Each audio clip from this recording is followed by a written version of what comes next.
Chapter 1, Married Off to the Enemy. Lady Bertine, I'm ever so excited for your wedding a fortnight hence. This is the first time I have laid eyes on such a divine wedding dress. Thank you. I am also looking forward to the day. The home of Marquess du Jean, a member of the nobility in the kingdom of Saint-Louis, was alive with the hustle and bustle of celebration for his daughter's impending marriage.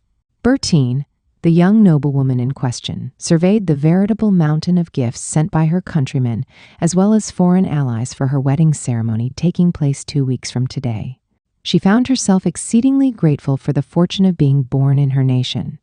Graced with a beautifully symmetric, oval-shaped face, the 24-year-old passed the time chatting and laughing gaily with her close friends, who had visited her wanting to ooh and ah over her wedding dress. Long, light brown hair extended lushly down to her waist. Green eyes, tilted slightly upward at the corners, brimmed with a strong will and intelligence. The kingdom of Saint-Louis was a tiny island nation floating in a blue ocean. Nestled against the continent, the small country had been quite poor up until a few decades prior, its only worth lying in salt and seafood. But the king 3 generations past staked his kingdom's survival on a course of action designed to transform it into one specializing in tourism. Since then, as a result of his successful gamble, the country has been a leading destination for visitors around the world. At present, war took place on the neighboring continent, between the Empire of Centaur in the north and the Federation in the south. Both sides fought strenuously at their shared borders, yet the Kingdom of Saint-Louis did not participate in the battle. It only remitted war funds to the Empire, its ally. The kingdom simply could not afford to with its dearth of military personnel. Aside from a squadron of soldiers set to guard the royal palace, it only had a small number of archers posted around the island to defend its maritime territory. While perusing Bertine's wedding dress and presents, her friends visiting today talked about everything under the sun, from recent events to personal projects. All except the war, because no one here was concerned about its outcome. Did I tell you I started a venture for custom party clutches? They will have glass beads sewn all throughout, which is just the rage these days. I already have several orders from imperial princesses. Well, I am considering producing wraps made from the finest down, thin but warm. And light, of course. Sure to be popular among noblewomen as an accoutrement for their ensembles out and about. No country had yet attempted an attack on their small nation possessed of such great wealth. There was only one reason for this, the island's environment itself, said to be a natural fortress. Sharp, jagged reefs enclosed the island, lurking just beneath the water's surface, making it impossible for enormous warships to approach. Even smaller vessels had a challenging time entering the nation. They needed to operate their ships in a complicated set of maneuvers along a designated route, like threading the eye of a needle. If they didn't, they risked tearing holes in their crafts and thereby drowning in the treacherous waters. Complementing the defense the reefs provided against mainland aggression were the warm currents enfolding the island, responsible for the nation's year-round temperate climate. So blessed by mild weather, imperial citizens visited in droves, both long-term residents who summered and wintered in the kingdom, as well as short-term tourists. Naturally, this allowed the kingdom's people to earn their fair share of foreign coin. That same day, even though it was only early afternoon, Bertine's father, a chancellor of their nation, came home in a rush and called for her. "My lady, my lord bids you to see him in his office at once." "Understood. I'll head there forthwith." Bertine excused herself from her friend's company and hastened to answer her father's summons. Upon stepping into his office, she noted his stiff expression. He wasted no time in broaching the subject he wished to discuss. The Empire lost to the Federation. Oh well, that's certainly unexpected news. Our country is likely to feel the repercussions as well, yes, father? Correct, because we aided the Empire through war funds. It should come as no surprise to you that the Federation counts the kingdom as part of the losing side and has therefore demanded reparations. A colossal sum, no less. One so vast we cannot hope to ever repay it, even infusing the royal family's personal wealth into the nation's assets. I see. Why tell me all this? Despite the impertinent thought, Bertine responded to her father. The Marquis sighed heavily and raised his head. The Federation agreed to a reduction in the amount in exchange for your betrothal to His Excellency, Cecilio Bonifacio. Pardon? The Marquis Maxime Dujean ground his teeth, his face hard with fury over a situation in which he found himself helpless to control. But why me? For the life of her, Bertine couldn't grasp what he had just said. My wedding is in 2 weeks. The wild thought lanced through her mind. Both our king and his younger brother have only male children. Amongst the 6 marquisate families, you're the only female of marrying age. Bertine, I beg you to forgive me for being unable to refuse. You beg for my forgiveness. Then that means it is already done? She asked, her throat dry. Yes, her father turned his gaze away from her, struggling to contain his fraught emotions. Bertine, face expressionless as she was still unable to process the conversation, lurched from the chair and staggered back to her room, without so much as a by your leave to the Marquis. Once in her chamber, she collapsed on the bed, lying there motionless. Dorothy, her lady's maid, stared in confusion. Please ask my guests to leave. Yes, my lady. Begging your pardon, but is something the matter? I'm evidently to be married off to His Bloody Excellency Cecilio of the Federation. What? Preposterous.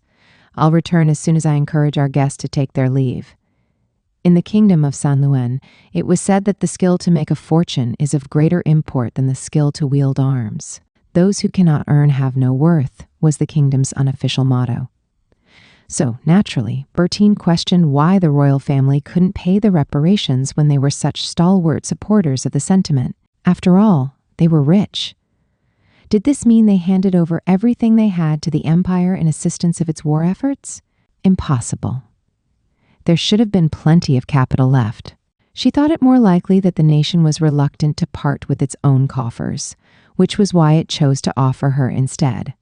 Geraldo, Bertine's older brother, came back from the royal treasury in a panic and confirmed her conjecture. His Majesty was apparently of the opinion that the treasury should not be emptied. God, Bertie, I'm so sorry. I should have snatched you up and escaped with you when I had the chance.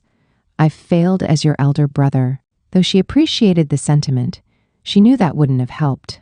Her brother was merely a civil official. Even had they fled, it wouldn't have taken them long to deplete any meager funds in his possession. Besides, where exactly could they have gone? The Empire? As if they wouldn't have been captured almost immediately as criminals anyway? What's done is done, brother dearest, for 'tis beyond either of us, she said. What's done is done. Bertine murmured the phrase over and over again, as if chanting a spell. Otherwise, she would wail abjectly instead, something along the lines of, I don't want to go. I don't want to be married off to the Federation. If only Mother were still alive. Then she would at least hold me in her arms and share my sorrow.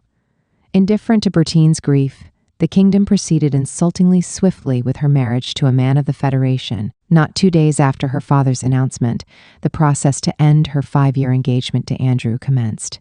Both families were gathered in a special room designated for nobility in the government office, but only the Count, Andrew's father and head of the family, was in attendance. The Countess, who had once told Bertine, I already think of you as my daughter, was markedly absent from the proceedings. I take it Lord Andrew won't be joining us today? Bertine asked. I'm sorry, Bertine. He's in a right awful state. I just didn't have the heart to drag him here, depressed as he was. Her fiancé loved literature. So much so that he'd spoken often of his dream to publish a work of his own while working as a civil servant. Yet clearly he chose to prioritize his own feelings over any his despondent betrothed might have had about being offered to the enemy. Was she not to receive even a final goodbye from him? She wouldn't be so bold as to say she expected him to rush to her side and spirit her away. But at the very least, she would have liked to know he held enough regard for her that he could deign to give her a few words of comfort. Perhaps a simple farewell at the end. What's done is done. What's done is done. What's done is done. Bertine's lips curved in a poor facsimile of a smile as she signed the papers that would undo her engagement 2 weeks later. Escorted by the royal guard and waved off by a throng of well-meaning but endlessly curious well-wishers, Bertine boarded a ship bound for the continent. As the kingdom's scapegoat, she shouldn't have been surprised to attract such a contingent of people so keenly interested in her predicament. Everyone crowded at the harbor whispered to each other, knowing looks on their faces. Not a single individual congratulated her on her nuptials, because her husband was of the Southern Federation, derided by the peoples of both the Kingdom of San Luen and the Empire of Centaur as the land of savages graced too late by the hand of civilization. For much of its history, the mainland's southern half had been divided amongst dozens of houses, each claiming a small portion for their own. They had fought continuously with each other for centuries, but in recent years, a man named Cecilio Bonifacio united the disparate territories under one nation. Cecilio is said to be a warmonger, one who enjoys repaying bloodshed with more carnage. He conquered all the other nobles by force alone. I heard he's an unparalleled womanizer, a barbarian who ridicules culture and art. None of the rumors she caught wind of gave her hope, which explained why her maid, Dorothy, who accompanied her on her journey, hadn't stopped crying since they departed the Marquis's estate. Dorothy, listen to me. Once I settle into my new life, you are free to return here with the other servants, Bertine said. I know your parents are terribly worried for you. I could never, my lady. I shan't leave you all alone in that awful place. I'll be fine. I assure you they won't kill me, for I shall endeavor to do my utmost to be loved by His Excellency. My lady, my heart breaks for you. More sobs racked Dorothy's body. By all rights, Bertine should have been the one weeping hysterically, yet she somehow found herself consoling her maid instead. The ship docked at a port on the continent, and the 5 coaches furnished by Bertine's father for her bridal procession moved in a solemn line toward her final destination. Plunged to the depths of despair by her father's initial announcement, Bertine had gradually recovered a measure of calm as the days passed by. His Excellency might very well be a kind man. Perhaps my life here will be more enjoyable than I imagine. Besides, nothing good can come from being pessimistic.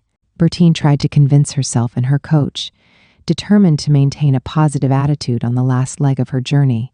2 weeks later, Bertine's bridal procession arrived at Ibit, a major hub in the Southern Federation. A large city, it boasted newly built stone buildings 2 and 3 stories high along its streets.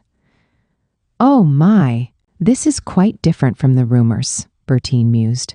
Wouldn't you agree, Dorothy? Yes, indeed, my lady. I assumed we'd be met with wooden or even fur-lined tents. Come now, Dorothy, that's unconscionably rude, and you know it. Though I can't deny the information I have about the Federation seems to be quite outdated as well. Bertine and her maid were able to laugh about such things up until their arrival at Cecilio's estate. Chapter 2. Cecilio's Estate. When they arrived at Cecilio Bonifacio's estate, they were greeted by a decidedly inelegant manse. My lady, this is, well, certainly something, Dorothy whispered. Less an estate and more of a stronghold, but Bertine refrained from finishing her sentence. She certainly didn't want to cast judgment on her new home. A young man came through the main entrance. She didn't see any others on the grounds. I wonder if that is His Excellency, she thought as she disembarked from the carriage. The bride, presumably soon to be lady of the house, had arrived, yet no servants awaited her in welcome. The young man stepped in front of her and introduced himself. My name is Ignacio, and I'm the secretary for the head of the Federation. Are you the daughter of Marquess Dujan, Bertine Dujan? I am. A room has been prepared for you. Please follow me. Bertine nodded in acknowledgement and began walking after him, but she couldn't shake a sense of unease. His attitude wasn't nearly as welcoming as she expected. If I may speak frankly, I find myself surprised by His Excellency's conspicuous absence here despite the coming of his bride, Bertine said. Allow me to explain. His stride unwavering, Ignacio responded to her, still facing ahead. He led her to a guest chamber instead of a suite designed for the lady of the house. An expressionless maid poured tea and set out a tray of refreshments before expediently exiting. Only the 3 of them remained in the room. I have 2 things to convey.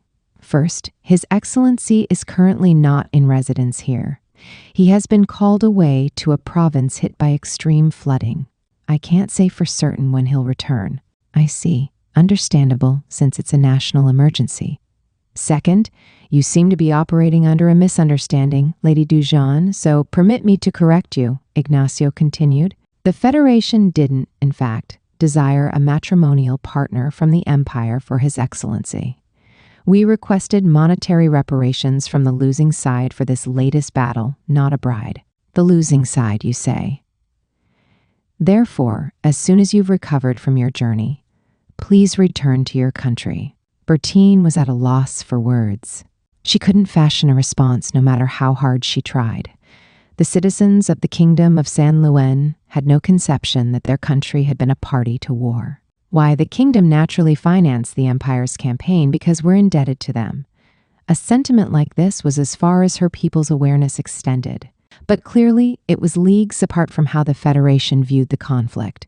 According to her father and older brother, the King of San Luen himself had evidently complained, "Not only does the Empire receive our financial support for the war, but they also expect us to give them more funds should they lose." Thus the decision to send Bertine in exchange for reduced reparations. The kingdom thought to decrease their liability by exchanging a young noblewoman of their own to the so-called savages. Now that she discovered otherwise, Bertine wondered if the Federation's rejection of the proposal had arrived before she left her country. It doesn't matter now, does it? The bitter thought flashed through her mind immediately. I traveled to this nation with the intention of offering my life in service to its development by His Excellency's side. But based on what you're telling me, I take it such a role is unnecessary, yes? Bertine queried. Unfortunately, it is as you say. Going home is out of the question, because Bertine could see plain as day the malicious gossip awaiting her should she return to the kingdom. She couldn't fulfill her duty to our country. How useless. He refused to marry her. Defiled goods is what she is now. Except her standing wouldn't be the only one affected. Her father and brother would suffer the ignominy as well. And what punishment would His Majesty inflict on her, even though he was the one who had arranged this farce of a marriage? No, there was no going back for her. Understood. Then in the interim, I shall withdraw from my role as His Excellency's intended bride, she said. But that does not mean I'll meekly accept the Federation's dismissal of my existence, because I can no longer return to my homeland. After all, I traveled here at the behest of our king himself. Therefore, won't you kindly grant me the time I need to consider my future? Bertine clasped her hands together to hide the tremors that wanted to snake through. Spine ramrod straight, she even smiled winningly as she appealed to Ignacio. She had no desire to disgrace herself in this foreign land, and it was the only thought giving her strength right now. Lord knows she would have already swooned from the shocking news without the rigorous education and comportment she'd received as one befitting her station. Very well. Then you may stay in this guest room until His Excellency returns. When he does, I shall consult him about what comes next. That sounds fine to me. Thank you very much. Bertine's brave facade remained firmly in place throughout their discussion. But the moment Ignacio stepped out of the room, every ounce of strength leached from her frame, leaving her utterly limp against the back of the sofa. She had consumed her entire store of energy in a relatively short amount of time. Dorothy immediately rushed to her side and crouched down, grasping her hands. My lady. What a nasty little surprise from Dorothy. It makes me curious if the government of San Luen knew that His Excellency Cecilio rejected their offer before they dispatched me. At the very least, I strongly suspect the Empire was well aware, considering its people acted as intermediary between the kingdom and the Federation. Though the question remains if they informed His Majesty. I don't comprehend any of this, my lady. The only thing I know for certain is that this is all too much. Now I have no one to rely on. I've lost every place I can remotely call home. Bertine could stave off the worst by trading the gold coins and jewels her father had insisted she take with her. If eating and breathing were all that were required of her, she could even stretch those funds for an indefinite amount of time. But she knew her star had fallen dramatically, her life already gone to the dogs, sold off by the Empire and her homeland, then rendered unnecessary by the Federation. The people of this country would no doubt be unsparing in their attitudes toward her, a citizen of the enemy. What am I supposed to do? She said aloud.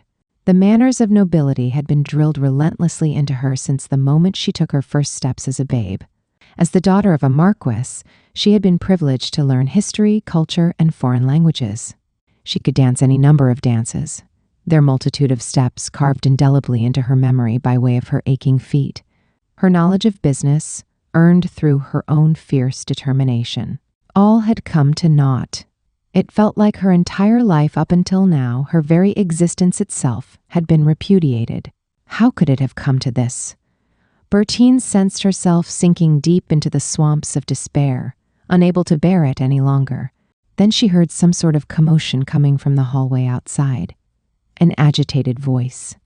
In the next instant, the door banged open violently before a young woman stormed inside, her heels clacking imperiously on the floor. "Whoever might you be?" Dorothy demanded. "Have you no manners, to not even knock before entering a person's room?" The woman ignored Dorothy's undaunted rebuke as the maid rushed up in outrage. Attitude militant, she approached Bertine, who refused to stand and raised only her head. "You! Are you that blasted woman from the Empire? And if I am, you're a shameless one, aren't you? Charging into our country uninvited, despite having yours defeated. And to brazenly propose marriage to Lord Cecilio, no less. Whatever I have come here to do is of no concern to you. Leave. Now."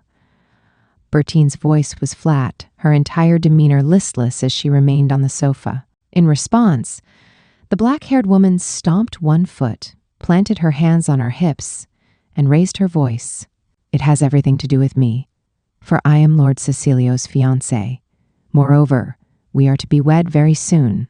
So while I have every right to reprimand a spinster from the enemy country, you do not have the right to command me to leave." Unmoving in her seat, Bertine unabashedly surveyed the other woman from head to toe. "I see. So you are His Excellency's fiancée. Goodness gracious me. Seeing as His Excellency's tastes run toward vulgar children, it's quite clear he has no reason to seek my attention," Bertine said. "Unfortunately for you, my sojourn here has been granted by Ignacio. Accordingly, I suggest you take your complaints to him. Since you are only his betrothed, you are not in fact a member or lady of this house. Now then, you are to take your leave from this room at once." So saying, Bertine rose leisurely and stood face to face with her opponent. Only a hair's breadth separated them. Her posture was impeccably regal. She knew the young woman could be no more than 16 or 17 years old. Both her skin and tresses shone with the vitality of youth. "Well, I will not repeat myself," Bertine said, her tone firm. "But if you insist on shutting your ears to the simple request, then I shall insist on slapping you again and again until you understand the meaning of the word leave. How dare you? If it's a fight you want, it's a fight you'll get." When Bertine picked up the fan she had placed on top of the table, the young girl made to leap at her. Up until that moment, the guards had stood watching the spectacle with their arms folded, but the moment she sprung, they rushed into action, surrounding the girl. Then they promptly escorted her out of the room. Dorothy hurried to lock the door, and Bertine once more collapsed on the sofa. They could still hear the girl's infuriated shrieks from the other side. So he was already betrothed. A particularly proud noblewoman in my position would have sliced her own throat and died by her own hand instead of subjecting herself to such indignity. A good thing I'm not so fussed then. Exhaustion dug its fingers into her body while Bertine recalled the girl's words. It was the first time in her life such cruelty had been directed at her. She had been forcefully reminded of her worth in this country. Though a part of her was wounded, another burned with anger. As if I can die after being abused by a child like that. If I perished here, she would undoubtedly dance in victory on my grave. Lying prone on the sofa, Bertine closed her eyes and brooded fixedly for some time. She wondered how much time had passed in her motionless, meditative state. Dorothy watched over Bertine silently, wringing her hands anxiously. When the light streaming through the window changed angles dramatically, a single door in Bertine's heart slammed shut. For there was no longer any place for her in the glittering world on its other side. "I've made my decision," she declared. "My lady?" She couldn't depend on her father or her status, but she would not roll over and die. She would gain the strength to survive in this country on her own. And she would grow so strong, nothing and no one could ever hurt her again. Not the homeland that sold her off, not that insolent little girl, and certainly not her former fiancé, who could not bring himself to leave her with even a single word of comfort. Bertine stretched her hand out and picked up the teacup resting on the table. Then she downed the cold liquid in a single swallow. Chapter 3. Leaving. From that night on, Bertine and Dorothy truly realized they were in enemy territory. First, meals were difficult to procure. When some were provided, the portions were laughably small and cold to boot. Dinner on their first night was ice-cold stew. Breakfast the next day consisted of tepid tea and 2 pieces of stale bread rolls. No one came to tidy their guest room either. Never mind hot water for washing their faces. They weren't even given hot tea. Around 2 o'clock in the afternoon, the lunch they received was a terribly small portion of some sort of fried food, all dried up. What made the entire ordeal more malicious was the fact that meals weren't entirely withheld. The sporadic deliveries indicated that someone was doing their job in the kitchen. Clearly nothing more than the bare minimum. Bertine lost her patience on the afternoon of the 4th day. With Dorothy accompanying her, she marched to the butler's room in the servants' quarters and appealed for an improvement in their living conditions. But the elderly butler only dredged up an artificial smile and responded with an awfully barbed politeness. "I do so apologize for the discourtesy you've been shown. I shall admonish the staff in the galley myself. But if you would refrain from such indiscreet behavior yourself, I would be much obliged. Otherwise, you risk being mocked as the noblewoman from the Empire who stormed the servants' quarters in search of food." A few maids nearby tittered snidely upon hearing that. Humiliation and anger reddened Bertine's cheeks brilliantly, but she remained undaunted. She raised her chin and responded coolly, "Thank you ever so kindly for your gracious assistance." Having said her piece, she returned to her room. Though Dorothy trembled with fury over the encounter, Bertine did not regret the necessary exchange.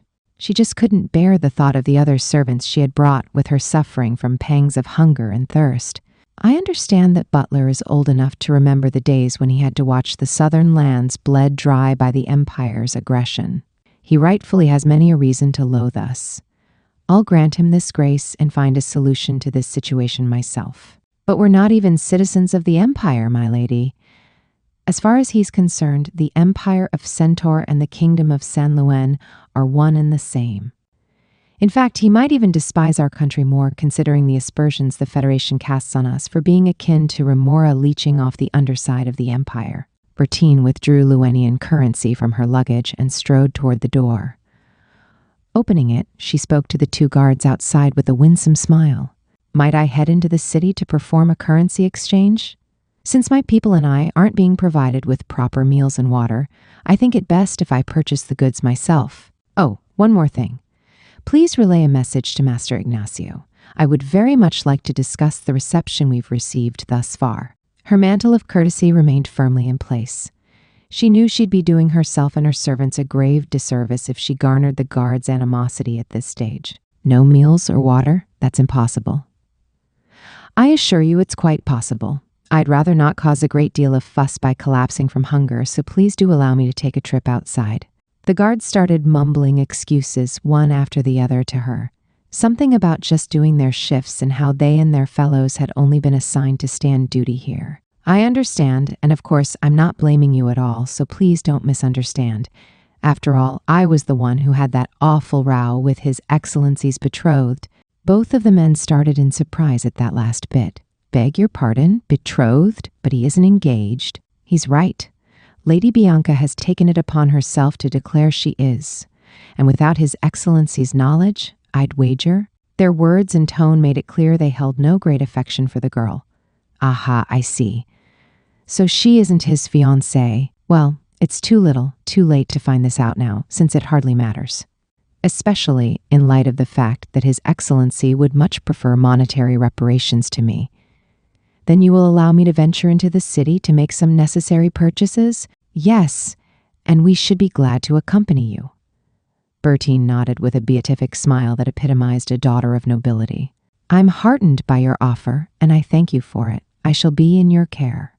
Amongst the plethora of languages used in the Federation, Bertine had only studied the official language. All because her father was of the mind that trade with the Federation, rich as it is in untapped resources, particularly in gemstone ore shafts, is not to be undertaken lightly. He had been quite insistent, too, on his philosophy concerning the Federation. You cannot surpass others by doing the same thing as them, and it's entirely within the realm of possibilities that someday the peoples of the South will overtake the Empire in might. So she had learned this nation's official tongue, and now found herself tremendously grateful for his foresight. Bertine stepped into her carriage after preparations were complete, and one of the servants she brought from the kingdom took the reins in hand. In a moment, they were off, accompanied by the guards on horseback. It had been too long since she'd stepped foot outside, so she breathed deeply of the bracingly fresh air. The clear blue sky soothed the agitation within her chest. First, I'd like to visit a currency exchange. Ah, there should be one in that direction. Allow me to lead you. Thank you. It hadn't taken the guards long to follow Bertine's instructions without qualms. Though the gentle smile on her lips never wavered, she was well aware of the aura that cloaked her, one unique to those in command. The guards, presumably commoners, were steadily and unknowingly drawn in by the atmosphere she created. A man named Ciro owned the money-lending and exchange business she'd been directed to. He quickly sized up Bertine as she stepped into his shop garbed in attire popular in the Empire. She is undeniably an imperial aristocrat, and a high-ranking one at that, he thought to himself. On the inside, he grinned gleefully at the chance to do business with such a wealthy customer. But on the outside, he pasted on his salesman's smile and spoke. How might I be of service? Though he couldn't hide his eagerness as he gave the impression of one cheerfully rubbing his hands together in anticipation. I'd like to perform a currency change. Please exchange the Empire's gold coins into Federation silver and copper currency. This country's coinage had been established by the Empire during its long period of imperialism. It was one of the many ways in which San Luen's ally had left its mark on the Southlands. Therefore, despite the designs on the coins being different, the size and proportion of metal in each coin, as well as the system of exchanging gold, silver, and copper coins, remained the same as in the Empire. A small mountain of coins formed on the desk in front of Ciro after he exchanged the 20 pieces of imperial gold coins Bertine offered for silver and copper ones at a designated rate. Suppose I were to sell this gem. At how much would you estimate its value?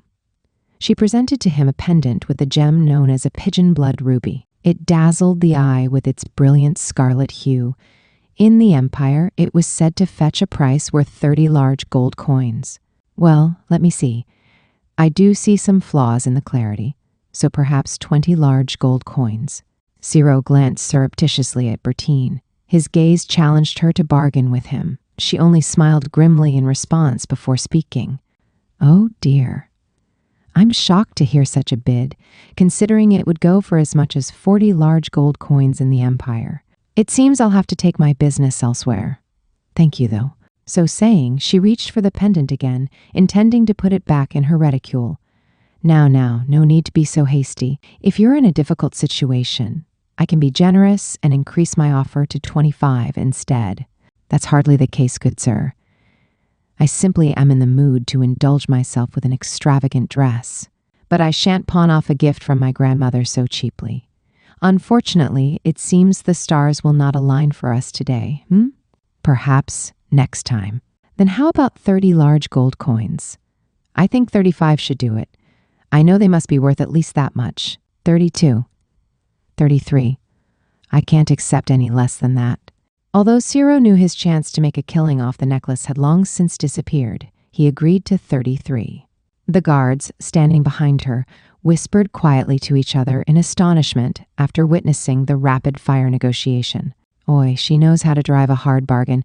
I thought she was a marquis's daughter. I'm just as surprised as you, mate. She's damn good at it, too. Bertine's lady's maid, Dorothy, couldn't be more overjoyed inside. Conducting price negotiations was the most basic of basics in her homeland, the kingdom of San Luen. Even the nobles knew better than to accept a price at face value. For it was a small nation that came into existence solely on the basis of its strength in commerce. If one thought such an attitude vulgar, one would find themselves quickly falling behind others.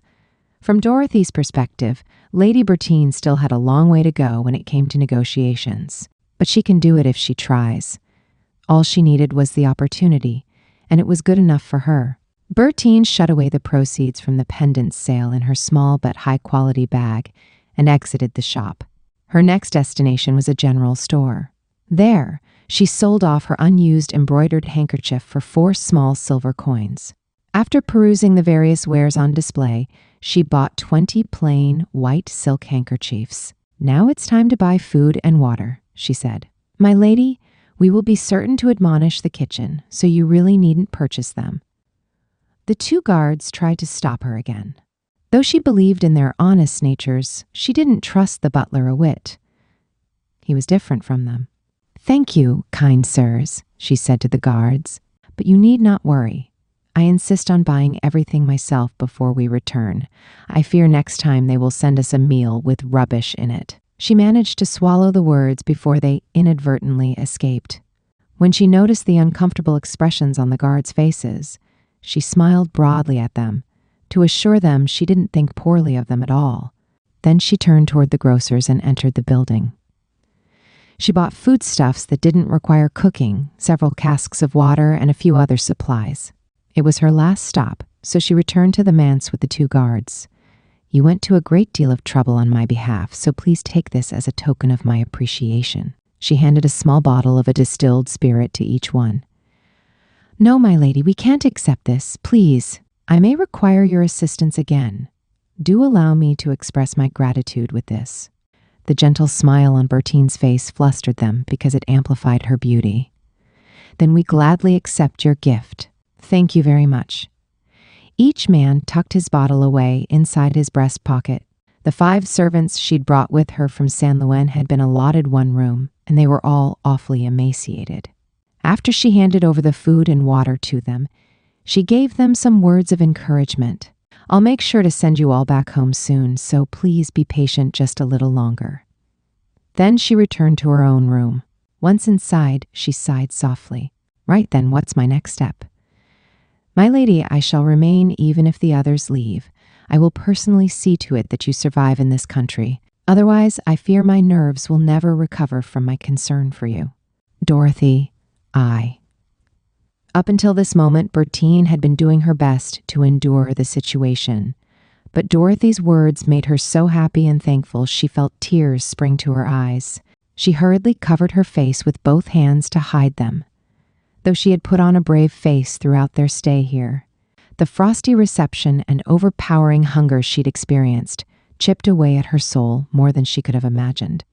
"Good Lord, I'm clearly still just a babe in the woods if something as trifling as this makes me cry," Bertine said. "Since I have time to sob, then it means I have time to write to Father and let him know in uncertain terms that His Excellency would much rather have reparations than me." Chapter 4. Cecilio's Return. Later that same night, Ignacio visited Bertine's room in a bit of a panic. Only a few moments earlier, she and Dorothy had arranged some of the food she'd bought on the table so they could eat supper. Bertine looked exhausted as she dined on bread, dried meat, an apple, and water. Upon entering the room, a single glance told Ignacio how badly he and the rest of the staff had blundered. "I sincerely apologize for the lack of leadership and consideration displayed thus far." He bowed his head. "Did the guards speak to you then?" Bertine asked. Yes. I had no idea you and your people had gone so long without food and water. Again, I'm terribly sorry. They sent up dinner earlier, but we had no desire whatsoever to partake of anything those awful people made," she said. "After all, food is something one consumes precisely because they trust the individuals making it, yes?" Ignacio nodded in mortification. "On that note, Ignacio, I plan on departing tomorrow. If I continue to remain here, I'll just be known as the woman demanding to be made His Excellency's wife, and I will not suffer such misery. I intended to wait until His Excellency returned, but I have had more than enough of this nonsense. Lady Dujeune, I realize it would be too difficult for you to return to your homeland, but might I suggest a sojourn to the Empire? I would be more than happy to help you in this regard." Bertine only smiled sadly. "I cannot. To choose such a path means giving the Empire an opportunity to cast false aspersions on the kingdom of San Luis. For my father is a chancellor, you see. No, I shall strive to do my best in this country. It was heartbreaking to listen to the daughter of a marquis speak with such resignation. The tableau was made worse by the simple but common fare of bread and water she consumed. Nevertheless, Ignacio accepted Bertine's wishes. I insist on introducing you to a trustworthy property agency. It's the least I can do, so please take my letter of introduction with you, he told her. That night, Bertine and Dorothy packed their belongings. The next morning, the guards they'd come to trust kindly transported their luggage to her carriage. Followed by the carriages holding Dorothy and the rest of her servants from San Luis, Bertine left Cecilio's estate. Several hours later, Bertine handed over 2 things to the 5 servants who had accompanied her to this country. One was a letter to her father containing a general outline of events, and the second was a few gold coins she told them to use for their travel expenses on their journey back to San Luis. She had confirmed that with the end of the war, ships once more passed between the kingdom and the Federation. Though they wept bitterly over Bertine's misfortune, they also were overjoyed to return home. Once the farewells were said and done, they boarded the coach Bertine had hired for them. It left, bound for the port. After seeing them off, the first thing Bertine and Dorothy decided to do was buy clothes. Bertine's outfits in particular, fashioned after the style worn by imperial aristocrats, were too conspicuous here. They had wasted no time changing into their new attire in the shop, and now wore dresses bourgeoisie women of the Federation favored. Clad in their new clothes and shoes, they entered their carriage. It, too, had been replaced by an unassuming second-hand one. Bertine had sold the 5 coaches her father had furnished her for a handsome sum. Her fattened wallet, with its fresh infusion of gold coins, attested to the sale. She had also sold off the rest of the bulky, valuable items her father had insisted she take with her. Dorothy, I'm so glad you studied the Federation's official language with me. I don't know what I would have done if you couldn't speak it, Bertine said, appreciation lacing her tone.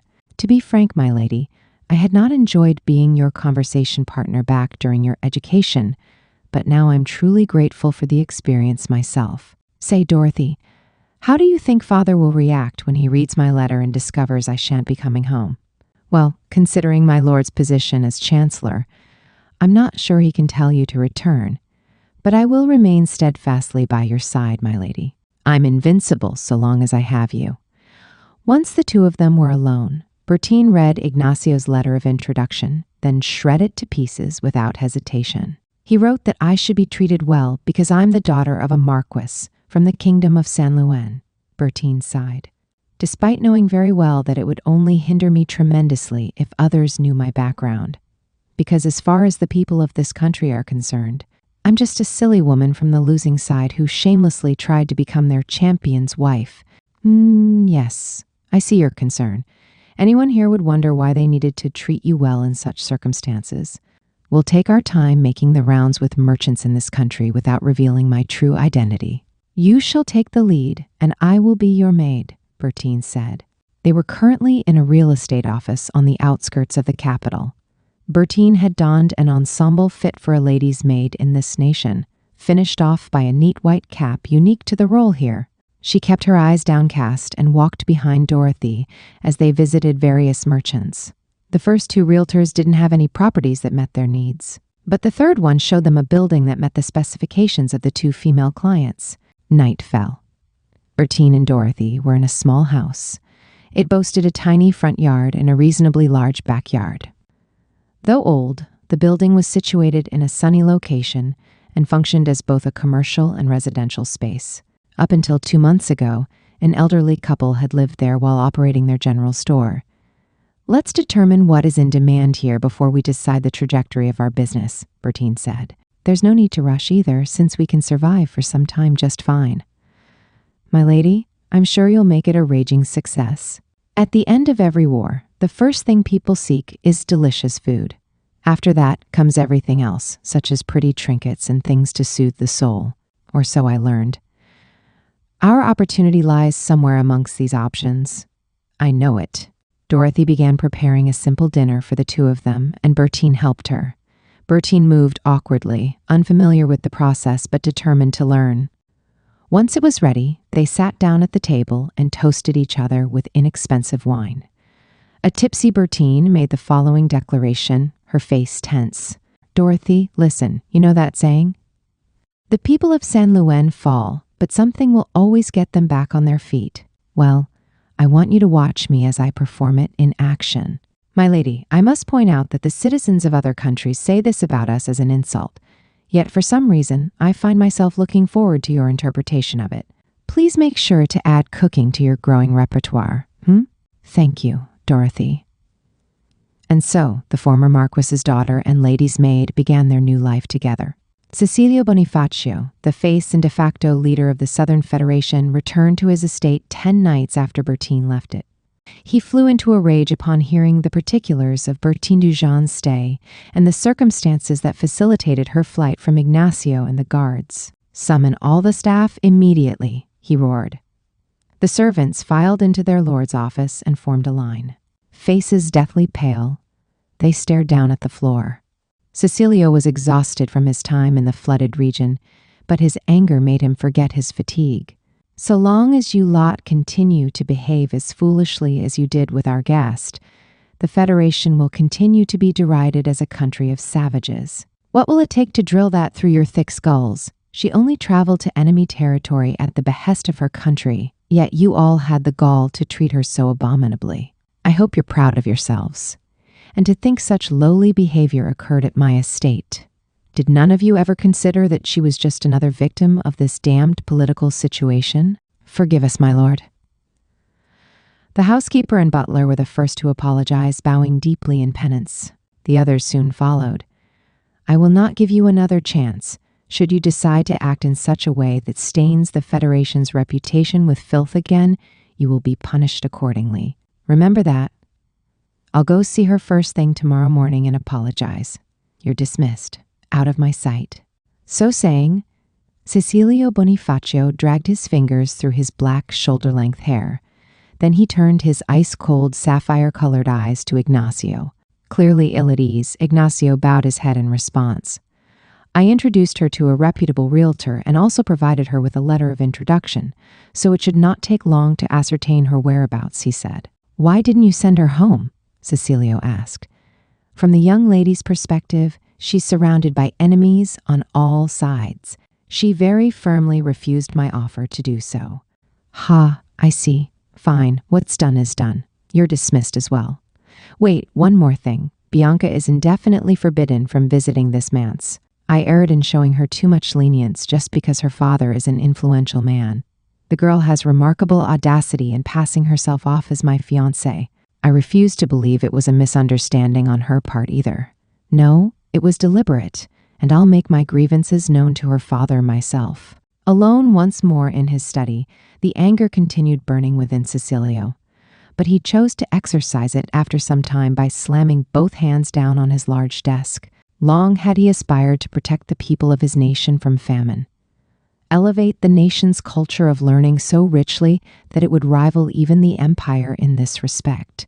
The very same empire of Centaur that had exploited his people's ignorance and robbed them of their country's resources of iron, gold, silver, and grains with despicable bargains. Cecilio had always hated the empire for treating his country like a colony under its thumb, which was why he hadn't been satisfied succeeding his father as the head of their tribe.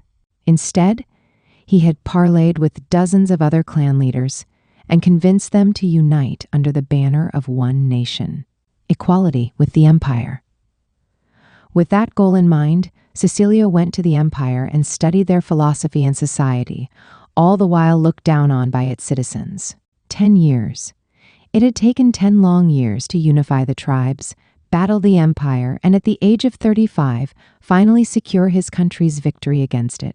But he couldn't even control the servants closest to him. At first light tomorrow, I'll go to apologize.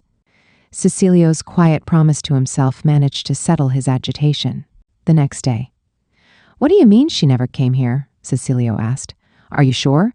An aristocratic young lady bearing Ignacio's letter of introduction never showed up? Yes, my lord. Such a person has never visited this office. The realtor's words stunned Cecilio into momentary silence. Then he gathered his thoughts quickly. Victory in the war had the entire nation in buoyantly high spirits. He hurriedly ordered a search to be executed for the Marquis's daughter, worried that overly excited hooligans may have gotten carried away and harmed her. But his people turned up no clues, because every realtor they questioned had never met a noblewoman resembling Bertine. She had disappeared without a trace. Chapter 5: The Candy Ma'am and Destitute Events. In the first few days after moving into their rented house, Bertine and Dorothy worked hard at weeding both yards. They also cleaned and polished the floors till they shined, leaving the door to the house wide open as they did. On one such day, 3 children who seemed to be residents of the neighborhood gathered outside their house. There were 2 boys and 1 girl. "Did you just move in?" "We did. Nice to meet you all," Bertine greeted them. "Are you going to open a shop? What sort?" We still haven't decided." "What? You're weird." Now that you mention it, I think you're right. Oh, I have candy. Would you like some?" "Hooray! Candy!" Bertine had purchased the candies during her shopping trip when a sudden craving for something sweet overtook her. She went outside with the whole tin in her hand. "One for each of you, Once she distributed the candies to the children, they looked up at her innocently. "Thank you, ma'am." "See you again soon, Candy Ma'am." They left after saying their piece. "Ma'am," Bertine repeated. "You mustn't take it personally, my lady. From a child's perspective, every adult woman might as well be an old one." Dorothy comforted Bertine as she stood there frozen, eyes blinking rapidly in shock. Devastated by the exchange, she pulled out her portable hand mirror and peered at her reflection. Her tired, unmade face stared back at her. "Well, I can't rightly argue with them, since this most certainly is the face of an old woman. Henceforth, I should at the very least make my face up when I venture outside, A slightly dejected Bertine went back into the house. "Why don't we sup at a restaurant tonight?" Bertine suggested. "Dorothy, you've been working tirelessly these past few days as well. You need a break too. Are you quite sure you wouldn't mind my company, my lady?" "Oh, please stop that. You're the only one I can depend on, you know. Besides, I don't know anyone else here, do I? So please join me." Of course, I'd be happy to. And so the 2 of them chose a restaurant nearby, a type Bertine would never have considered during her life as the daughter of a marquis. A lively place, its tables, chairs, and floor would just barely pass a health inspection, but myriad delectable aromas greeted them the moment they stepped inside. "Welcome. Please sit wherever you like. I'll be with you shortly to take your orders." The woman's smile and energetic voice prompted them to occupy an empty table. After they sat down, the 2 women perused the menu pasted to the wall nearby. They decided to order pork stew, a vegetable medley soup, skewers of grilled shellfish, bread, and ale. They didn't have to wait long for their food to arrive. Just as they were about to dig into their meal, a large but feeble-looking man entered the restaurant. "Pardon me for the intrusion, but might you share some food with me? I have no money, you see. Of course, I'll repay you in kind. I'll do anything, clean the floors and wash the dishes. I was robbed of all my belongings, so I have not a coin to my name." Silence instantly replaced the cheerful din of noise and conversation inside. Immediately after he finished relating his tale of woe, the proprietress spoke. "How can you come to a restaurant without money?" "Absurd. I have plenty of staff, thank you. Now then, would you kindly leave? If you don't, I shall summon the garrison." She's right. If she gave charity to every person who came begging, her establishment would go out of business very quickly. While Bertine agreed wholeheartedly with the owner, she couldn't help recalling the awful excuse for food she'd been forced to eat for the 3.5 days at His Excellency's residence. Both her body and soul had been miserable from the hunger she'd experienced then. She swallowed some ale and then acted. "It doesn't hurt to play the virtuous stranger once in a while. I'll pay for his meal," she said to the proprietress. Then she turned to the man. "Please join us, my lady." Dorothy spoke urgently to her in a hushed tone, but Bertine shook her head in response. "I've become quite sensitive to the word hunger, after practically starving our first few days here." "Are you sure, miss?" The proprietress questioned her with a concerned expression. "Yes, it's fine." The man had been watching their exchange with a hopeful look in his eyes. "Please, sit." Bertine indicated the empty chair next to her, and he sat down gratefully in it. "Thank you very much," he said. I thought I'd collapse from starvation. I've only had water these past 2 days. You can order whatever you like. Would you care for some ale? Are you certain? Yes, please. My name is Evans, and I sincerely thank you for your kindness.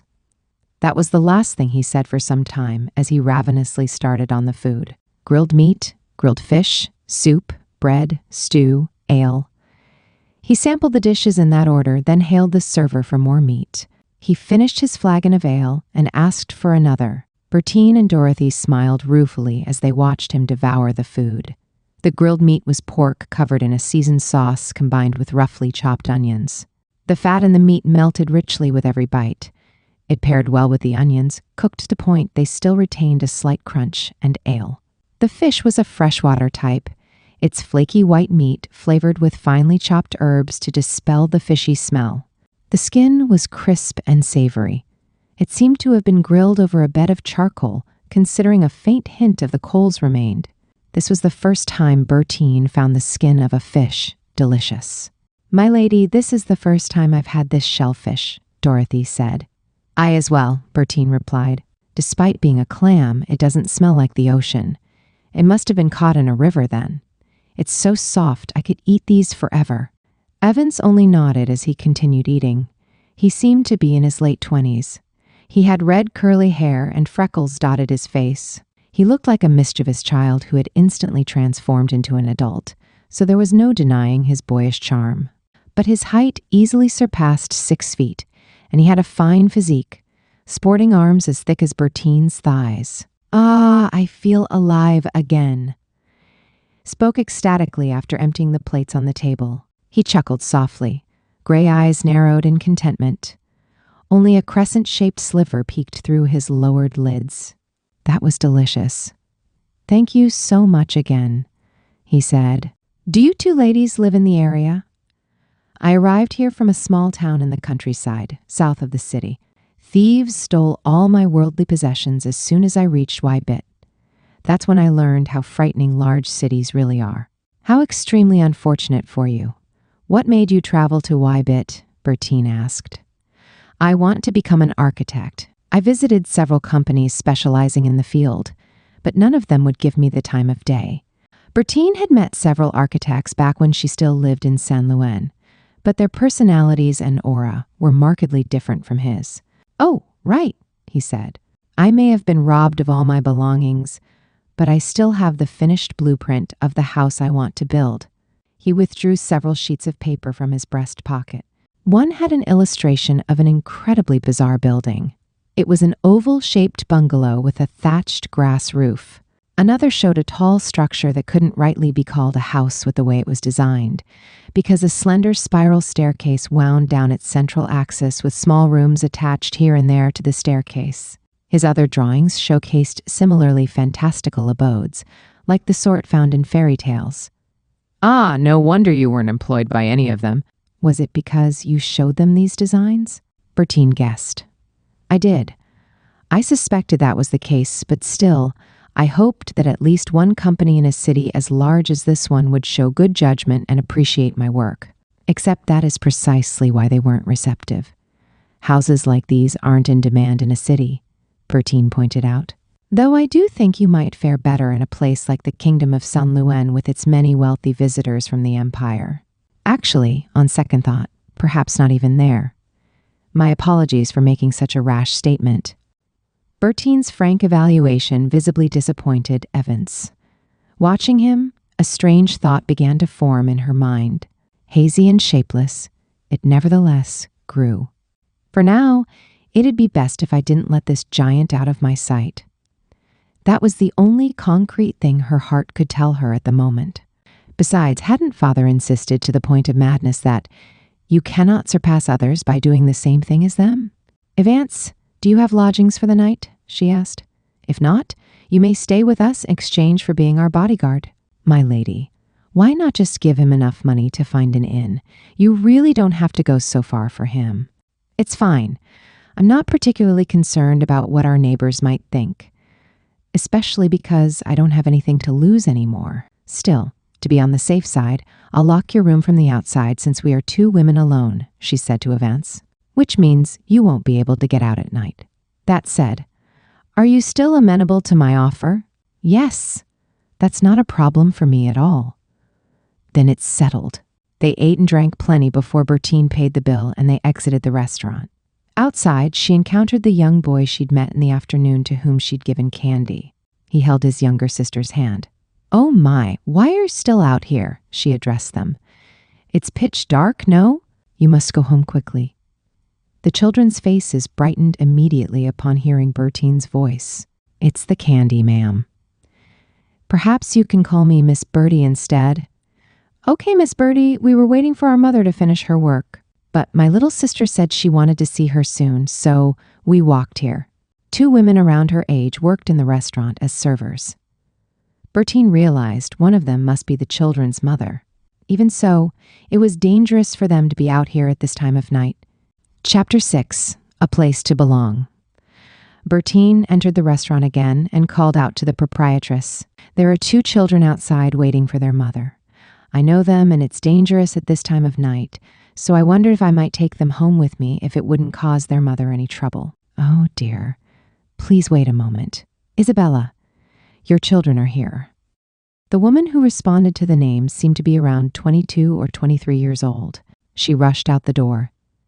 "I don't mind watching over them until you finish your work," Bertine said. "I believe my house is near yours." "Mama, this is the candy man we told you about. She lives in Grandpa Enrique's old house." Oh, that house? Thank you very much for giving my children those candies. David, how many times have I told you that you can't come to the restaurant?" The boy named David looked troubled, and his little sister, no more than 3 years old, was already nodding off sleepily. "I realize you must be worried as this is our first meeting," Bertine said, "but I really don't think it wise to leave the children out here to wait for you. Your house is 3 streets over, yes, the one with the shop on the first floor? Then perhaps I'll accept your kind offer. I still have so much work left to do, you see. Thank you very much, miss." "Of course. We'll see you soon, then." The young mother bowed to Bertine repeatedly as she stepped back inside the restaurant.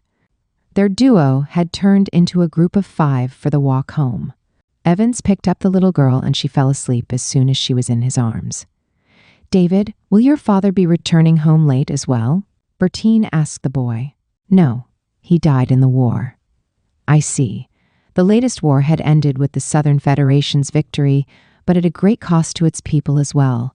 Bertine's chest ached at the thought of the countless children on both sides who had lost their fathers. Her heart grew heavier when she considered how long the young woman would be raising her children, and by herself at that. "I was drafted in the war as well," Evans said. "It was a horrible experience. But our victory meant the return of many of our lands from within the Empire's grasp. These children's father, and others too, they all fought and died for that reason." Evans didn't speak again as they continued walking. Bertine almost had the sensation that his sorrow melted into the night air and drifted toward her. She remained quiet as well on the trek back. "We're here, everyone. David, you must be hungry, yes?" Bertine asked. I am, but I want to eat dinner with Mama." "Then would you like to wait for her upstairs?" "Yes, please." Bertine led the way to the second floor and stepped into the living room. After Evans gently placed the little girl on the couch, David sat down as well. In the kitchen, Bertine prepared a light repast for the boy, enough to sate him but still leave room for dinner with his mother. She spread a bit of jam on a thin slice of bread and poured fruit juice into a glass before taking it all to him. "Thank you, Evans," she said. "Your bedroom is on this floor, the one all the way at the end. It's stuffed with our belongings, though, so please make the best of it. My lady, I'll never forget your generosity for as long as I live," Evans said. "Oh, please, enough. I really haven't done much." Bertine waved Evans off to his room with a rueful laugh. Later that night, the 2 siblings' mother arrived to fetch them. From the looks of her, she had rushed over to the house as soon as she could. The young mother had considerately brought an offering of sausage from the restaurant with her. Bertine suspected she had paid for the meat out of her own wages. She thanked Bertine profusely, again and again, then took her children home. After the woman left, Bertine stared intently at the fat-soaked, paper-wrapped sausages. "Is something the matter, my lady?" Dorothy asked. "Oh, I'm just thinking about how she's experienced life so much more than I have, despite being younger than me." She married a man she loved and gave birth to 2 beautiful children. But her husband died in battle, so now she works to raise her children alone.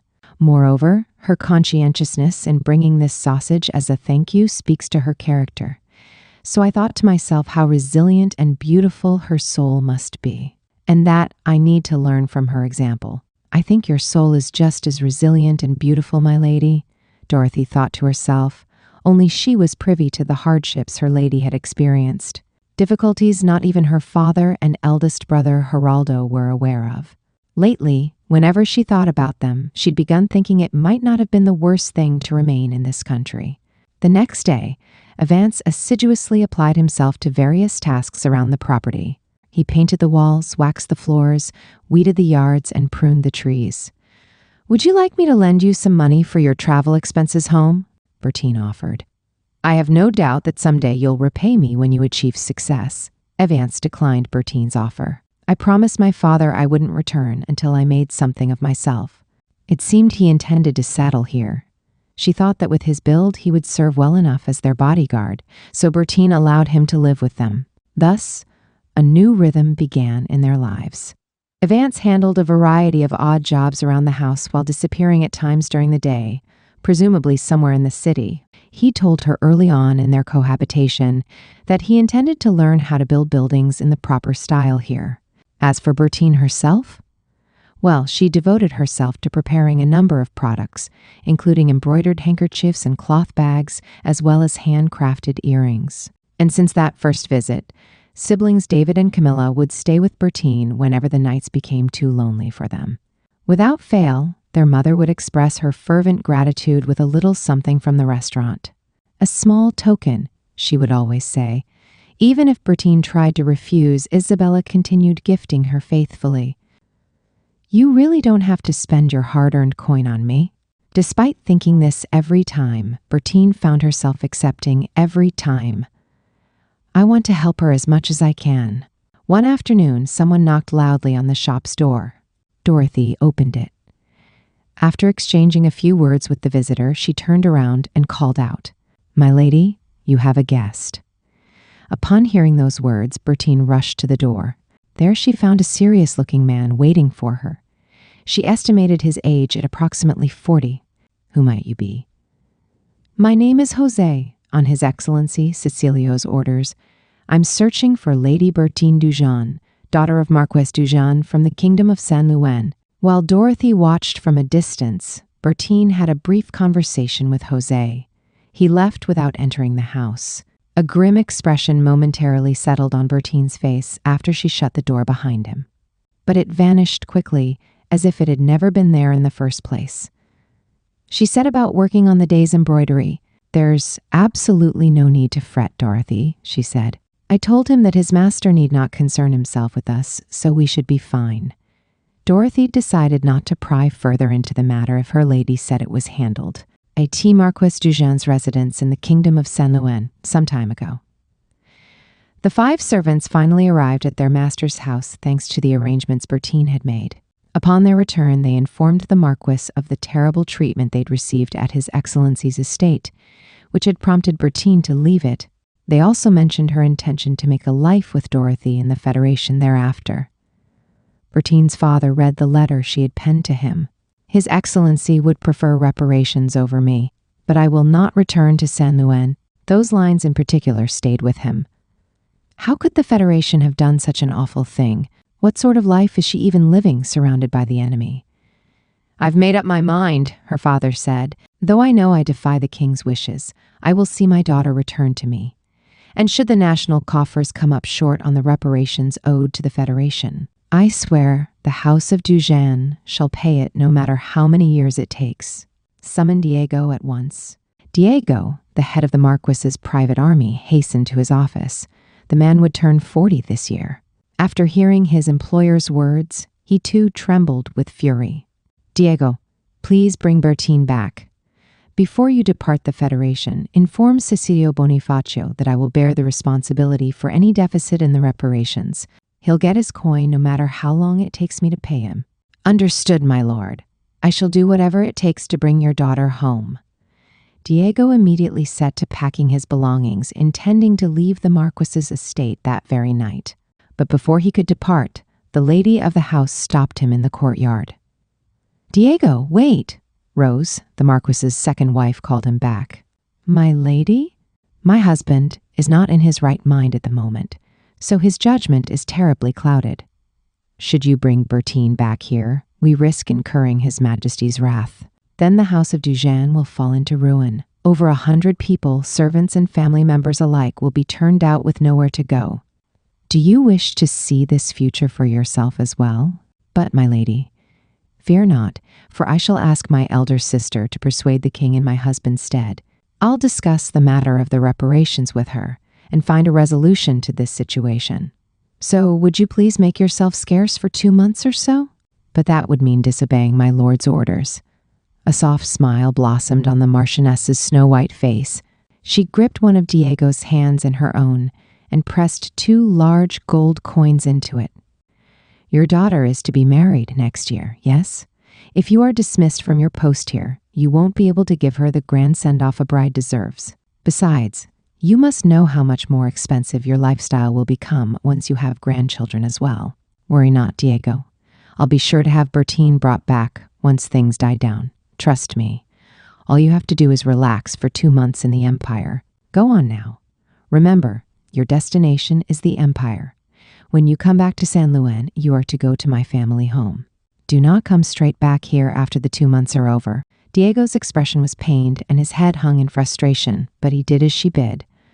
Once he was out of sight, Rose allowed a faint smile to appear on her pale, ephemeral face before she left the sunroom and headed inside the mansion. Rose was the youngest sister of San Luis's queen. She was of the opinion that she'd never been able to take a breath of her own volition from the moment she was born.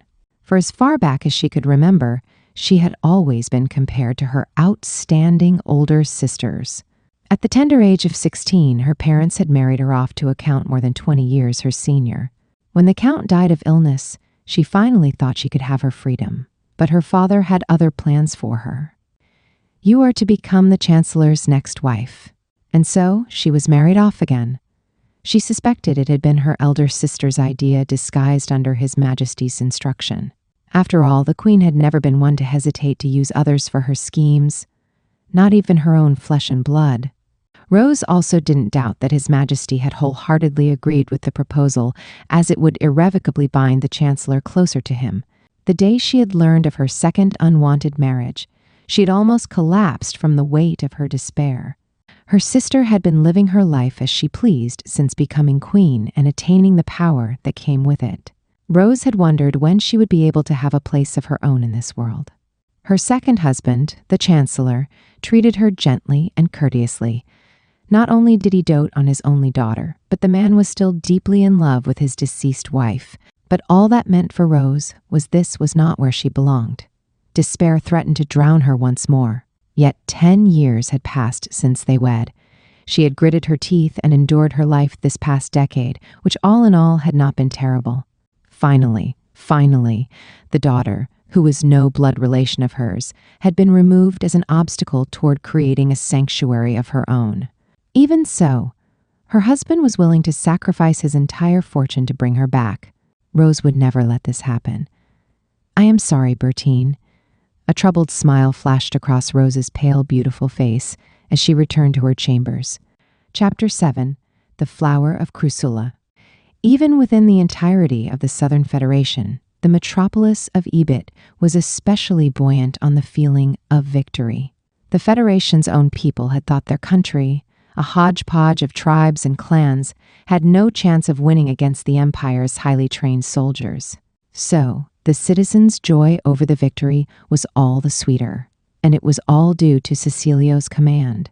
He had thoroughly studied the Empire's battle tactics, devised strategies to counter them, and positioned each tribe in the most optimal locations. Each passing day increased the people's admiration of Cecilio. He was a handsome 35-year-old bachelor. His looks combined with his position as the de facto head of the Federation meant more and more women coveted him, their eyes greedy with passion and interest. Today as well, Cecilio's secretary, Ignacio, struggled to deal with this particular problem.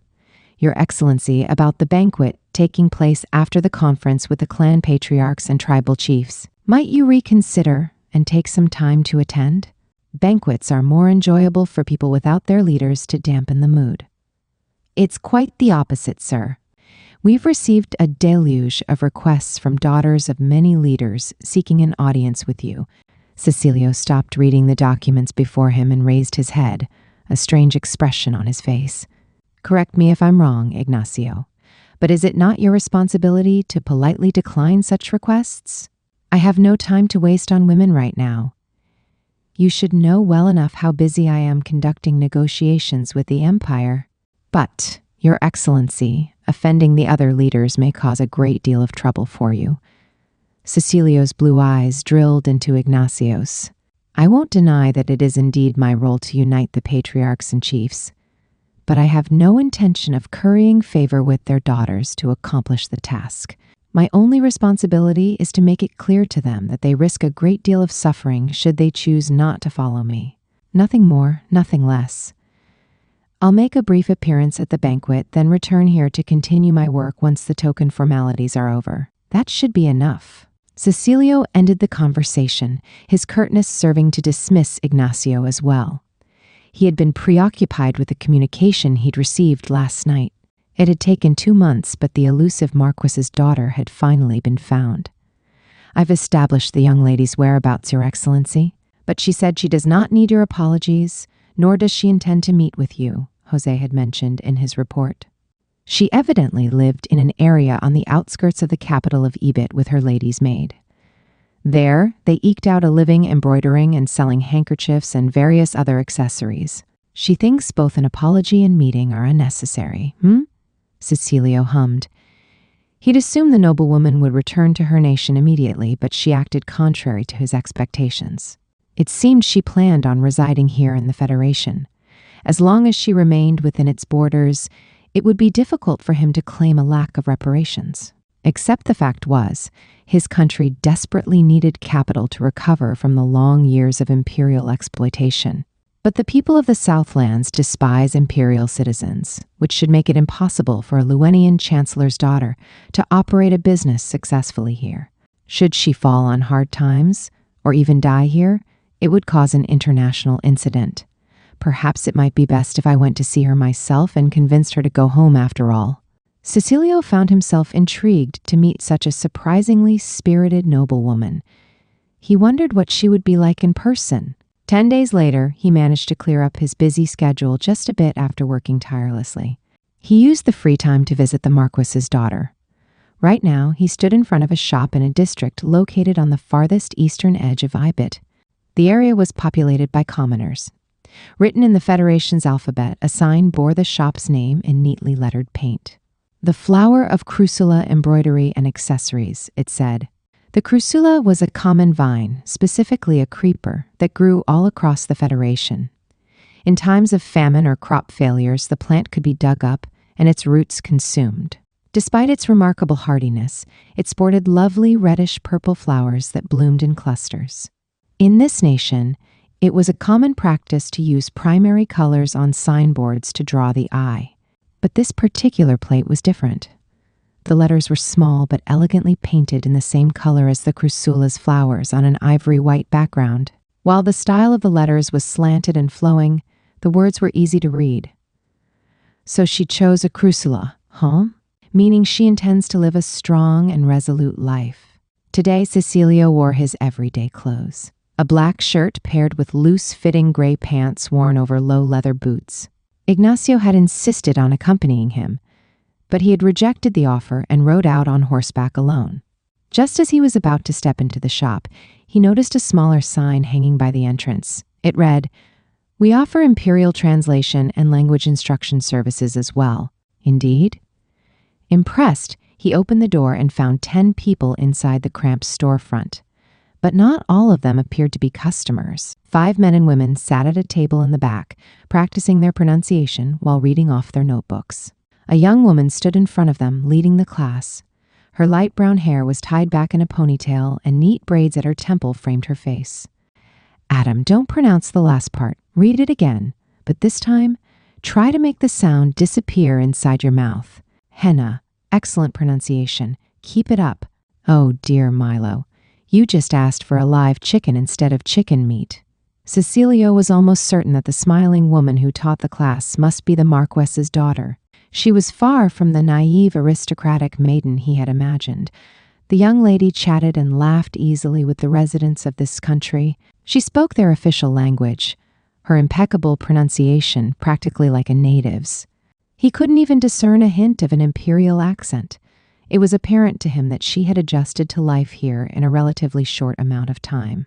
Not wanting to disturb her at work, Cecilio listened attentively while wandering around the small store. He noted the variety of elegantly embroidered accessories, handkerchiefs, woven shoulder bags that women in this country used in their daily lives, and shawls to protect fair skin against the sun's intensity. Since the selection wasn't very large, it would have been more appropriate to describe the interior as an exhibition room rather than a true storefront. He saw small cards pinned all around with the words, "We can embroider a design of your choosing." The designs on the current wares displayed were in the imperial style, refined and beautifully done. They truly exhibited the preferences of imperial aristocrats. Because the store was long but narrow, it didn't take Cecilio long to reach the end of its right side. He turned his attention to the left wall and stopped to observe. Myriad types of jewelry adorned it, all arranged neatly. Earrings, necklaces, bracelets, and bangles. What surprised him was their unfamiliar design. In the Federation, everyone had both ears pierced during infancy. It was a long-held tradition applied to men and women, but most started out with small spherical earrings made of gold or silver. As they grew older, many individuals replaced the studs with decorative ones to be fashionable. The wealthy favored large, gaudy earrings with vivid gemstones and metal plating, one or two in each ear. However, the earrings in this store were remarkably different in style. One design had an extremely thin wire strung through with small crystals and intricately shaped. Another sported a dangling combination of 3 or 4 crystals. In short, the designs came in a variety of colors and patterns. A few were color-coordinated with complementary colors, while others dramatically mixed dark gems and translucent ones. And all of them had small tags nearby with the name of the artisan who created the piece of jewelry. These names mark them as people of this country. So, she didn't make them herself? While he scrutinized the display intently, he wondered what to make of this startling development. Before he knew it, the young woman he suspected was Bertine had approached him. She stood a few paces from him and smiled as she watched him survey the products. "Welcome. Are you in the market for earrings?" she inquired. "Ah, yes, I am. I find myself surprised by the unusual designs." Concerned about others listening in on their conversation, Cecilio missed the opportunity to introduce himself. He certainly had no wish to discuss reparations or anything of the sort here. All of these earrings were made by women who lost their husbands in the war, she explained. I provided them with the materials and they created the designs and products. I only deduct the cost of materials and 20% from the sale price. The remainder of the proceeds go to the widows. If you find one you like, perhaps you can gift it to your wife or sweetheart. After all, these earrings bring joy both to the women who made them and the ones who will receive them. War widows truly made these. Indeed, war is deadly not only for soldiers, but the families they leave behind as well. So I'd like to do my part, however small, in helping their widows and children, especially in light of all the support I received from many people when I opened this shop. Cecilio was bewildered. It never once crossed his mind that an aristocrat from the empire could live so cheerfully in his country. And what did she mean by the support she'd received from his fellow citizens? It astounded him to learn not only had she not been persecuted, but had instead been aided. A few of her students walked over to them and joined the conversation. "Sir, this young lady is made of quite stern stuff. Not long after she moved into the neighborhood, she inserted herself into an argument between a husband and wife wherein she protected the woman. Insulting and hitting a woman just because she is one is the same as insulting and hitting your own mother. Have you no shame?" I believe those were the words she shouted furiously at him. "She did something so dangerous?" Cecilio asked. Indeed. The neighbors told her to ignore them since a row between the two was nothing unusual, but she refused. At that point, they rushed to the couple's house with her because they knew the husband could get violent. Though Cecilio was aghast by the news, the young lady remained unfazed. What can I say except I have nothing to lose anymore? One or two smacks to the cheek defending someone isn't the end of the world for me, she spoke quietly but firmly. He hit you then?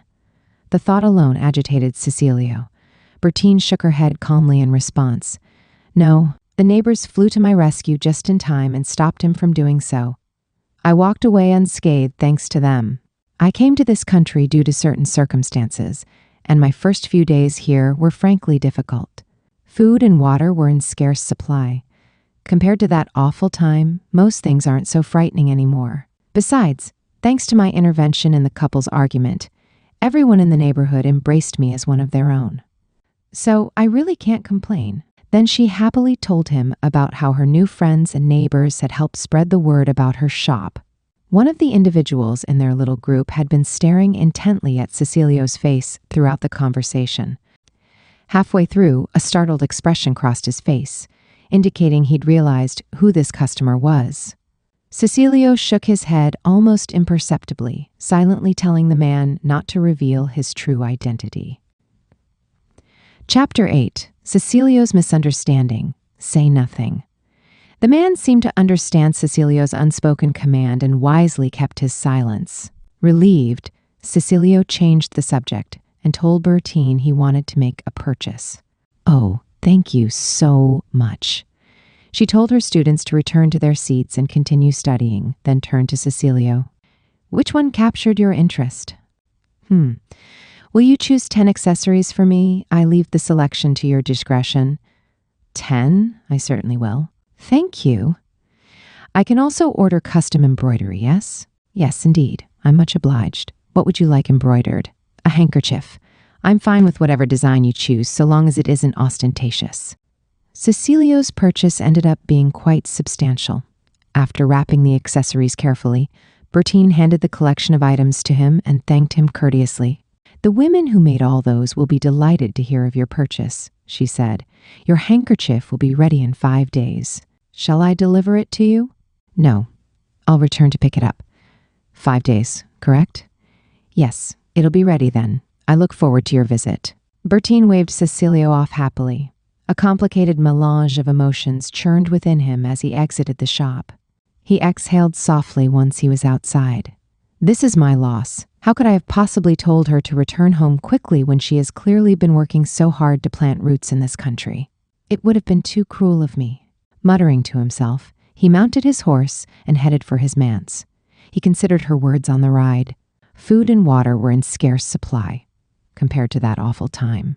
His heart ached thinking about the woman who said them because her experience at his estate had been worse than being struck by a man. Back then, Cecilio hadn't known when he'd be able to return to his home from his visit to the region affected by flooding. But the wait for her must have been absolutely interminable, not knowing when her suffering at the hands of the enemy would end. Perhaps even fearing an endless series of days with even greater pain while he remained away indefinitely. He felt terrible about what she'd endured. The handkerchief will be ready in 5 days, huh? As his horse raced back to his estate, Cecilio came to a decision. When he returned to her shop to fetch his order, he would reveal his true identity and offer his deepest apologies for her treatment at his estate. In the meantime, Bertine led an increasingly busy life. For her lessons in the imperial language, she accepted both coin and goods as payment. It was no wonder then that most of her students ended up paying for their education with food, meat, vegetables, and beans. Every day she would receive an assortment of foodstuffs. On rare occasions, live chickens and chicks. But the Southlands were warmer than her homeland, so she couldn't leave them out for too long, or they would rot. Which was why she continued her own education in the kitchen under Dorothy's tutelage. She tried her best despite being a novice at the culinary arts. Though the seasonings changed from day to day, Bertine found herself making hearty soups for the most part, ones chock full of ingredients, because she couldn't bear the thought of wasting food by allowing it to rot. She obviously couldn't tell others, but the truth was that she and Dorothy could survive for a relatively long period of time on the gold and jewelry her father insisted she take with her. All she had to do was sell it off bit by bit, and this was why she accepted barter payments instead of money for her classes, with the result being a happy but troubling issue of an overabundance of food. But they had plenty of neighbors who enjoyed sharing their meals with them, so ultimately the problem took care of itself. Recently, older people with too much time on their hands, and children whose parents left them at home while they worked, stopped by often to eat her soups brimming with a medley of ingredients. Of course, the soup was one reason they came. The other was because they enjoyed friendly gatherings where they could chat with their neighbors and friends. It reached the point where lunchtime at the shop became less a business selling embroidery and accessories, and more a restaurant offering meals for free. I like it better this way anyway. Who cares about appearances? Because Bertine could never forget the despair she had felt during her brief stay at His Excellency's residence, knowing she had nowhere to belong. But now she had a safe place here. One she decided in her heart she would protect herself at all costs. I can't deny that I'm also still traumatized by Andrew's behavior, or lack thereof, when our engagement ended. Not to mention the debacle with His Excellency, too. So perhaps I'm destined to be alone, unable to pass my days peacefully with a husband, Bertine lamented to Dorothy. My lady, you are in no way responsible for what happened with Lord Andrew, Dorothy insisted. You're right, but in the end it doesn't really matter. What's done is done. Right then, time for me to start on my embroidery for the day. Bertine recalled the black-haired customer from earlier that day and set her mind to work on designing a pattern that would suit him. She had been captivated by his beautiful blue eyes, the color of sapphires. Black hair and sapphire eyes. She hummed to herself. She opened up a book of illustrations she had brought with her from San Luis. If memory served, His Excellency Cecilio, the one contracted as her future husband, also had black hair and blue eyes. Dorothy, do you think blue-eyed, black-haired men are common in this country? That's a good question, my lady. Let me see. The restaurant owner's husband matches that description, as does the husband of the woman living 3 buildings away. Oh, and the retiree near her as well. They may not be all that unusual then. I believe you're right, now that you've pointed out these examples. Bertine once more turned her attention to the collection of drawings. 5 days later, as promised, the aforementioned man with black hair and blue eyes visited her shop again. This time, he came not long before closing time. Bertine was inside giving a lesson on the imperial language to a man in the prime of his life. They had just finished their lesson, so the man's arrival was the perfect opportunity for her student to take his leave. Welcome. Bertine greeted him warmly, then realized something. I never asked his name. You're here to pick up your order, yes? Mr. She politely prompted him for his name, and the man obliged. My name is Cecilio. Once he introduced himself, he stared intently at her with his sapphire eyes. Right then, Mr. Cecilio, here's the handkerchief you commissioned. Please tell me whether the design is to your liking. Oh, he has the same name as His Excellency? Bertine was startled to learn this information, but when she took a moment to think about it, she realized the name wasn't that uncommon. Besides, it was unthinkable for the country's leader to come here alone, so surely it couldn't be him. Not to mention, she had refused to meet with His Excellency and rejected his apology. The man spread the handkerchief on the counter to inspect her embroidery. It depicted the bald eagle and lion on the Federation's flag standing back to back with an upright sword between them. His eyes widened in surprise. You stitched our flag's design into this? He asked. Yes, most of it anyway, though I did make certain to allude to your black hair and sapphire eyes, sir. He peered closely at the spot she indicated on the handkerchief. Ah, I see. The lion's mane is black and the bald eagle's eyes are blue. Indeed. I wanted to capture your powerful, dignified aura. I do so hope you like it. I do, very much. I'm delighted to hear that. Including the handkerchief and the embroidery, the total price is 1 large silver coin. No, you won't see any profit on this sale at that price. Not for 5 days of work. You're free to go high. Cecilia was cut off by the sound of the door opening. Miss Bertie, I'm home. Ah, I'm starving. Oh, many apologies. I didn't realize you still had a customer.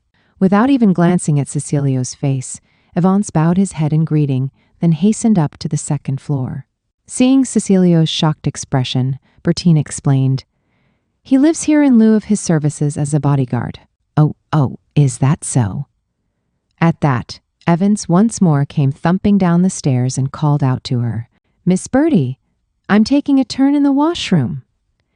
He didn't come back to the storefront. Instead, he went directly down the hallway at the back of the shop and headed toward the washroom without once appearing in front of them. They heard the door close with a bang. Then came the sound of water splashing and cheerful humming from the washroom. The name of the song was "The Saran River Flows Through My Hometown." "I apologize for the noise," Bertine said. "He truly is just like a mischievous rascal." Let me pose a question. If an unmarried woman and young man lived in the same house, do you really think anyone would consider them simply housemates? Cecilio asked in a low, rumbling voice. "I'm sorry?" Bertine responded warily, her guard up. She had immediately picked up on the sudden chill in Cecilio's voice. "I worry deeply about the difficulties you might be facing in the enemy's lands, but I see that my concern was clearly unwarranted. Whatever do you mean?" she asked.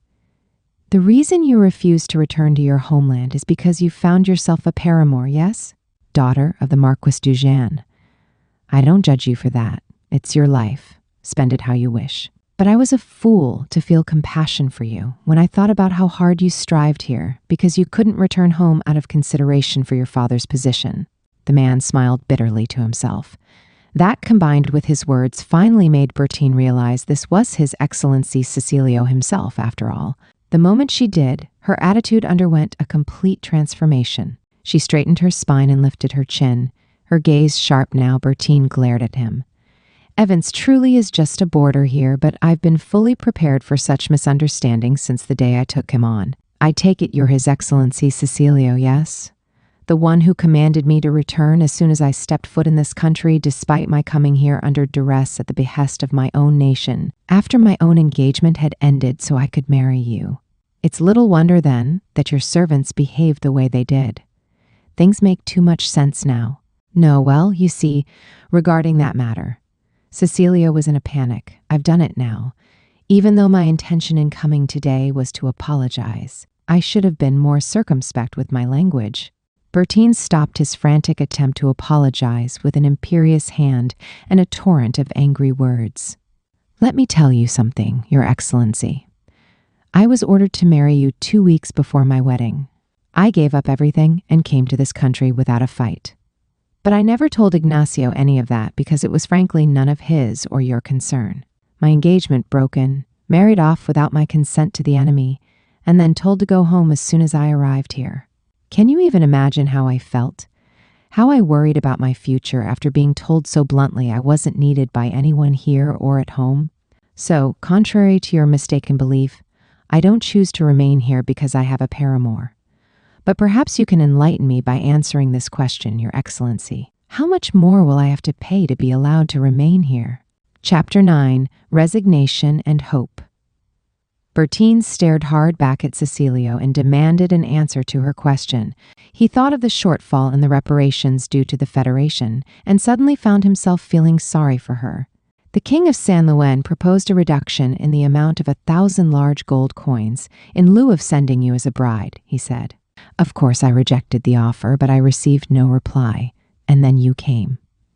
You must know how shocked I was to find that a king, any king, would be so willing to sacrifice a woman for a reduction in reparations." Cecilio continued, his expression sympathetic.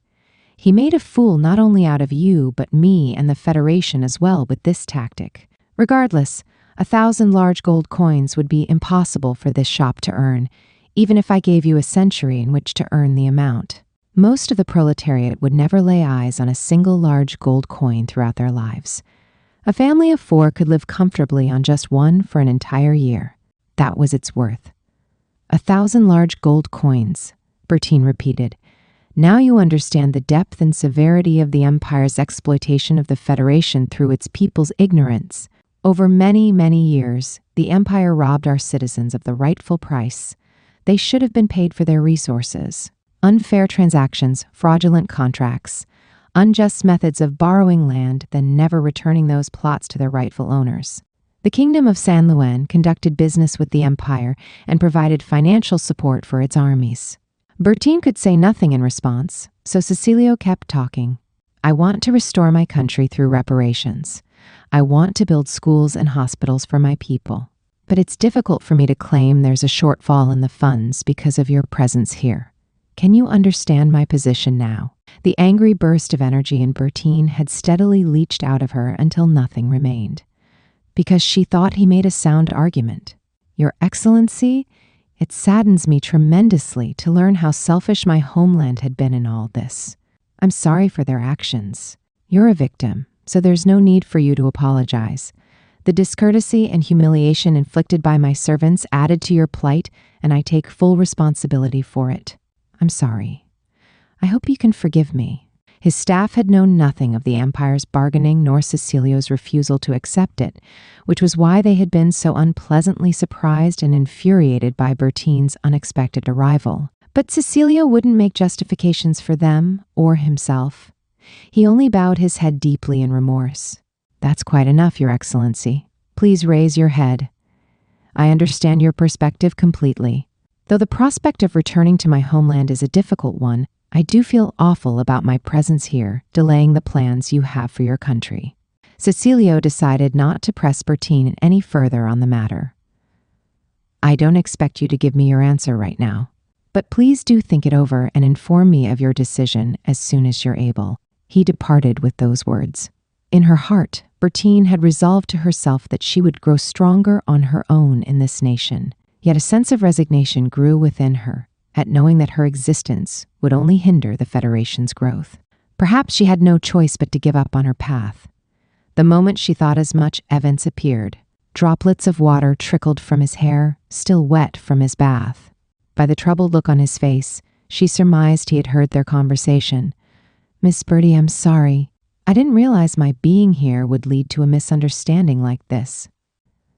No, Evans, you're not to blame. After all, it was my decision to allow you to reside here. Please don't worry about it. I believe in your potential as an architect, and I want you to fulfill it. Truly, I do. But I may have to give up on my life here now that I know what a bind His Excellency is in. I want to help you, Miss Bertie. I want to repay you for everything you've done for me. Damned if I can think of how to get you out of this mess, though. Thank you. The thought alone is enough for me. I'm sorry as well that I couldn't help you see your dream through to the end. The next day. Miss Bertie, what's the matter? You're not your usual cheery self. Adam, one of her students in her Imperial language class, stared worriedly at her. He was a peddler in his 50s. The truth is, I'll have to close down my shop soon and leave this country. What? But you only just opened it. Why? It's a complicated situation, but the long and short of it is that if I wish to stay here, I must pay the government 1,000 large gold coins. And I just can't think of a way to come up with so much money. It's impossible. 1,000 large gold coins. Bertine's other students were speechless, stunned by the unbelievably large amount. Don't worry, though, she said. I'll continue teaching my Imperial language classes as long as I can, right until my departure. After that, the lesson continued, albeit weighed down by a somber atmosphere. Then Adam interrupted to ask her a question. Miss Bertie, last week, didn't you rewrite our farmers' contracts with the Imperials in our official language? Are you referring to the wheat farmers' contracts? She asked. Yes. Did the Empire's broker pay full market price for the wheat? I've heard rumors that the Federation's wheat is being bought cheaply because it's easy to bargain us folks down. You've heard right, unfortunately. The retail prices charged in the Empire for Federation wheat are high compared to what they're bought for, which was why I advised the farmers to have their contracts rewritten so that they receive a fair price for their crop. Adam clapped his hands in excitement. Miss Bertie, that means you're generating money for this country. Thanks to you, those farmers were able to do their business without suffering losses. If you continue doing things like this, that might be proof enough for the government to reconsider your presence here, because I don't think earning gold coins is the only way to be productive. Hannah, another student, inserted herself into their conversation. Once I become fluent in the Imperial language, I'll be able to find gainful employment in the Empire. Otherwise, without knowing the tongue, I can only work there as a street sweeper or cleaner. But if I can find a high-paying job there instead, it'll be because of your lessons, Miss Bertie. Oh, that's right, Hannah. You plan on emigrating to the Empire for work, don't you? Yes. The end of the war means Imperials are open to hiring citizens of the Federation again. Adam elaborated some more on his idea. Miss Birdie, what if you become a mediator between the Empire and the Federation's farmers and landowners? You can inspect the contracts for any discrepancies and make sure our people get a fair deal. If you did that, would the government allow you to remain here? He's right, Miss Birdie. What do you think? Henna, the innkeeper, had a curious expression on her face as she listened to the exchange. What I'd like to know is why Miss Birdie has to pay a large sum like that in the first place. Bertine hesitated for a moment, then decided to be honest with them, because she knew they genuinely cared for her and worried about her. I've kept this a secret from everyone for quite a while now, but I'm actually an aristocrat from the kingdom of San Luen, she confessed. I was sent here in exchange for a reduction in reparations owed to the Federation. I kept mum about my situation because I feared no one would come here once they learned the awful truth. All her students stared at her, momentarily flabbergasted. Then, a moment later, quiet chuckles filtered throughout the space. Oh, Miss Birdie, did you truly think we didn't already know? What? Why, rumors sprung up about you as soon as you moved into our neighborhood, that you were an imperial aristocrat and such. Although none of us could have guessed you're actually from San Luen. Rumors? Right away? Bertine asked, surprised. Yes. The fact that you arrived not long after the war ended had everyone speculating that perhaps you'd been forced to leave the Empire for whatever reason. Her honesty evidently broke the floodgates as the rest of her students joined in eagerly on the conversation. To be frank, it doesn't matter to us who you are or where you came from. You always look after David and Camilla, not to mention your free soups. You eat the same things in the same places as the rest of us. Your circumstances didn't matter to us because it was clear to us that you were a good person. He's right. Not to mention your work with the women who make the accessories here. We're all aware that you give them 80% of the profits. It makes those widows so happy, you know. Adam and Hannah continued speaking, their expressions kind. Above all, Miss Birdie, you don't look down on us people of the Southlands, Adam said. Not once have you ever had an unkind word for any of us. Adam's right again, Hannah agreed. You're from a country as rich as San Luen, but we've never heard you complain a single time about your life here. Bertine found herself choking with emotions when she realized her new friends and neighbors hadn't treated her any differently despite suspecting her background. She knew she would be eternally grateful for their generosity of spirit. I see. You all already knew. She laughed shakily, hiding the happy tears which threatened to spill over. Miss Birdie, we'll hunt down more people who do business with the Empire, so from now on, won't you review their contracts? This way, you'll be able to help the citizens of this country and stay here, yes? And there are so many people here who can't even read or write our official language, never mind speak the imperial tongue. If you can help even a few of those citizens, we would all be overjoyed. Up until a short while ago, Bertine had been resigned to the notion of giving up her life in this country. But now she felt a small rush of energy rekindling inside her. The Federation thrived in agriculture, while the Empire thrived in industry. Each side needed the other, but thus far, the Imperials had ruthlessly and unilaterally drained profits from the Southlands. Though the Federation had won this latest war, and with it came a return of land to their original owners, there was no meaning in the victory if the contracts continued to be unfair. I think you're onto something, Bertine said. After all, the officials here are so busy they couldn't possibly have the time to look over each individual contract. I'll discuss the situation with my contact in the government once more. You do that, young lady? Good luck, Miss Birdie. Bertine knew what she had to do until His Excellency's next visit. She would gather as much evidence as she could to persuade him that she would be a useful asset for his country. Not long after, the lesson ended and her students went home. She spoke to Dorothy when her former maid approached her quietly. Dorothy, I truly love the people of this country. I would like to do what I can to live here, but I also don't want to become a burden to His Excellency, not when he's working so hard for the sake of his people. Even so, she ultimately didn't want to squander her students' kindness and affection. She was committed to doing whatever it took to eke out a life here. I'll give it my best shot. I can think about giving up and going home once I've exhausted every option. Bertine smiled determinedly at Dorothy, so as not to worry her. Chapter 10. Carlos, the wealthy farmer. Bertine's coach raced swiftly toward her destination, a farmer who grew wheat on a massive scale close to the capital. His plot and output were so sizable that he was known in these parts as the wealthy farmer. Rocked by the sway of the carriage, she watched the landscape passing by. The scenery in the Southlands differed considerably from that found in the island nation of San Luis, as well as the empire in the north of the continent. Growing fields and verdant flatlands stretched as far as the eye could see.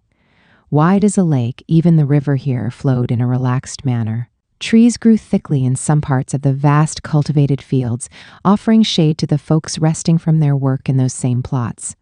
The people of the Federation cherished their traditions and lived their lives while working at an easy pace. In Bertine's eyes, they weren't particularly greedy or materialistic. She thought they didn't show much of a desire to increase their profits either. If it can be done tomorrow, then there's no need to rush today. She heard this phrase often, and it served them well. They were able to embody this tenet and live without starvation thanks to the temperate climate and nutrient-rich soil. Life in the Empire of Centaur was markedly different in comparison.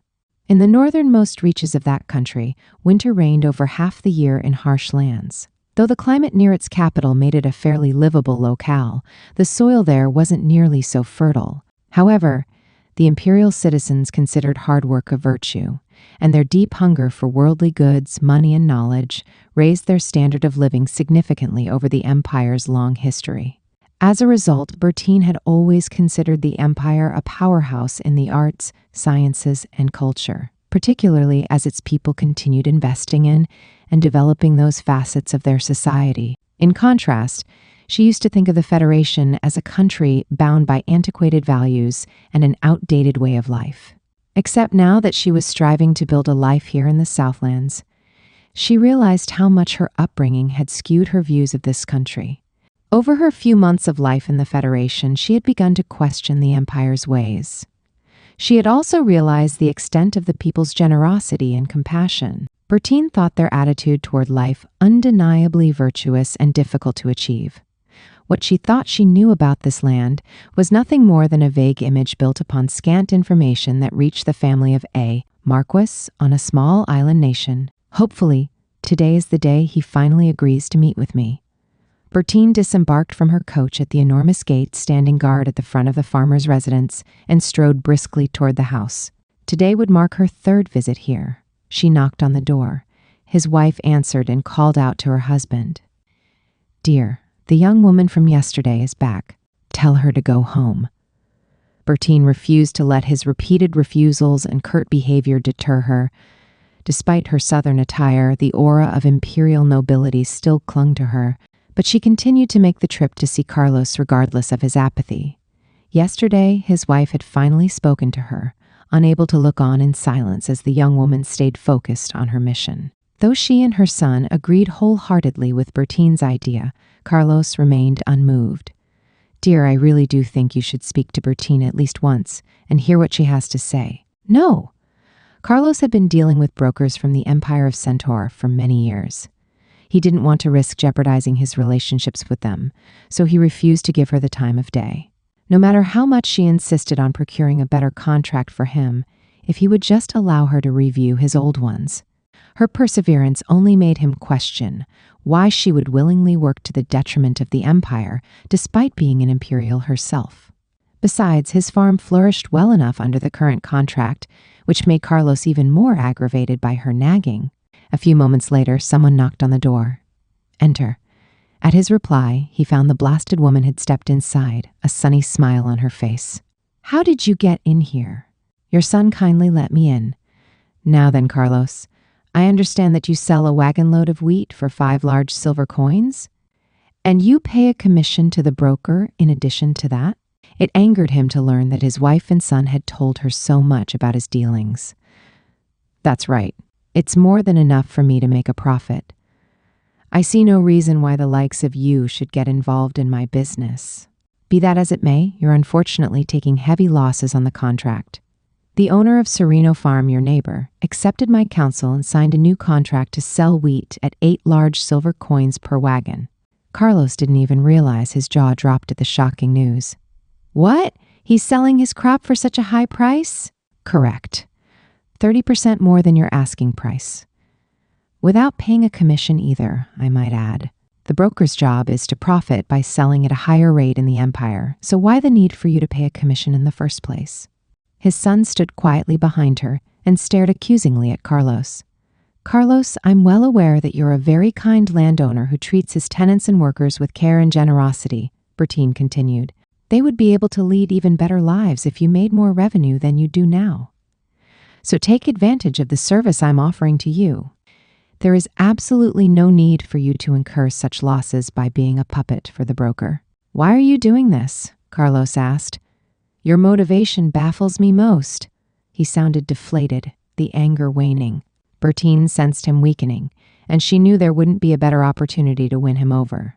So she went in for the kill with a smile. I'm not an imperial citizen. I was born and raised in San Luis, but was dragged into the politics between the Federation and my homeland. I do all this because I want to live here, and the only way I can do that is if I pay the government a sum of 1,000 large gold coins. 1,000, that's impossible.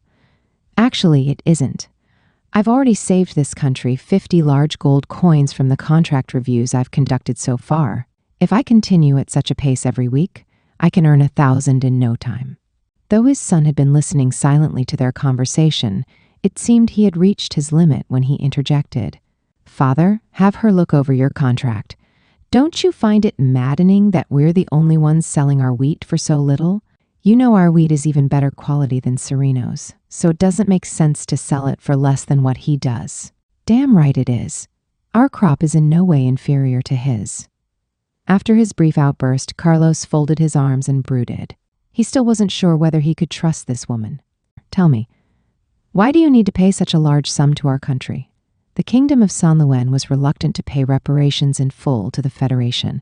Instead, they used me as a bargaining chip and sent me here as a bride for your leader. But His Excellency had a much greater need for capital than me because of his drive to rebuild this country, which was why I decided on my own to make up the shortfall of 1,000 large gold coins myself, since I would very much like to continue living here. Carlos's wife stepped into his study. Dear, listening to her would benefit us, the workers, and this young lady. Do you truly see a downside to this? San Luis, eh? How can the country treat its own citizens so terribly? Rather than the adage, money is second to life, San Luis lives by another one. Money is as precious as life. But the people of the Federation don't think like this, and that's why I've fallen in love with this country. Bertine beamed at him. Dear, Father, damn it, fine, I understand. I'll show you the blasted contract. And so she managed to convince him to accept her proposal. She read through the document, then spoke. I knew it. Not only did the broker drive down the price too low, the commission is much too high as well. You must be joking. The longer one blindly obeys, the faster one will find themselves stripped of everything they hold dear, Bertine said. When is the next time your broker will visit? In 2 months. Understood. I'll rewrite this contract in the Federation's official language and make note of all the terms I recommend you amend. Please read it carefully and thoroughly. Once the broker agrees to the new terms, only then should you sign the revised contract, and I cannot stress this enough. Absolutely do not sign the contract until the broker agrees to address all your objections. Should the broker refuse to sign the new contract, then I myself will go to the Empire and find a new one for you, willing to accept the terms of the revised agreement. I pledge this oath to you. Carlos watched Bertine perform the calculations and emphasized the difference between his current contract and the new one. Amazed, he watched his profits soar right before his eyes. Young lady, I have a request for you. Would you be willing to help other farmers too? Many of the owners of smaller farms are illiterate, so they agree to verbal contracts, and that's how they do business. My conscience won't let me rest if I'm the only one who benefits from an arrangement like this. Of course I'd be glad to. After all, this work is exactly what will allow me to remain in this country. After that, Carlos penned a letter of introduction for Bertine, and it proved to be a tremendous boon to her efforts, as it gave her the legitimacy she needed. She went from farmer to farmer, each at the referral of the one prior, preventing the Empire from profiting unfairly off the labor of the Federation's people. At each farm, she reviewed the contracts for free. Thanks in large part to Carlos's endorsement, in a span of 10 days, she reviewed 23 contracts, saving the Federation a total of 83 large gold coins. Then, finally, the day arrived for her meeting with Cecilio. He had sent her a notice in advance stating the date and time he would visit, so last night she had prepared all the data she needed for the negotiation today. She had even explained the situation to Carlos and asked him if he would lend her his support by attending the meeting. At the sound of a knock on their small shop's door, Bertine and Dorothy rose simultaneously. Chapter 11. A Shrewd Merchant. Bertine greeted Cecilio with a smile and led him to the table in her shop where she conducted her language lessons. Carlos, the wealthy farmer, already occupied a seat there. "Who might this be?" Cecilio questioned her politely. "His name is Carlos, and he runs a wheat farm in the town neighboring Ebit," Bertine said.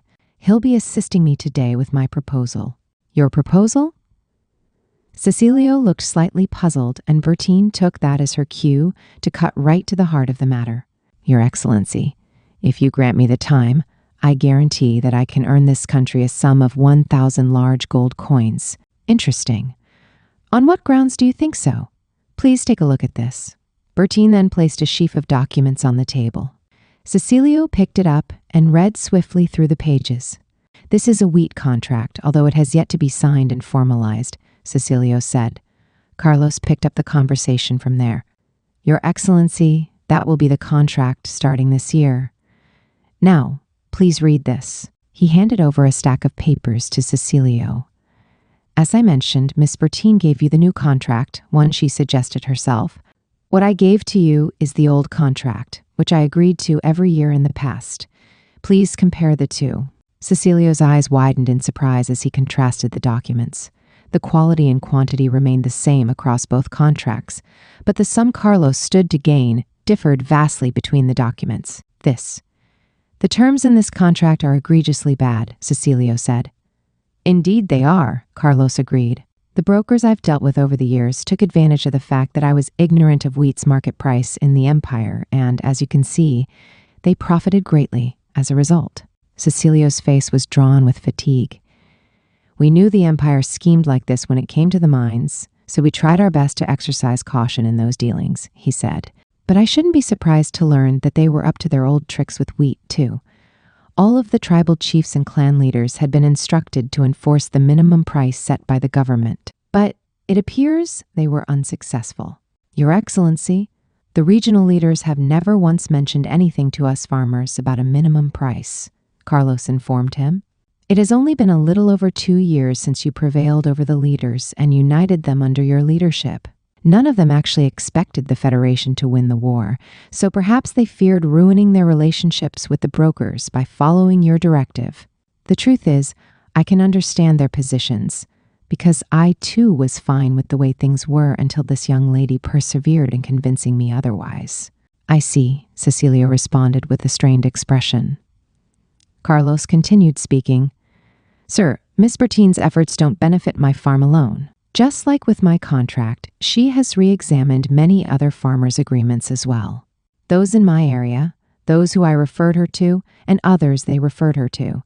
Thanks to her, we have high hopes that we'll no longer be robbed of our rightful profits. My counsel to these farmers has resulted in saving the Federation 83 pieces of large gold coins from a total of 23 contracts," Bertine stated. The information left Cecilio momentarily speechless. He couldn't contain the surprise in his voice when he recovered his faculties. "That much since last we met? You mean to tell me you stopped the flow of that much revenue to the empire in just 10 days? "Correct," Bertine asserted. "Though the 83 pieces won't end up directly in the country's coffers, they will circulate here in other ways, thereby enriching the Federation." Cecilio stared at them both for some time, reflecting on the situation. Bertine looked proud of herself, and Carlos grinned cheerfully. With a wry laugh, Cecilio conceded defeat. "Lady Dujean, you have made your point. Well done. I applaud your skill. I realize that E83 eyes nowhere close to 1,000 pieces, but won't you grant me the time to reach that goal through my work? And once I do, might I continue living in this nation?" Strength radiated in her eyes and voice. I won't deny this is one method of protecting our country's fortunes, Cecilio said. Then I would like you to accept a request of mine. It might lead to an even more substantial stream of income. If you successfully accomplish the task I set for you, I'll forgive the 1,000-coin shortfall entirely. Bertine's expression turned serious at once. What is it? I'd like to send officials right away across the country to verify the lowest contracted price, but we unfortunately lack the manpower. The individuals who can handle this duty have their hands full dealing with the war's aftermath, and the ones proficient in the imperial tongue are already drowning in more work than they can handle. So we're in a difficult position. Bertine recalled how very few imperial citizens, particularly the aristocracy, actually spoke the Federation's official language. In the same vein, not many people here could read or write in the imperial language. Essentially, the only ones who could bridge the divide between the nations were the merchants capable of utilizing both languages. Which is why I'd like you to help us verify the wheat sales contracts, Cecilio said. I'll find a way to secure 5 officials to dedicate to this operation. The 6 of you will divide the burden equally and visit all of the regional leaders. You'll confirm the wheat sale price in each territory and enforce the minimum price I set. Will you help me do this? Are you certain I even can? Bertine asked. Cecilio nodded emphatically. Yes, I am. Go persuade the various chiefs and clan heads to sell their wheat for at least 7 large silver coins per wagon. Of course, you'll be paid a daily stipend for your work. Yes, yes, yes, yes, Bertine exclaimed. It would be my pleasure. This is an opportunity for me to show you the negotiation skills I've tempered in myself since the moment I learned to speak. Cecilio smiled broadly and nodded again, pleased by her attitude. I expect great things from you. Would 1 large silver coin per day suffice for your allowance? I'll pay for your transportation, lodging, and meal expenses separately. I gladly accept the offer, Your Excellency. And I won't be stopping at wheat either, she insisted. No matter how long it takes, I'll strive at this work until I've earned this country 1,000 large gold coins. Carlos smiled happily and interrupted them. I expected no less from a San Luenian. To extract a concession from His Excellency himself truly attests to your people's vaunted tenacity. You will always find a way to rise after every fall, I hope you meant that as a compliment in this case, Carlos, Bertine said. Carlos and Cecilio both chuckled, charmed by her serious expression. Oh dear. Why are you laughing? I don't understand. She found herself blushing in response, perplexed by their reactions. Now that their discussion was over, Carlos stood up. Thank you very much for your help today, Carlos, Bertine said. Think nothing of it. I still have work to do at the farm, so it's time I get back. He left with a smile, which meant Bertine was now alone with Cecilio. I need to say something. But she didn't know what to talk about. Cecilio seemed to sense her flailing internally because he kindly took the initiative. If you hadn't realized what was happening, we would have continued bleeding money to the Empire, he said. Thank you. I appreciate it. Oh no, not at all. I actually have my students to thank for this idea. Is that so? Although ultimately you were the one who started the language classes.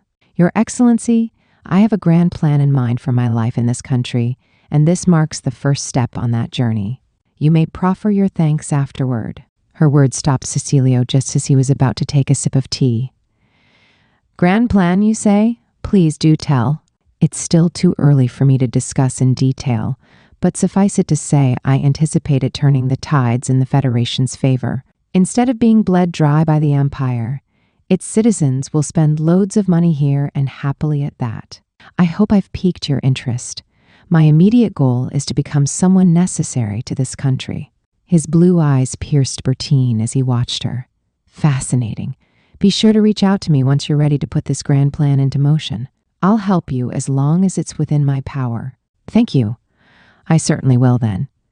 Cecilio bought many accessories on this occasion as well before he departed. My lady, that went well. Indeed it did, even better than I had hoped. I'll be busy again tomorrow poring over contracts, but tonight, why don't we celebrate by eating dinner at our favorite restaurant? It would be my pleasure to accompany you. As he rode his horse back to his estate, Cecilio found himself feeling both pleased and frustrated. pleased and surprised because Lady Bertine turned out to be far more talented than he could have ever imagined. Frustrated and embittered because he learned the other leaders of this country still didn't trust him. Still, he allowed himself a small measure of cautious optimism over the new operation. He hoped that her efforts, combined with the officials he would dispatch, would be enough to prevent further monetary losses on Federation wheat by the time harvest season arrived.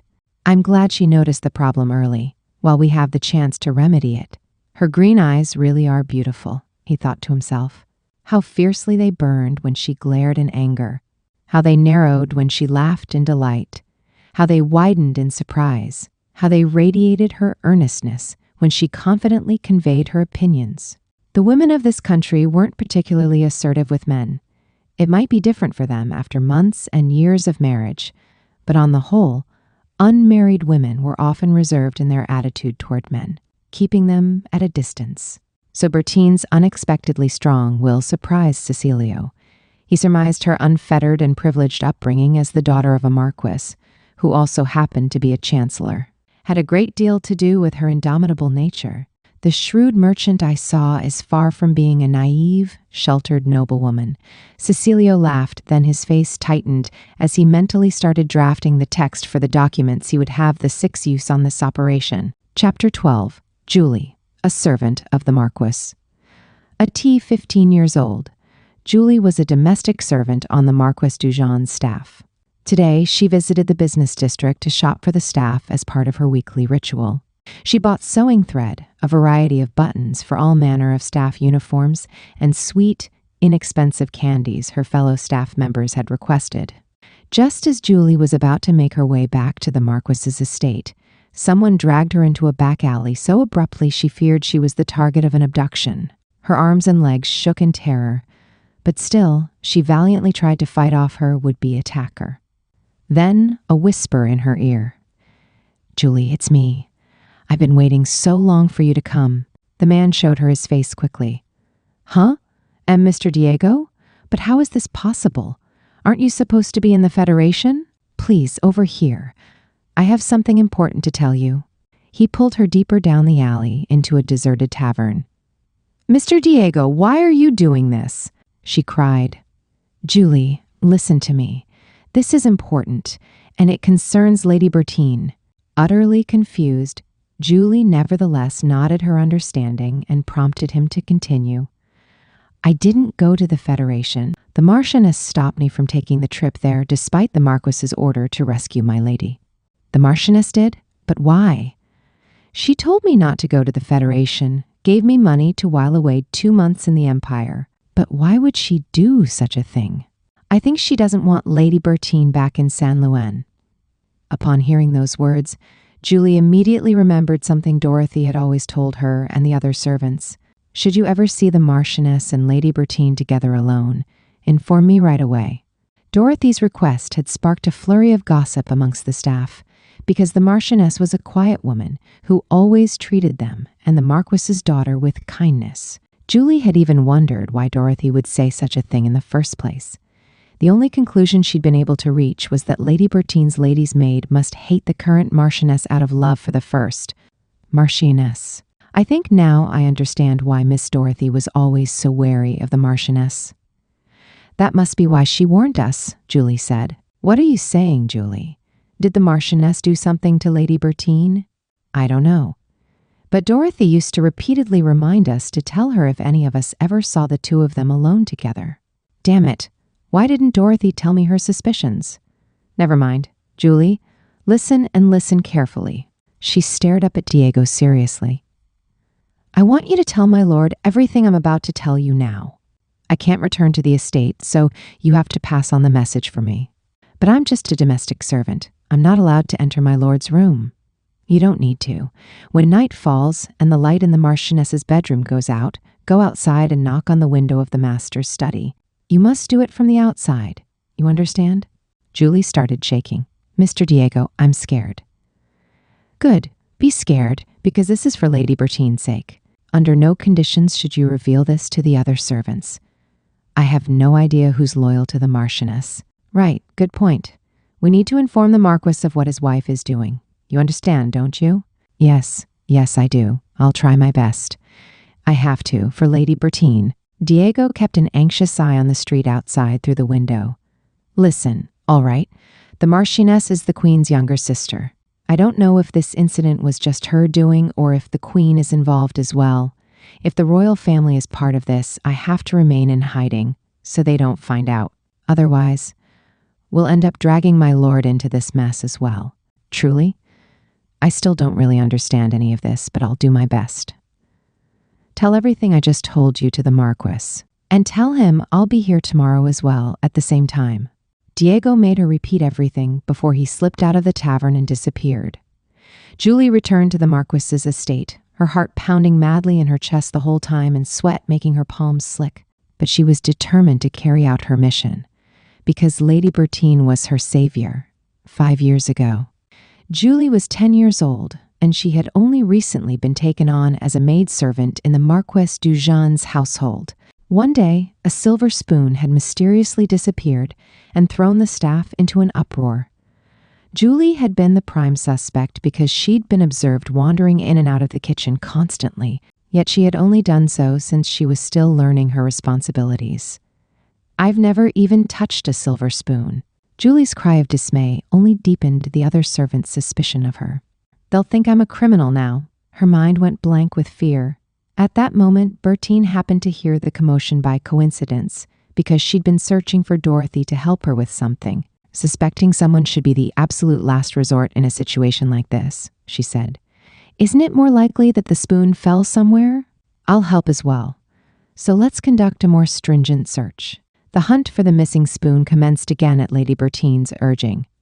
And this time it was successful when the spoon turned up amongst the food waste tossed in the rubbish hole dug in the garden. One of the cooks realized they must have accidentally dropped the spoon along with the waste. It was fortunate the rubbish hadn't yet been taken away. Thus, Julie was cleared of suspicion, and the cook apologized profusely for the mistake. Lady Bertine had noticed the fearful tremors that continued to rack Julie's body even after the situation was resolved. She summoned the young girl to her room, where she gave her something special. It was a sweet-baked confection of the highest quality. "I'm so sorry," Bertine apologized to her. "If I had just noticed earlier, I could have spared you from such a frightening experience." "It's not your fault, my lady." Saying those words broke the dam of tears Julie had been holding back. "You're all right, my dear, you're all right. Oh, you poor thing. If anything troubles you again, feel free to come to me, Everyone makes mistakes, but it's an awful feeling to be doubted like that, especially without proof. I think everyone was just in a panic. Regardless, I'll tell them to be more careful in the future." Bertine wrapped her arms around Julie's shoulders and comforted her. Later that day, Julie stealthily devoured the treat when she had a moment alone. Sweet and emanating a rich, buttery aroma, it tasted decadently delicious, a flavor she'd never experienced before. After that incident, Bertine continued to engage Julie in conversation, asking about her well-being and such. She would often hand her small candies and confections, too. How could the Marchioness have stopped Diego from rescuing Lady Bertine, and to tell him to enjoy a vacance in the Empire of all things? Julie suddenly found herself terrified of the mistress, who always spoke so gently and softly. That night, Julie quietly snuck out of her bed. Just as she was about to open the door and slip out in the corridor, her co-worker sharing this room with her called out, "Julie, what's wrong?" I'm thirsty, and I need to use the privy.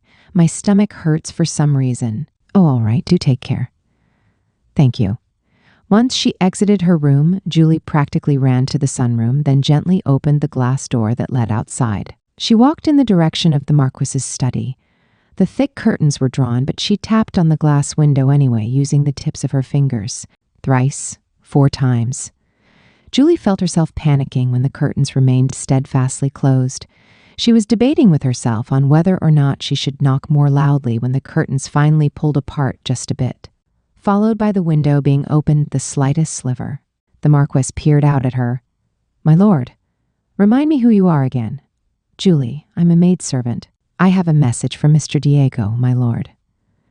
Both the curtains and window suddenly opened wide. "Diego? What's the meaning of this?" She relayed to him everything Diego had told her. Though the Marquis remained expressionless while he listened, his fingers gripped the windowsill so tightly they turned white. Understood. Diego will be there tomorrow. Thank you, Julie. You did well. I'll reward you later. Now go back to your room right away. We'll have trouble on our hands if someone sees you. With that, the Marquis closed the window and quickly drew the curtains shut once more. Julie hurried back to the sunroom. Before she went inside, she wiped off the dirt clinging to her slippers. She opened the door and traversed the same path back to her room. Even though it wasn't cold, she couldn't stop trembling. The next day, Elias, a young man in the Marquis's private army, was in the back alley tavern. Diego, my lord once more asks that you go to the Federation, and this time I shall accompany you. I see. You do know the royal family might be involved in this situation? Are you sure you want to be a party to it, considering your nobility? A bold smile lit up Elias's handsome face. I'm merely a baron's fourth son. Should something happen that could jeopardize my family's reputation, I'll have my father disown me before anyone can even lob their censure at me. More importantly, I can't forgive the Marchioness for instructing you not to rescue Lady Bertine. I'll go with you to help her. Understood. I've already secured passage on a ship bound for the continent. The first thing we must do after we arrive is locate her. The two men boarded the ship and sailed to the mainland. Upon arrival in the Federation, they procured horses for themselves and headed toward the capital of Ebit. They raced on horseback, and as soon as they arrived in Ebit, they requested an audience with Cecilio, the Federation's leader. Inside Cecilio's office in Wybit. I'm sorry to be the bearer of bad news, especially because you have traveled such a far distance. But Lady Dujan is currently on her way to the innermost region of the Federation, at my behest, of course. A bodyguard and her maid accompany her. Now, I'd like to tell you the particulars of how we reached this point. Faced by the two grim-faced men, Cecilio explained the situation to the best of his ability. Diego and Elias were the ones who ended up surprised by his tale. Your Excellency, you refused to marry Lady Bertine? Elias asked. I did. I sent my rejection via a messenger who returned with a letter confirming receipt of my notice. Yet she still came to this country under the impression she was to wed me. After that, I received no communications whatsoever from San Luen's royal family. Cecilio then presented to them the paper his messenger had been handed. This certifies receipt of documents sent by His Excellency Cecilio, along with those words. It had the date noted as well, 3 days before Bertine boarded the ship departing the kingdom. Captain, it appears the royal family knew His Excellency refused the match, but they forced Lady Bertine to leave regardless, Diego said. You're right, Elias nodded, a grave look on his face. I take it the situation is fraught between your chancellor and royal family? Cecilio assumed. That's not for me to judge, Diego said. For now, we'll follow Our Lady's trail. Would you tell us her destination? Understood. Allow me to draft official identification documents for you both. It should make your journey much smoother. They thanked Cecilio for his assistance and, without resting, set out at once after Bertine, who was on her way to the deepest reaches of the Federation. Captain, His Excellency wasn't quite the savage the rumors depicted him as, Diego remarked. Indeed, Elias agreed. He was very reasonable, even going so far as to create those documents without us asking. Now we must fulfill the Marquis's command. Diego urged his horse to go faster. Chapter 13, Racing into the Federation's Hinterlands. A few days before the Marquis's private soldiers met with Cecilio, Bertine and the 5 civil servants dispatched on the operation gathered around a table, staring at the map spread open on it. Lady Dujan, do you have a preference for the region in which you wish to work? No, not particularly, since I've never been to any of them. But if there's somewhere none of you are comfortable visiting, I'd be happy to take it on myself. After all, I must do my best to produce strong results. As it happened, the officials did in fact have a territory they weren't keen on managing, a place known as the Federation's hinterlands, located far south of the country's center. It was partitioned among 7 different tribes. And within the 7 heads who led each one, there was one especially obstinate man who clung to the traditions of the past. He was in charge of the Bilva district. The civil servants exchanged glances with each other, trying to decide how to approach the subject. The unspoken leader of the group wavered between conflicting desires. On the one hand, Lady Dujan herself had asked to be assigned to whichever region the other 5 didn't want. On the other, they would all be in trouble if they failed to carry out His Excellency's directive if she ended up unable to convince the leaders there. The tribal chiefs in the hinterlands are exceptionally stubborn, my lady. I foresee your experience with them being extremely difficult because you're a foreigner. I understand and thank you for your counsel, she responded. I choose the hinterlands. Oh, and please do call me Bertine, if you're absolutely certain. Then we leave that region in your hands. But please contact me if you run into trouble in the hinterlands, since I'll be handling the chiefs in the neighboring region to the east. Each of us will depart tomorrow for our respective destinations.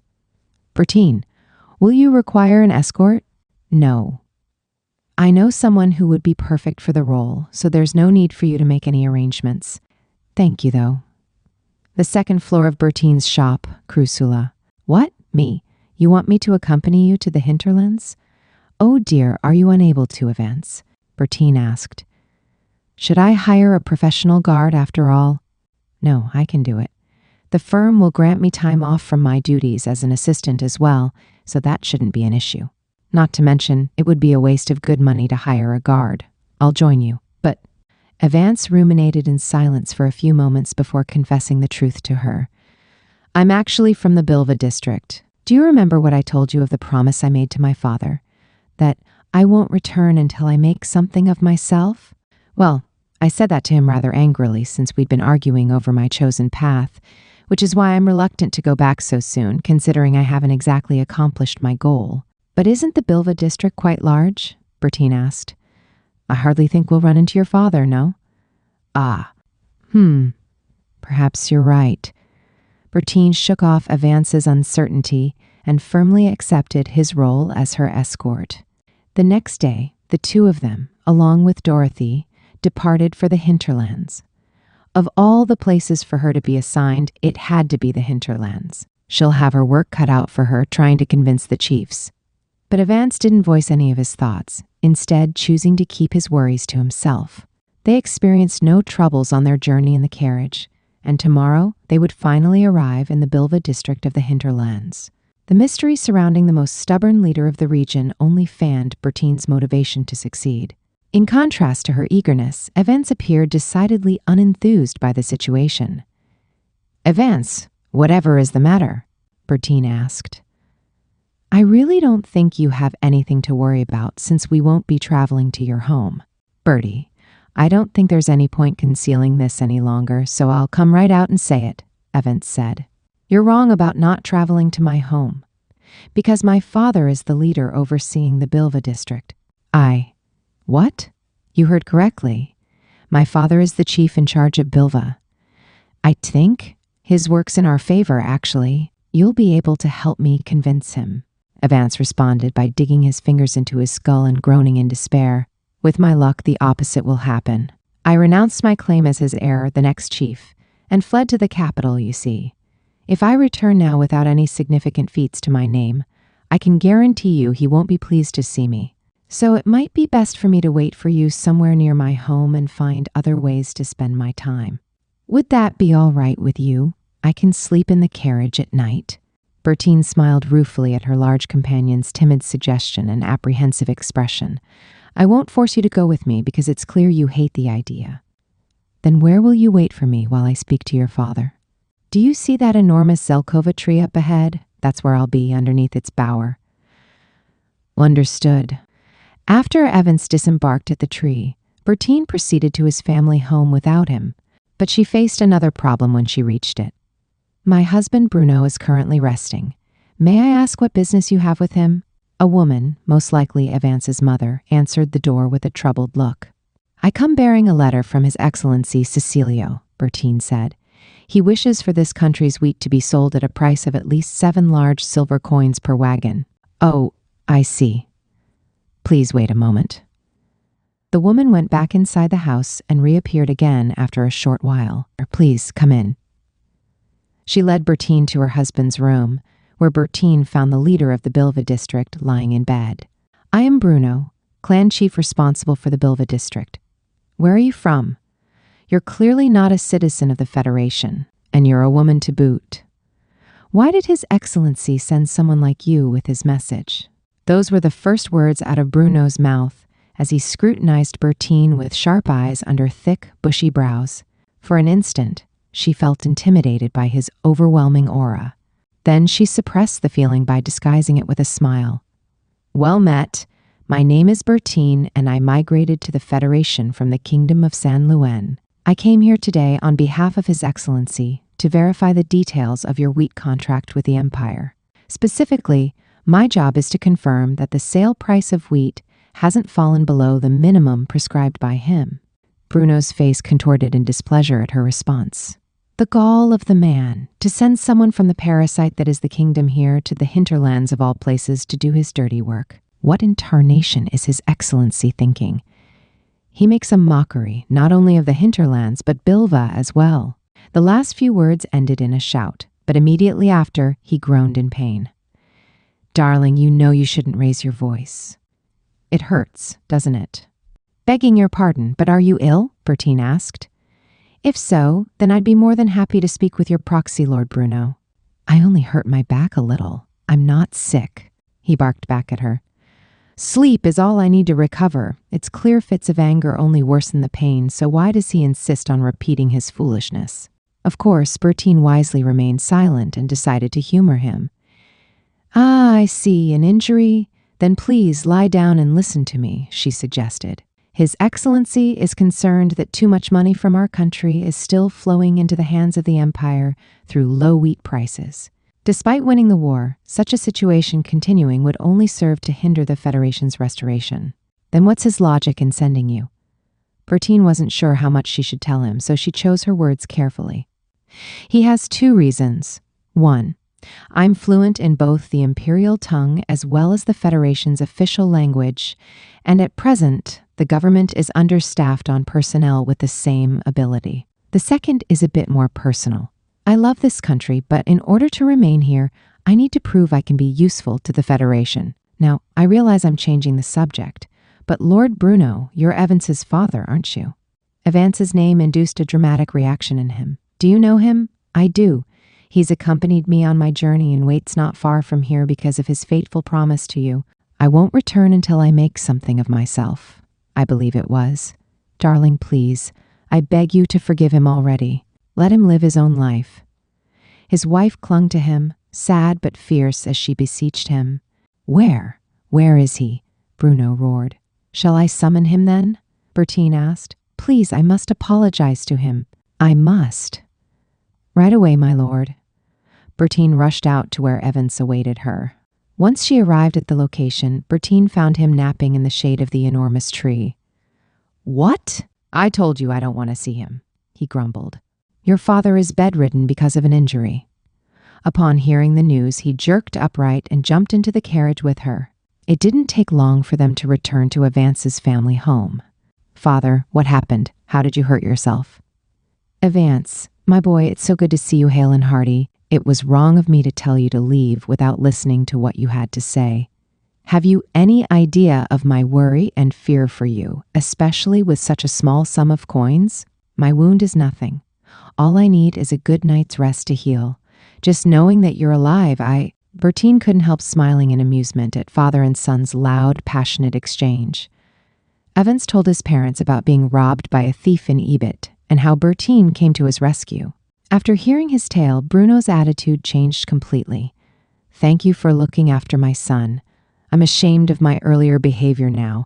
If your duty is to enforce the minimum price for wheat, then I shall help you by following His Excellency's edict. It's the least I can do for you, aiding my feeble son." "Feeble? I never mind, it's nothing. In any case, thank you very much." "You've done me a great favor," Bertine said. Up until now, Bruno had done as the broker instructed and sold his wheat for 5 large silver coins per wagon. But henceforth, he agreed to increase the price to 7. He made an additional promise to inform the other 6 chiefs of the hinterlands about this issue. "So there is no need for you to meet them yourself," he told her. You can relax here while waiting for their answers. Bertine hesitated because she didn't want to shirk her responsibility. When he saw her uncertainty, Bruno explained his reasoning. The people around here hold particularly tightly to tradition. Help our people once, and we will return the favor twice. It's an old custom in these lands. You fed my feeble son, though he had not a coin to his name. You allowed him a place in your home and provided for him. So please let me return the favor to you twice over. No, really, you're exaggerating, Bertine protested. But why do you keep calling him feeble? That baffled her more than anything else. True to his word, Bruno immediately dispatched 6 messengers to the other chiefs in the hinterlands. Their responsibility was to make sure they received the leader's assent to abide by His Excellency's edict. Then would it be all right if I took a tour of the nearby area until we received the other chiefs' responses? Bertine asked. This is my first visit to the region, so I'm quite looking forward to taking in the sights. Bruno's wife, Cassandra, and Evance agreed to be her guides. Thank you so much. Lead the way whenever you're ready. Shortly thereafter, they left the house to explore the surrounding area. And when they did, Bertine discovered even more aspects to love about this country. Chapter 14, Paradise. Bertine, Dorothy, and Cassandra chatted cheerfully in the open carriage Evance drove. Frankly speaking, his father and I were in absolute fits of terror and sorrow, wondering if Evance lay collapsed in some far-off place, Cassandra said. We never could have imagined he would be saved by a young lady such as yourself. Oh no, I wouldn't go so far as to say I saved him, Bertine insisted. If anything, he saved us by acting as our live-in bodyguard. Mother, I have every intention of succeeding as an architect so that I can repay my debt to Bertie, Evance said. Cassandra frowned at her son. An architect? Then you really mean to forsake becoming the next chief? I do. Why should I automatically become the chief just because I was born first? Camillo is far better suited to the position than I could ever be. I've said as much over and over again in the past. He should become the next chief for the sake of everyone in the Bilva district. In the meantime, I'll do my best in the world beyond here. Tears pooled in Cassandra's eyes. Evance, what if you become ill again? Excuse me for interrupting, Bertine interjected, but your husband also referred to him as feeble, which doesn't fit what I know of Evance. Well, the truth is, I was quite a sickly child until the age of 15 or so, Evance said. The constant bouts of illness made me read thin too. Bertine couldn't imagine him like that at all, not when he was so large and strong now. I can tell you don't believe me, but it's true, he said. Around my 17th or 18th year, everything changed when I suddenly grew into the implausibly healthy body I have now. Before then, I would be on the verge of death from one thing or another almost every year of my life. So Mother and Father still have a hard time seeing me as anything other than the sickly child I used to be. Of course we did, Cassandra said. Do you have any idea how many times we begged God not to take you from us? To take us instead? Silly boy. Listening to mother and son talk reminded Bertine of her own mother, who had passed away years ago. As far back as she could remember, her mother had often been bedridden because of her weak constitution. Bertine had loved snuggling into her bed and having her head patted by her. Evance, my mother died when I was young, so frankly, I'm envious that you have such loving parents concerned over your well-being, she said. At the very least, I think you should write letters to them regularly after we return to Weebit. You know, Bertie, you're right. I'll do just that. While they talked, an orchard further ahead came into sight. Besides wheat, we grow fruit trees as well, Cassandra said. We have a variety of fruits here, so pick as many as you'd like, all right? Thank you. I won't hold back then. Bertine gladly accepted Cassandra's offer as they stepped down from the coach. When she did, the first fruit tree she saw astonished her. Boasting long, thick leaves growing lushly in its branches, it stood 2 meters tall in all its green glory. Bristly, green egg-shaped fruits hung all throughout its branches. What is this? Bertine asked. We call this fruit dragon's egg. You break it open like this, right down the middle, and use a spoon to eat the flesh. Cassandra took out a small knife from her pocket and split the round green fruit into 2 perfect halves with a snap. The flesh inside was pure white and speckled by many tiny black seeds. Using the knife, she skillfully scooped out a portion of the fruit meat and offered it to Bertine. Thanking the other woman, Bertine popped the morsel into her mouth. Its flavor surprised her. "What is this? It melts so wonderfully in the mouth. I love how refreshingly sweet it is, not to mention the lovely flowery aroma, and the tiny black seeds just pop when I chew. It's fun to eat and delicious, isn't it? The soil here seems to be perfect for this particular variety because it grows plentifully without much labor on our part. But the fruit itself bruises easily, so it needs to be consumed soon after it's picked. Fascinating. No wonder I've never seen this until now." Bertine took her time finishing the dragon's egg in her palm. It was so refreshingly delicious. She could devour mountains of it. "This is a star fruit." Cassandra introduced another one of their fruits. What an interesting shape. The long, oval, yellow-green fruit had several ridges running down all around it. When cut into round slices, it revealed the yellow star-shaped flesh inside. "Oh, it's sweet and sour," Bertine mused. "The stickiness leaves a fresh aftertaste. It's quite popular as well, and can be used to make spirits." "Bertie, it's so delicious and hardly leaves you with an aching head the next day." "Why don't we drink some tonight?" "That sounds lovely, Evance." Evance and Cassandra showed her even more fruits after that one. There was a fruit covered in thick fuzz that concealed creamy, jiggling white flesh and exuded a wonderful scent. Another closely resembled grapes, but its skin was edible with brilliantly scarlet flesh inside. Bertine gorged herself on a myriad of fruits she'd never seen or tasted before now. "None of these can be exported to the Empire?" she asked. "They're all best eaten when perfectly ripened. Otherwise, they're too sour when overripe and bitter when under. But they don't keep very long once they are fully ripe. And as I mentioned earlier, they bruise easily too, so it's impossible to transport them far distances." "Ack, how vexing. I can't even imagine how much foreign currency would flow into the Federation if even one of these fruits could be sold abroad." Evance and Cassandra glanced at each other, then burst into laughter. "What? What is it? Did I say something strange?" Bertine asked. "Oh, I just thought how nice it is that you try so hard to see things from our perspective, Bertie. I agree with my son, Bertine. I never imagined someone like you, born and raised abroad, would be willing to do so much for the Federation." A spontaneous chuckle escaped from Bertine's lips. "I was born in a wealthy nation and grew up privileged, so I always thought I was happy," she said. "But my early days in this country taught me otherwise. Though I knew it was my obligation as a daughter of nobility to obey the edicts of my family and nation, I often thought that dying would be a much easier path to take. The experience feels like it happened so long ago, but the reality is that it was quite recent. Bertie, is that true?" Evans stared at her in shock. "It is. I had nowhere I belonged and no one needed me. I used to think that merely existing posed a nuisance to everyone here. Back then, I wondered what purpose I even had. I wanted to escape the shackles of life altogether." "Oh dear." Cassandra looked distressed by her revelation. "But then I discovered how kind the people here are and how delicious and varied your cuisines are. Case in point, today I learned how many varieties of fruits there are, which is why now I'm deeply grateful that I didn't die after all back then." Cassandra walked up to Bertine and gently wrapped her up in a hug. Then she reached up one hand and quietly stroked the younger woman's hair. Cassandra's petite frame barely brushed Bertine's nose. Tall of height, Bertine rested her cheek on top of the older woman's head and savored the embrace. "My mother used to rub my head like this too," she said softly. "Whenever you're in pain, come to me without reservation," Cassandra said, "even if it's in the middle of the night, because you're no longer a stranger to us, not after saving Evance.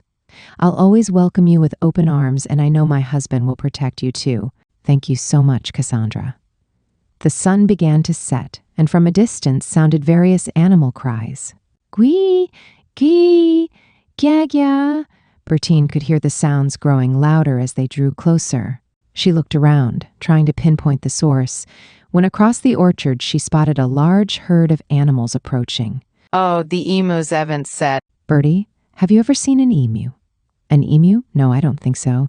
They were bipedal animals a head or so taller than Evans, who himself was a large man. Birds, to be precise. This particular flock consisted of 30 individuals, all connected by a cord wrapped around their necks. An elderly man led them back to their homes. The emus possessed deep red feathers complemented by pure white tail feathers. They had thick, sturdy-looking legs. They would occasionally spread their wings with a rustle as they drew near the trio, along with the elderly man. "Good Lord, they're massive," Bertine said. "Bertie, emu meat is light and tasty. Strong seasonings pair well with it, making alcohol go down easily too." "Is it really? I knew of the bird, but I'd only ever seen illustrations in reference books. They can even carry people as long as they aren't too heavy." "Truly?" Bertine heard a rustling sound. When she looked in the direction from which it came, she saw an incredibly round, fat brown creature walking out of the orchard. Big as a cat, it had round ears and a round tail. Its orb-like body was pleasingly plump. Though its legs were short, it moved quickly. "Avance, what is that?" she asked. "A ball rabbit. You've never heard of it." "A ball rabbit. No, I can't say I have. It really is like a ball, just so round. It's an herbivore that only eats ripe, fallen fruits and leaves, which means its meat is quite delicious. You can eat it?" "We can and we do because it's fatty and delectable. It tastes wonderful when seasoned in spices and stewed. It's delicious even when the fat has melted away after grilling on skewers." "Darn it, Evans. Now I can't see it as anything but a delicious lump of meat waiting to be eaten." All sorts of plans sprung into life in Bertine's mind. She realized the depth of this country's untapped and still unused resources.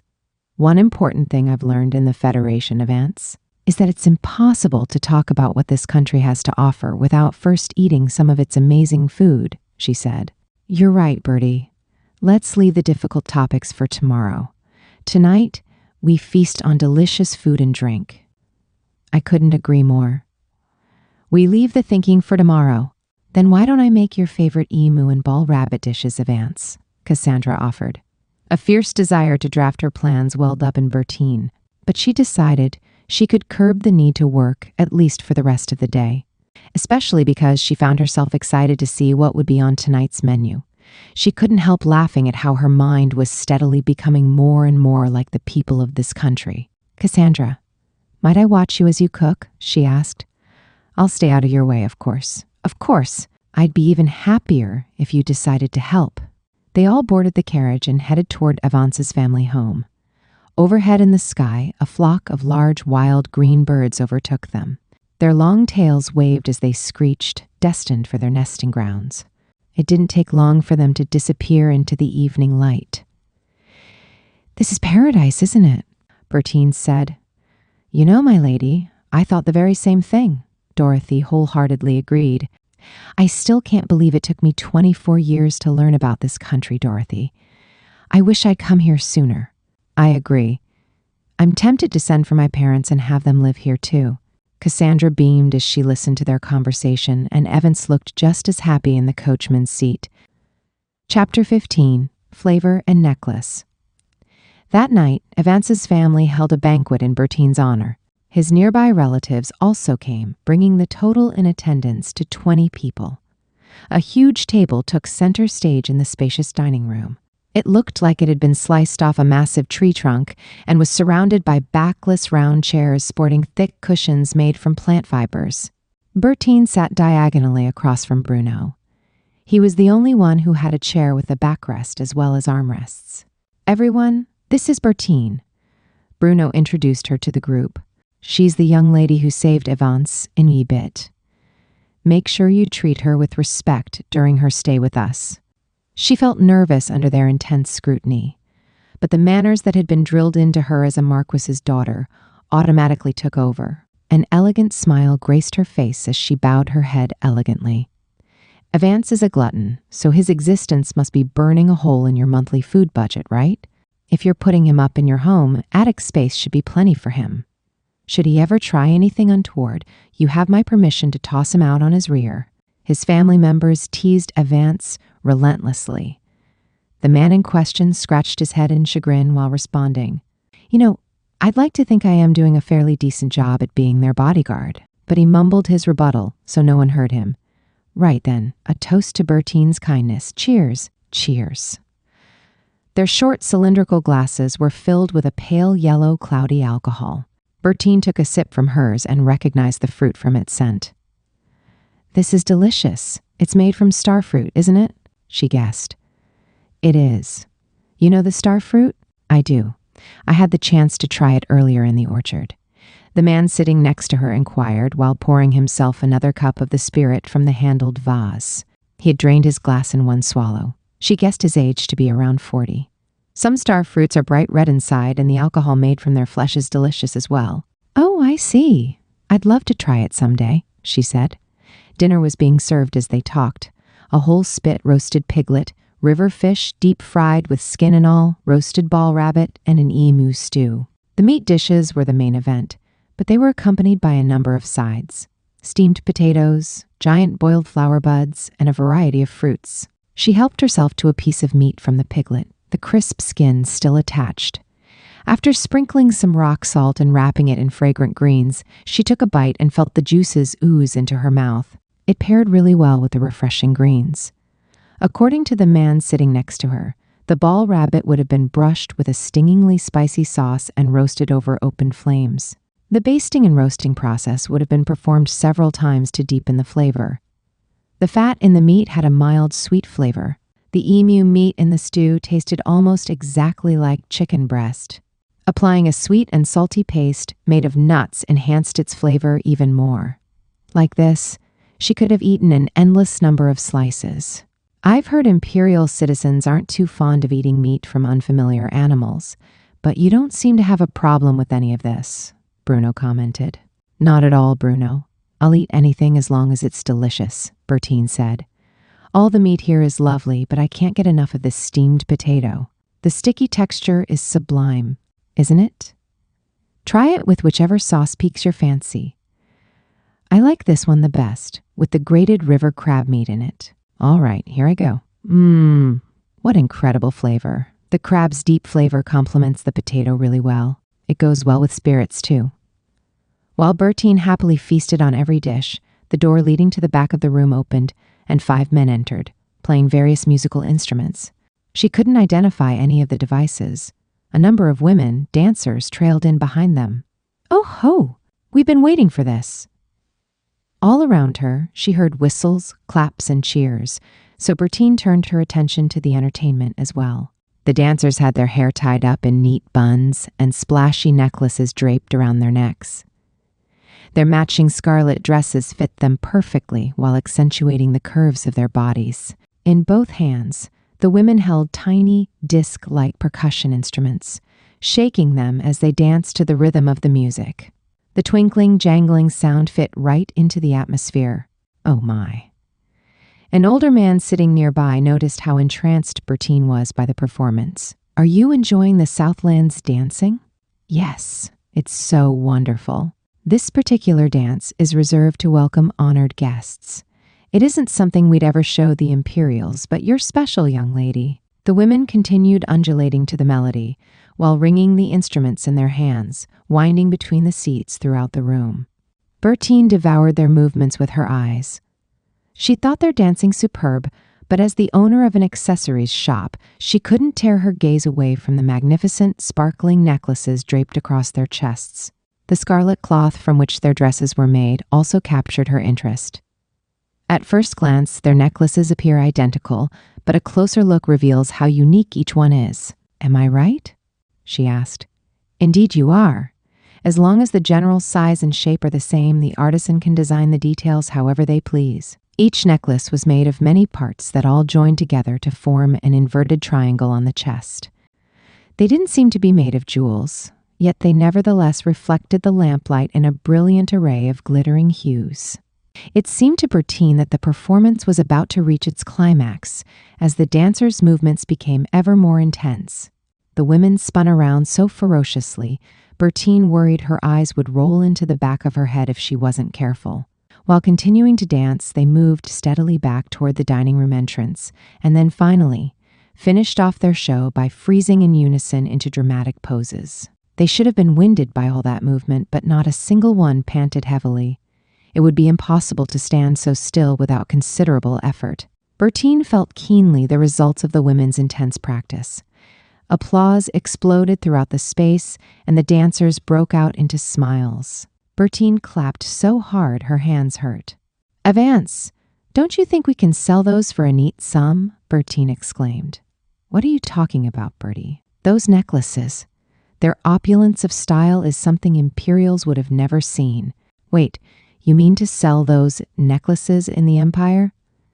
I don't think they'd be popular. As far as I know, the style hasn't changed since antiquity. That just conveys the sense of tradition even more. I think if the materials were changed, they would definitely sell well. Do you think I could use the design as inspiration? They're just all so lovely. I'd also like to know how the dye is created for that beautiful scarlet color. I've never seen such a deep shade of it before. Before Evans could respond, one of the dancers approached. A young woman, around 17 or 18 years old. Evans, it's you, she exclaimed. There were rumors you died, but I'm glad to see they were wrong. Don't just kill me off on a whim, Mara. I'm alive and well. Bertie here saved me. Thank you for taking care of him. Mara bowed her head to Bertine. So? Does this mean you'll be returning home, Evans? No, I won't. I plan on continuing to walk the path of the architect I've chosen for myself. No one will commission those fairy tale houses of yours. It's well past time you woke up from the dream world and stepped into the real one. I won't. I won't return until I've built the house of my dreams. Bertine sensed the argument escalating and interrupted before it could. Mara, won't you tell me who made your necklace? It's such an incredible design. You have a good eye. I crafted this one as well as the other dancers' necklaces. I'm quite skilled at work like this, you see. Bertine drew closer to Mara to inspect the necklace. What is it made of? It looks like seashells. Right again, the white ones are white-lipped pearl oysterci ordered from a district near the sea. I worked amethyst crystals into the design as well. The black ones are onyx and the red ones are red spinel. All of the gems had flaws in them, so I was able to buy them for next to nothing.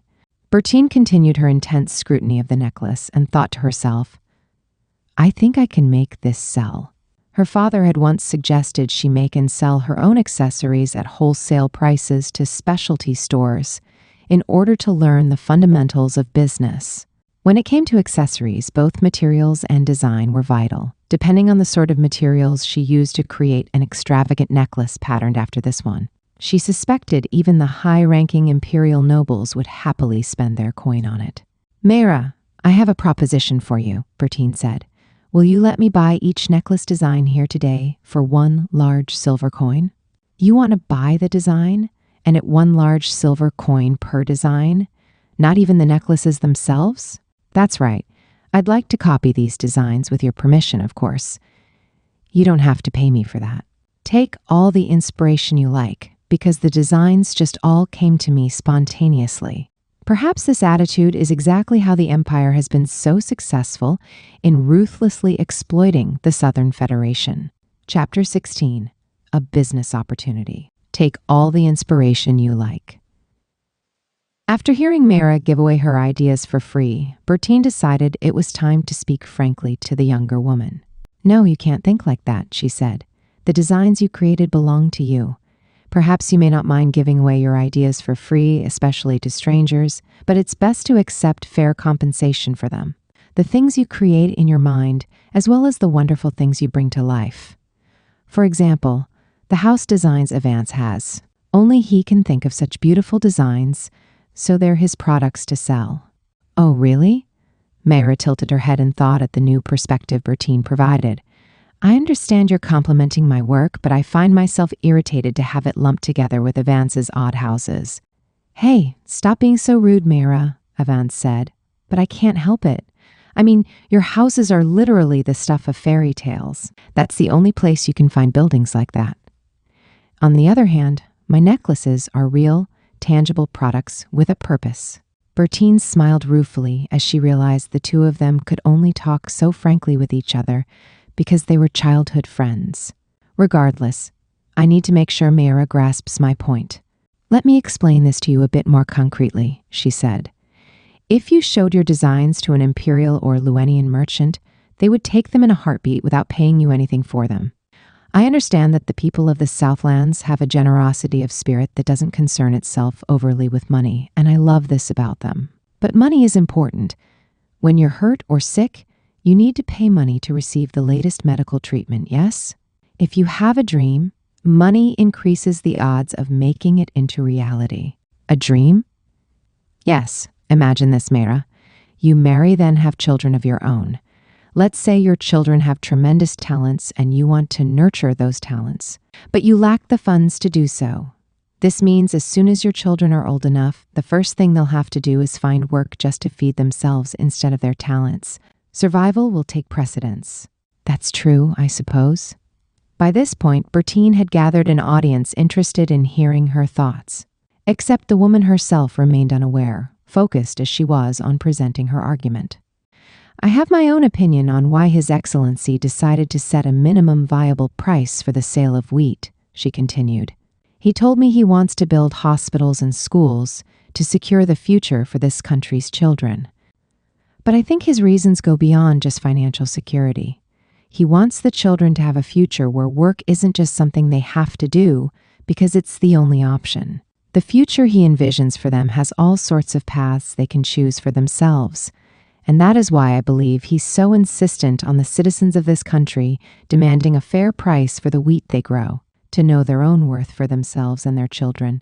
You only met me today, so why do you worry about me like this? Meira questioned Bertine with a curious look on her face. Of course, I'm concerned for you, but, would have to say I think like this for the sake of all young people and children who will support the country as they grow older. This was the moment Bertine finally noticed how she had captured everyone's attention with her impromptu speech. Oh my, I'm so sorry. I spoke too arrogantly as someone who hasn't lived in the Federation very long. Please forgive me. No, not at all. What you said makes perfect sense, even though it's a mindset we're not familiar with here. The Bilva district's chief Bruno agreed with her. Thanks to the sun and the soil, our people have never starved, which is why we look down on the Imperials for being greedy curs, since all they ever spoke of was money, money, and more money. But you also have a point, because money can certainly make dreams come true. Until 8 years ago, my homeland, the Kingdom of San Luen, only had salt and seafood to sell as commercial products, Bertine explained. But the empire had its own salt and maritime industries, so they would negotiate a hard bargain with Luenians back then, forcing us to sell for low prices. Fertile land was extremely limited, which meant most families could barely grow enough vegetables to sustain themselves, never mind export for trade. In those days, the continuance of bad weather often led to terrible food shortages. Many people were forced to end their lives by throwing themselves into the sea. You don't say? Something like that occurred in San Luen, even though it's drowning in money? Bertine smiled ruefully at Bruno's description, then continued relating to everyone what she had learned of the history of her nation. Yes. Too many people lost their lives too young to the sea. Others were destitute, so they emigrated to the empire looking for work. But there, they could only find the most dangerous of work. It was a particularly awful period of time for our people and the catalyst for transforming our country into one specializing in tourism. As a result of the changes, a majority of San Luen's citizens now live to a ripe old age. And even when some few go to the empire to work, they're no longer forced to accept jobs with terrible conditions. We always ridiculed the kingdom as the empire's remora, but now I see that your country has a past like that. The man who'd been sitting next to Bertine helping himself to the vase of liquor questioned her with a surprised expression. Indeed. There aren't many still alive who experienced that terrible time, so perhaps that explains why present-day Luenians are a bit too fixated on money. They've forgotten the wish of the king 3 generations prior, that his people live safe, healthy lives. I myself am guilty of this. Until I arrived in the Federation, I arrogantly used to think that a life of luxury equaled happiness. The older man who had talked to her about the dance seemed intrigued by her words as he spoke. Does that mean your thinking has changed then? It does. Living here changed my mind. I learned how warm and kind everyone in my neighborhood back in the capital is. I'll forever be grateful to them for their generosity to me and Dorothy, and that's something money can't buy. Coming here to the hinterlands further deepened my new mindset. In my eyes, this country is paradise. All the guests in attendance burst into laughter at once upon hearing that, shattering the quiet attentiveness up until then. Well, blast, you noticed, eh? But you're right. Our nation epitomizes paradise itself. There's no need to work yourself to the bone or die from starvation. Even those living in ramshackle houses don't have to fear freezing to death. Though we don't have much money, we still think of this place as paradise. Everyone nodded in agreement and returned to drinking and eating happily. Then they all took turns speaking with Bertine. Our country is indeed paradise. But those who come from the empire have nothing but ridicule and insults for us. Once they bargain for whatever they need from us, they leave immediately. No interest in our dances or our foods like emu. You're different from them, young lady. Laughter abounded throughout the room, and the merrymaking increased in volume and intensity. Watching it all, Bertine realized she felt right at home here, because in the kingdom of Saint Louen, soirees were just another kind of battleground. One must always be fashionable. One must always be elegant. One must always dance beautifully. One must always make thoughtful conversation. For what went unsaid was one must do all this better than others. She hadn't hated the convention per se, but she had never really been comfortable at any event due to the pressure. But no one here made any comparisons, whether against themselves or others, because winning was in the enjoyment. Bertie. What is it, Mira? I'll sell you my necklace designs. There's a total of 6, which means the price comes to 6 large silver coins. Are you sure you want to pay that? Yes, absolutely. Mira let out a long sigh. I work at my family's farm, you see. Go-un, and I've never been paid. Oh, really? Well, we don't really need money to do most things here. On the few occasions I do need money, I ask my father by giving him the reason for it. That seems a bit inconvenient, Bertine thought to herself. After all, there are things a young woman might want that she can't explain to her father. Things she can live without, certainly, but things that would nonetheless gratify the heart's desire. Mira laughed wryly as if she had read Bertine's mind. But my father is in his 40s, and some things are just too difficult to tell him. So with 6 large silver coins, I can buy whatever I want, don't you think? You can indeed, because having the things you want but don't need is the source of one's motivation.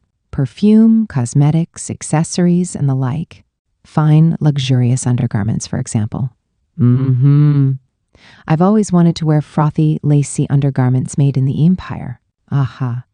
Products like that will always appeal to young women regardless of nationality. Bertine could relate. I'll pay you tomorrow, so please allow me to sketch all 6 designs, Bertine requested. Thank you, Bertie. I never even imagined until now how the ideas in my mind could turn into money. This is the first time in my life I'll have earned my own coin. I suddenly feel very mature. Bertine clasped Mira's hands tightly in hers. And I can't thank you enough for the business opportunity. Chapter 17, A Blessing with a Time Limit. The next day, Bertine diligently worked at drawing copies of the necklace designs. The more she studied the innovative designs of the gorgeous necklaces, the more she lost herself in them. Bertine, why don't you rest for a bit? I'm worried you'll tire yourself out. Thank you, Cassandra. I was having so much fun I lost track of the time. Right around the time Bertine finished sketching all 6 necklaces, she heard the sound of several horses outside. The messengers had returned, each holding a contract from their assigned chief. Chas, why have you come back empty-handed? Bruno asked a messenger. Forgive me, my lord. I couldn't persuade Lord Kurt. No surprise, since he always insists on opposing my every opinion. Bruno sighed. If my back didn't still pain me, I would jump on a horse right now and shout him down. Bertine had been quietly listening to the 2 men's conversation, waiting for the right time to insert herself into it. Bruno, would it be impolite if I visited this Lord Kurt myself? Not impolite exactly, but I think the journey would be wasted considering your nationality. Bertine smiled faintly in response. Should I end up failing, at least I'll be able to enjoy the views of paradise on the return trip. So please do allow me to go. I take it from the look on your face you have no intention of listening to me, Bruno said wryly. Then go on, make your visit, but don't go alone. Take a guard with you. What says you, Evance? Of course, I'm going with her, Evans said. I've been her escort from the start. Dorothy would stay behind at Bruno's house, while Bertine and Evans would be accompanied by 2 of Bruno's men. Preparations complete, the 4 of them set out to meet Lord Kurt. Bruno sent them off, then turned and spoke to Cassandra while massaging his back. Cassandra, Do you think all of San Luan's women are warriors like her? Ha ha. I wonder. Though I definitely agree with you about Bertine being a warrior. She told me herself that she requested the most difficult region when the civil servant asked her if she had any preference. But I still find it hard to believe she willingly chose to come to the hinterlands, despite knowing the challenges that awaited. Bruno boomed with laughter upon hearing this news. Almost immediately after his fit of humor, he groaned in pain, pressing down on his back. I see. She truly is a warrior woman. I was impressed by her perspective when I listened to her and Mayra talk last night. She's working for the children who will support this country's future, eh? I was considering asking her if she'd like to become Evans's bride, you know. What say you, dear wife? I don't think it will work, Cassandra said. I certainly can't imagine our timid Evance catching a strong-willed warrior woman like her. You're right. They exchanged dry smiles, then, holding hands, made their way leisurely back inside the house. Bertine rode double with one of the escorts. If I truly intend to make a life in this country, I must learn how to ride a horse, had been her thought process. After all, carriages weren't nearly as mobile as the horses themselves. They took 2 breaks on their way to Lord Kurt's home and arrived late in the afternoon. We come here from the Bilva district, Evans said.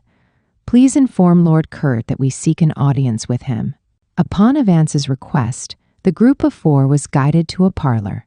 A moment later, a large man sporting a shock of white hair entered the room. Without even giving any of them a chance to introduce themselves, Kurt spoke bluntly. You can come as many times as you want, but my answer will remain the same. I will not accept Bruno's command on the matter of the wheat sale price. Please wait. Bertine rose from her seat, and Kurt glared at her with large blue eyes. I don't need an outsider to interfere in my business, he growled. I won't deny that I'm an outsider, but I'm also the person entrusted with this task directly by His Excellency himself, Bertine said, meeting his challenge. Therefore, Lord Kurt, I'd like to know why you sell your wheat so cheaply. Please tell me a reason that both I and His Excellency can understand. Kurt sat down in a chair, picked up a tin mug, and swallowed the tea within in a single gulp. Then he slammed the empty mug down on the table with a loud bang. Money, money, money. It's always about money with you lot. My broker and I have known each other since we were both unmarried young lads. Regardless of His Excellency uniting the Federation or our victory in the war, my relationship with my broker will not change. Do you truly think I can do something that could cause cracks in it? Bertine had expected just such an objection, so she confronted him with the information she had procured on the way here. I know that your relationship with your broker goes back 30 years. In those 30 years, the price of wheat has gone up 6-fold in the Empire. Can you tell me if the price of wheat grown in your territory has seen a corresponding 6-fold increase? Kurt's eyes twitched for just a second, but Bertine noticed, and it was enough of an answer to her question. She suspected he didn't know about the market value of wheat in the Empire. No, he had probably never sought the information, not once in 30 years. A true friendship can continue without commerce. So, for the sake of this country's future, won't you please consider abiding by His Excellency's edict and negotiate a new price of at least 7 large silver coins per wagon load of wheat? Bertine requested. If you find the prospect too difficult to do it yourself with your broker, I would gladly do it on your behalf. I have no trouble visiting him at his home in the Empire to do so. Kurt felt a hint of fear. If she spoke the truth about the market price of wheat increasing 6 times in the Empire, then that would mean he had merely been an easy target for the man he called friend. He recalled an old memory of a time when the 2 of them poured drinks for each other and spoke of their dreams. They had both sworn then to rise upward in the world. But he wondered if his friend had willingly abandoned their promise and friendship a long time ago. For in these past 30 years, the sale price for wheat grown in Kurt's territory had only gone up 3-fold, which made him question where the difference went. Perhaps in the coffers of the man he'd believed was a friend. Please give me some time to think. Before Kurt could finish his sentence, the door opened. Bertine's eyes widened in surprise when she saw the young woman enter. Why are you here of all places? The woman cried in a high-pitched voice. Bianca, mind your manners, Kurt censured her. This is. I know who she is. The woman from the Empire who tried to press Lord Cecilio into marriage. Oh, did she now? Kurt looked at Bertine again. Bertine sighed internally at the unexpected arrival, but she had no intention of backing down now. She fully believed in His Excellency's vision for this country, and if she withdrew at this juncture, it would mean giving up on the paradise she had finally discovered, a place where she truly felt like she belonged. I won't deny that my homeland attempted to use me as part of the reparations due to the Federation, she explained, but His Excellency refused their proposal, and I myself have no desire to marry him either. Then why did you accept this duty? Kurt asked. Because I love this country. Bianca snorted derisively at that, as if anyone would believe you. You're nothing more than an unmarried spinster desperate to change your status by cozying up to His Excellency. Father, you mustn't be deceived by this person, Lord Kurt. I realize I might be asking a lot of you since you're her father, but will you allow me to express my honest thoughts to this young lady? Bertine requested. An intriguing idea. Proceed. Father, Bertine stood up again, straightened herself to her full stature, and pierced Bianca with her eyes. On the last occasion and now, you have used my age to humiliate me. But youth is a blessing bestowed by God equally to every human being. So I suggest you reconsider wielding it as your own personal achievement. Here's another bit of information you might not be aware of. Youth has a time limit. Even the foolish and lazy have it, but it expires quickly. When the blessing known as youth reaches its time limit, what then will you use to take pride in yourself? What then will you use to humiliate me? Bianca had no response to Bertine's challenge. I have studied commerce, the Empire's culture, and this country's official language as well, Bertine continued. And now I work desperately to become someone this country can rely on. What about you, Bianca? In a few years, when you're the same age I am now, what boasts will you have for me then? According to your own logic, you too will have lost your vaunted youth by then, yes? A booming laugh broke the stinging tension in the air. Bianca, it seems she's an opponent you're no match for. Father, thanks to the lies you told at His Excellency's estate about being his betrothed or what have you, Cecilio gave me a right earful I won't soon forget, Kurt said sternly. It's well past time for you to accept defeat and marry the man I've chosen for you, Bianca. I won't. I won't! She accompanied her angry scream with a glare at Bertine, then raced out of the room. I'm sorry, Kurt said. I should have raised her better. She was born when I was well past my prime, so I couldn't help spoiling her, and instead failed to discipline her properly. Not at all. I certainly could have done a better job at restraining myself as well, Bertine responded. This is exactly the sort of lesson Bianca needs to learn. In fact, allow me to thank you as her father. As you can see, she's become an extremely prideful person without the necessary effort or achievements. Chapter 18, Dorothy's Resolve. You know, young lady, I find it unusual how adept you are at using our official tongue, Kurt said. I always thought the Empire was full of aristocrats who refused to study our language because of their contemptuous attitude toward us. My father believed that a day may come when the Federation became more powerful than the Empire. So in my childhood, he was most insistent that I learn at least your official language, Bertine explained. Kurt said, rubbing his chin with his right hand. He seemed to be deep in thought.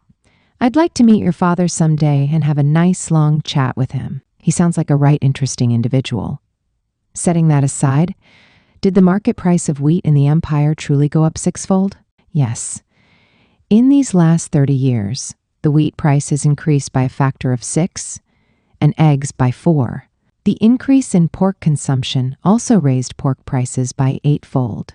Everyone in the room stared at Bertine in astonishment at the information.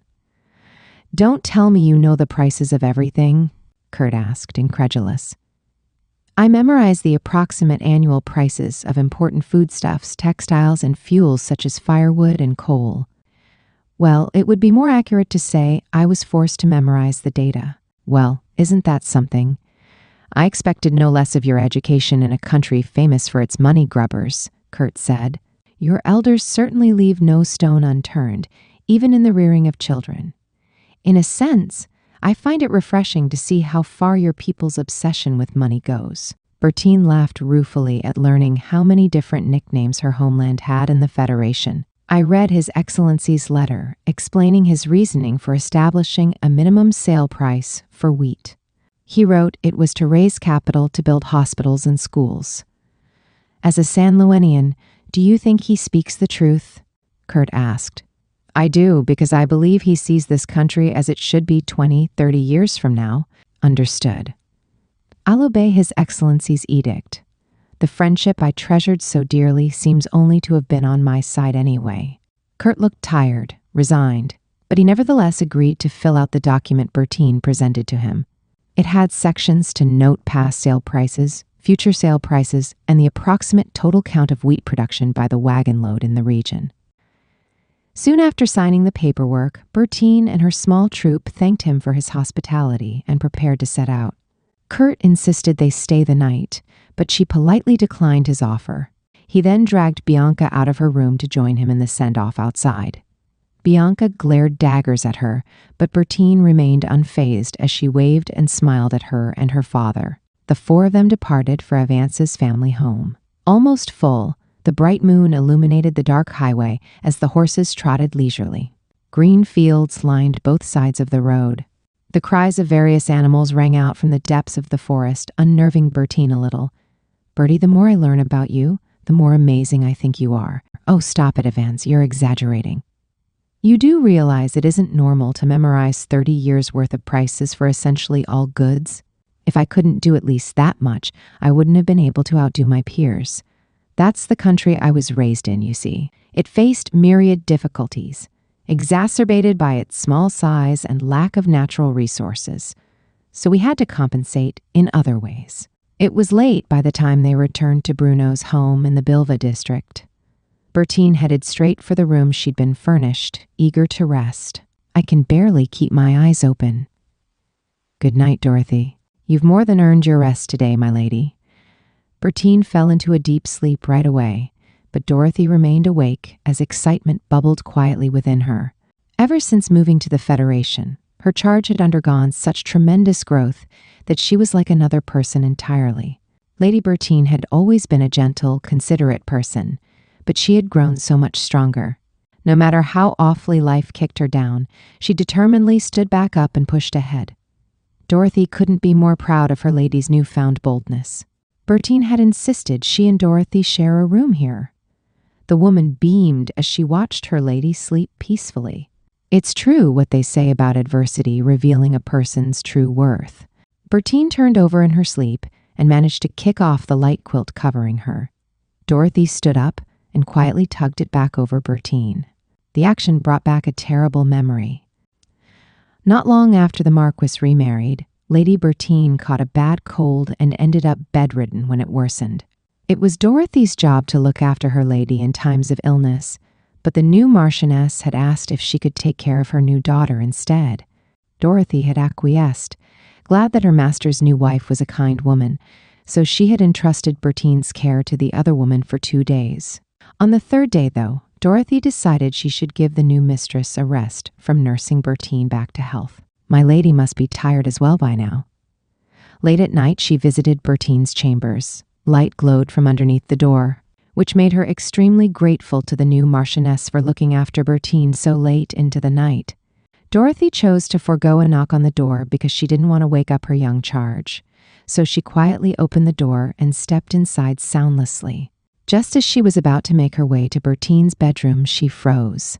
The door to the bedroom was slightly ajar, allowing the heat from the fireplace to warm this darkened sitting room as well. What she saw beyond the door to the brightly lit bedroom shocked her. The Marchioness sat in a chair by the bed, a seemingly gentle smile on her face as she watched Lady Bertine. Except no quilt covered her lady's still form on the bed. She must have kicked it off at some point as she tossed and turned. But shouldn't the mistress have moved it back into place? Because Lady Bertine lay curled into a fetal position, clad only in her nightclothes, unconsciously hugging herself against the chill brought on by the cooling fever sweat. The damp cloth applied to her forehead had also slipped off. What? What is this? Why isn't she doing anything to help Lady Bertine? Dorothy struggled to comprehend the situation. Did I just see something I shouldn't have? Obeying her instinct, she stealthily exited the sitting room and returned to the hallway outside. Heart pounding in her chest, she faced the door again from the outside. This time she knocked loudly. "Please wait a moment." She waited patiently for a few moments after the mistress spoke in her calm voice. "You may enter." At the command, she rushed into the bedroom. There, she found her lady positioned properly on her back in the bed. Her quilt had been drawn up as far as her neck, and a new damp cloth had been placed on her forehead. Dorothy's suspicion transformed into certainty. She quelled the urge to shudder at the mistress's smile. Instead, she responded with one of her own. "My lady, you must be exhausted. Please, take your rest tonight." "I'll take over." The Marchioness inclined her head and stood up. Once Dorothy made sure she had left Bertine's chambers, she locked the door behind her and rushed back into the bedroom. She peeled back the bedspread covering the young lady. Upon touching Bertine's arms and legs, she discovered how cold her body was. Fine tremors racked her lady. Her nightclothes had cooled as well after absorbing her fever sweat. Dorothy hurriedly changed Bertine's clothes while she slept. With a "beg your pardon," she slid into the bed next to Bertine and wrapped her arms around the girl, warming her chilled, trembling body. She could have brought a bottle filled with hot water instead, but Dorothy had wanted to hug her charge and warm her up with her own body heat. She would never forgive the new Marchioness for what she'd done to Bertine, especially because her lady had lost her mother when she was so young. Dorothy held her until morning, not catching even a wink of sleep. She worried all night about whether she should inform the master of what she'd witnessed, but his new wife was the Queen's younger sister, and the marriage itself had been decreed by the king. It's likely my lord couldn't refuse the match, and I highly doubt he'll be able to divorce her either now. Then, as long as the mistress remains in this house, I must make sure she never realizes I know her true nature. If she does, I have no doubt she'll dismiss me at once, and I can't let that happen because it would leave Lady Bertine without a protector. I must make the Marchioness think I don't know anything, so I can protect my lady to the very end. This is the best option. Dorothy's thoughts circled endlessly until light shone through the curtains. The ill treatment of stepchildren wasn't unheard of, but the new mistress had seemed calm and gentle. She had treated Lady Bertine and the household staff kindly thus far, which made her all the more terrifying now because all the servants on the estate, including Dorothy, had been clearly deceived. Dorothy suspected the Marquis was also unaware of the woman's frightening nature. "My lady in heaven, I'll protect Lady Bertine to my last breath, even at the cost of my own life. So, please, I beg of you to lend me your strength any way you can." Dorothy finally felt Lady Bertine's body return to a natural warmth, while she slept and hugged her even tighter. The girl, only 3 years younger than Dorothy, unconsciously returned the hug with her slender frame. "It's all right, my lady, it's all right. I'm here. I'm right here." She whispered the words softly, reassuringly. Dorothy dozed, remembering the past. From far away, she heard the throaty cries of the emus and the shrill squawks of the wild birds flying in their flocks. Even more distantly, the howling of monkeys sounded from the depths of the forest. "God, my lady in heaven, please watch over Bertine." On that hope, she rose from her bed. Then she heard the hoofbeats of 2 horses outside. Soon she would learn they belonged to Diego and Elias. Chapter 19. A reunion with the Marquis's soldiers. "Diego, Elias, what are you doing here?" The 2 exhausted men rushed toward Bertine.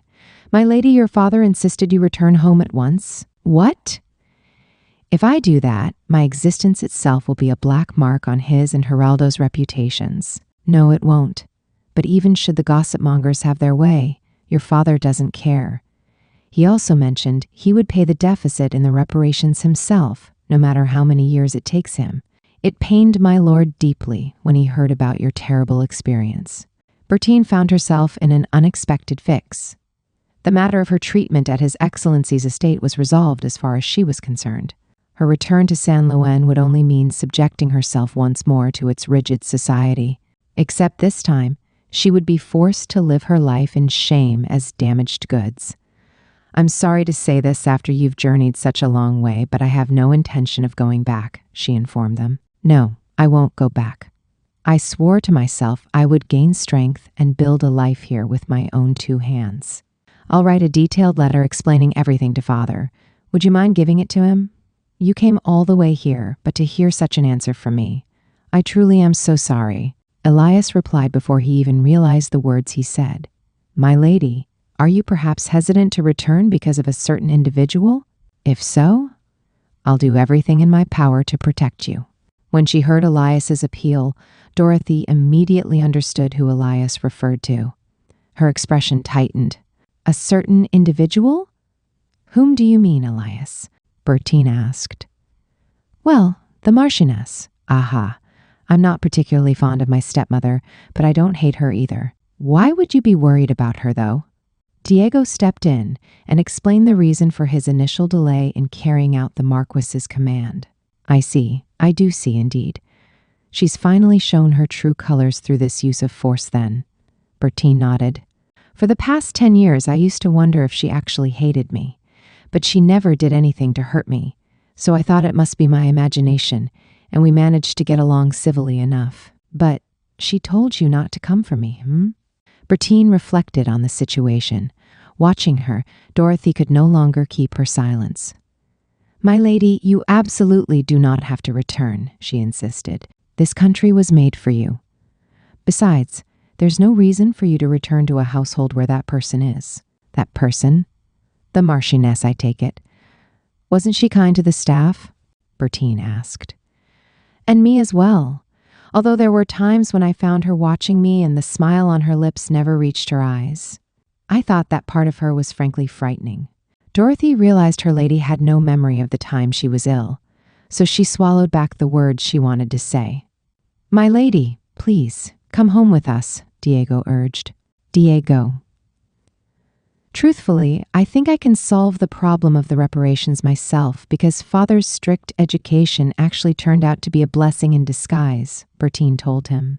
I believe I'll be able to pay the sum of 1,000 large gold coins to this country in less than a year. Impossible, my lady. It isn't. Dorothy took the opportunity to persuade Diego. Diego, I can attest to what she says.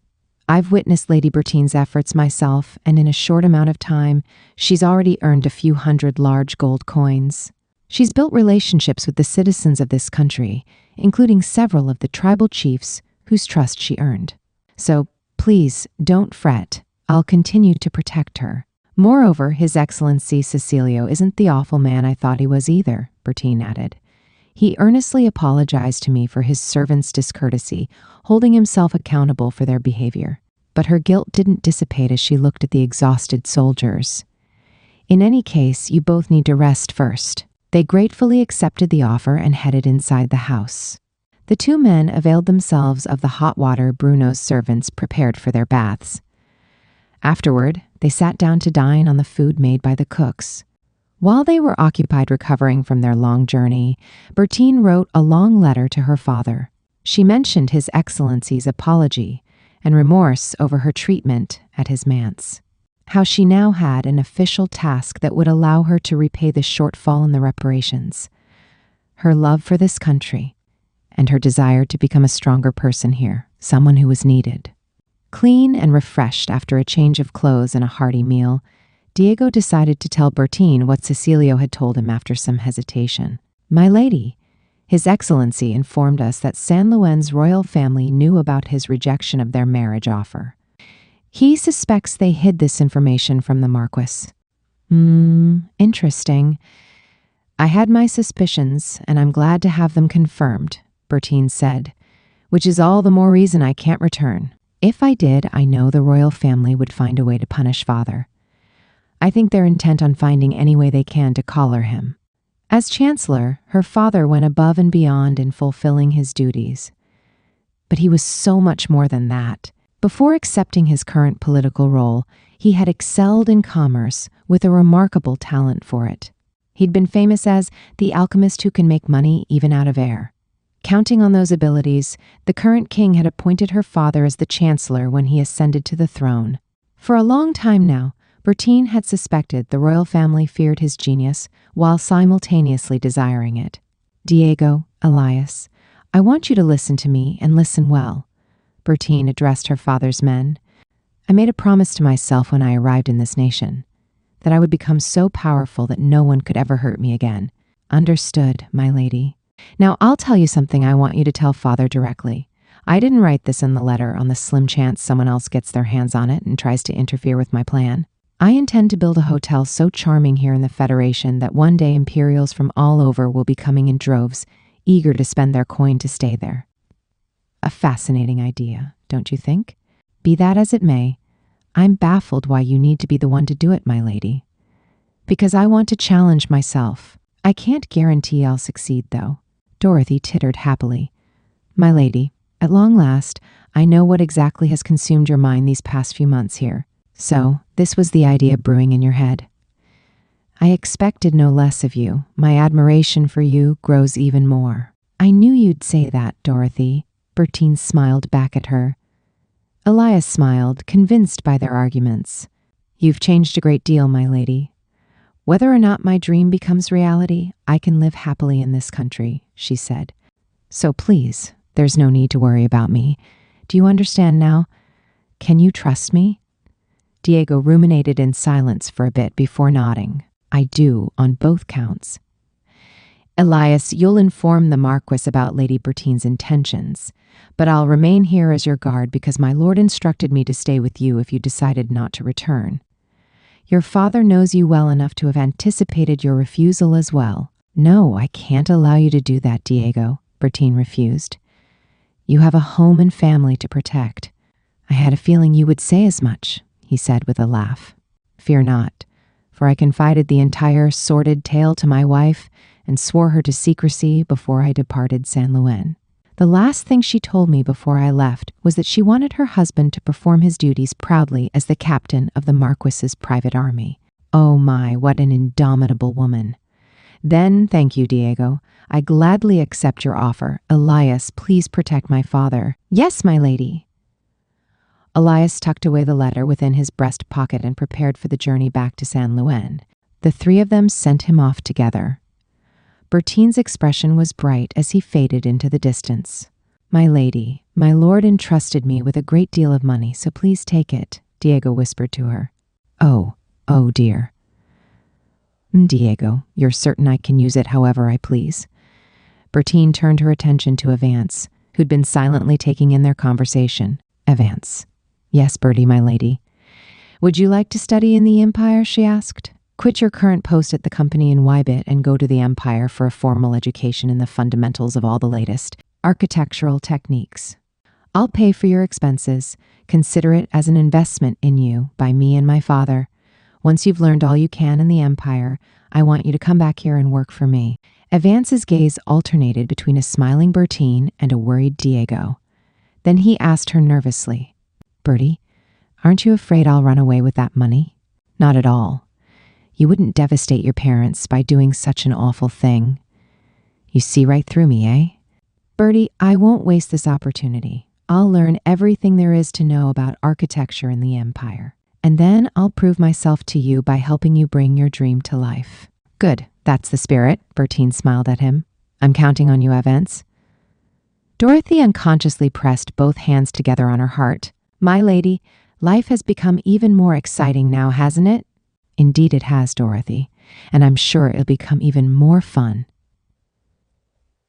Chapter 20, to the Citizens of the Federation. Bertine's work was finished now that she had the written pledges of commitment from the Hinterland's 7 chiefs. I really don't see why you have to rush back to the capital. I appreciate the thought, Cassandra, Bertine thanked the woman, but I want to get these documents to His Excellency as soon as possible, so I must leave soon. I just have one concern left here. What is it? You can tell me anything. Bruno peered at Bertine's face. He too was interested in hearing her answer. The scarlet fabric, she said. I wish I had the time to learn how to make the dye as well as the dyeing process. Aha, so that's what plagued you. Then I'll send one of my people along with you, one who knows the particulars. No, that won't do, especially because they're busy with their own life. In exchange, though, please allow me to visit you again soon. You just stop right there and let me handle this, young lady. So saying, Bruno stepped away to speak to one of the servants and returned within moments. Mayra's mother is the one who dyes the cloth. The girl always helps her, so she knows a great deal about the process. Take Mara with you. Her older brother lives in Ebit too, so you don't have to put her up either. But is it really all right to make such a sudden request? Bertine asked. Yes, it's fine. Bruno may be firm on the matter, but I would hate to inconvenience Mara. Bertine regretted even opening her mouth about this. Not even half an hour later, she heard the rattle of a small carriage. I'll go, so take me with you. Mara jumped down and raced inside the house, shouting excitedly. Are you sure? Bertine asked. You haven't even had time to really think about this. Of course I am, and I definitely have. I don't plan on living in Ebit, but I've always wanted to visit, Mara said. I just never had a reason to go until now. I know all the details about how to dye the cloth because I've been helping my mother do so since I was a small child. Leave it to me. Bertine could understand a young lady's desire to visit the big city, but she also knew she would be shouldering a great burden by taking her along. She worried about Mara's safety on the journey back. Stop fretting, Bertine. Once I teach you the process, I'll head straight home, Mara promised. With a collection of stylish things I can only find in Ebit, of course. Mara, you dolt, this isn't a sightseeing trip, Avance chimed in. I know that, Avance, you oaf. I'll just take the opportunity to play the tourist when it presents itself is all. So it was decided that Mara would join them. Their carriage loaded with a great many souvenirs and a large amount of tree bark, Bertine and her group were ready to depart for Ebit. Bertine, visit us again soon, huh? Cassandra said. And next time for pleasure, not business. Yes, I would love to, Cassandra. Look after our son, will you? Bruno requested. Ebit is cold, and I'd rather the poor lad didn't catch a chill because he didn't cover his belly. Father, enough, Avance cried. Leave it to me, Bruno. Thank you again for your wonderful hospitality. The carriage started its journey north, and before they knew it, they arrived in Wybit. Avance quit his job at his company and prepared to move to the Empire. Right then, I'm off to the Empire, he said. Avance, be careful of pickpockets, Bertine cautioned. Yes, ma'am, I will. And make sure you keep your belly covered at all times, Diego chimed in. Wouldn't want you getting sick. Diego, I'm begging you, don't tease me. Wish me luck, everyone. Off he went, at least until he turned right around. Did you forget something, Avance? Bertine asked. Not quite. I just remembered I know only a smattering of the Imperial language. What do I do, Bertie? Oh my, I completely forgot myself. But you'll be fine. Hire an interpreter using the funds I gave you. There should be enough to take on the expense while still allowing you to live comfortably. Hold on a minute. I'll write down the name and address of a company I trust for you. They have many wonderful interpreters on staff. The teacher who taught me the Federation's official language owns the business. But I suggest you learn Imperial yourself as soon as you can. I'm always putting you to trouble at every juncture. I don't know how I can ever repay you. I do. Succeed in the task I've set for you, she said. Now that I can do. Bertine waved him off with a smile, then left to visit Cecilio, the Federation's Capitol building. Your Excellency, I come bearing the written pledges of the Hinterland's 7 chiefs, Bertine said. They have all agreed to abide by your edict concerning the wheat selling price. The documents detail past sale prices, future sale prices, the quantity of wheat to be exported, and the approximate number of wagon loads of wheat for sale as well. Well, this is a surprise, Cecilio responded. How did you manage to succeed in such a short time? It would have been impossible for you to visit each chief in a few days and convince them to consent, even if you had rushed. Bertine kept her expression cool, trying hard not to look proud of herself. Perhaps the answer is a testament of my skill? Saying that about herself almost made her howl with laughter. Honestly, I really am stunned. Did you use magic then? He asked in a teasing voice. Oh, I'll leave that up to your imagination. Right then. How much money did you keep in the Federation through your work in the Hinterlands? Between all 7 chiefs, I prevented a total of 569 large gold coins from flowing to the Empire. Combined with the amount I saved via the farms in Wybit's metropolis, my total thus far comes to 652. She answered his question immediately without even taking a pause to breathe. Cecilio froze in shock for an instant, then a pleased smile bloomed on his face. I see. 652 large gold coins in such a short amount of time, eh? As far as the remaining regions entrusted to the other officials. The chiefs there would have continued selling their wheat cheaply if you had never identified the problem in the first place. Half of their victory belongs to you. Taking those savings into account, you have already surpassed the 1,000 mark for this country through your efforts. Isn't he being a bit overly lenient in his judgment? I mean, to include half of his own staff's calculations into mine? Bertine was startled by his words, but she recalled her father's words about negotiations like this. When someone gives you a bonus for free, you accept it graciously and thank them with a smile. Then, Your Excellency, will I be permitted to continue living in this country? She asked. Yes, live your life how you please. I would be a fool to turn away such an outstanding individual. If you desire citizenship, I can offer you that as well. Or please. And if you could do the same for Dorothy too, I'd be ever so grateful. Cecilio stared intently at Bertine's face. Do you truly love this nation so much? I do. I'm not ashamed to admit that I'm absolutely obsessed with its many charms, not least of which is the amazing variety of your cuisines. Stewed emu, starfruit liquor, dragon's eggs, roasted ball rabbit. Everything is just out of this world. She was so lost in her recounting that when she snapped back to reality, Bertine discovered Cecilio covering his mouth with a hand. He seemed to be struggling to contain himself for some reason. Your Excellency? Apologies, I'm fine. All of those are my favorites, and I didn't realize I was salivating until it was almost too late. Never mind me. Back to what you said. Are you aware that every dish you mentioned is only offered to those we welcome wholeheartedly? I highly doubt foreigners have even heard of them, considering their attitudes toward the Federation, which begs the question, how in the world did you manage to worm your way into the chief's trust? Is that something you learned how to do in San Luis as well? Bertine realized it would be too cruel of her if she continued withholding the truth from him, so she finally confessed the details. Do you remember Evance, the man who lives with me? Well, much to my shock, when we arrived in the Bilva district, I discovered he was Chief Bruno's son. Thanks to him, his father and mother invited me to stay in their home. They treated me to many delicious meals as well as performances of song and dance. While I enjoyed myself on his estate, he sent out his messengers to the other 6 chiefs and procured their agreement with your edict on my behalf. Fascinating. So, he was the chief's son. It truly is a small world after all. Which reminds me, Bianca's father did in fact refuse to cooperate initially, so I visited him myself. Though I had a small tiff with Bianca, her father, Kurt, nevertheless took a liking to me, and in the end also agreed to sign the pledge. You managed to get into the good graces of both Bruno and Kurt? Those stubborn old goats?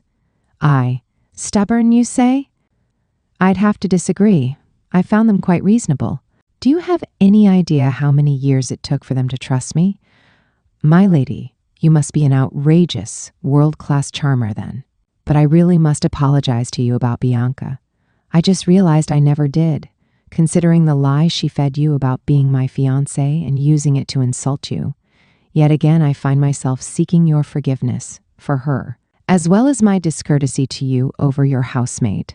Cecilia bowed his head, but Bertine peeked playfully into his face and laughed.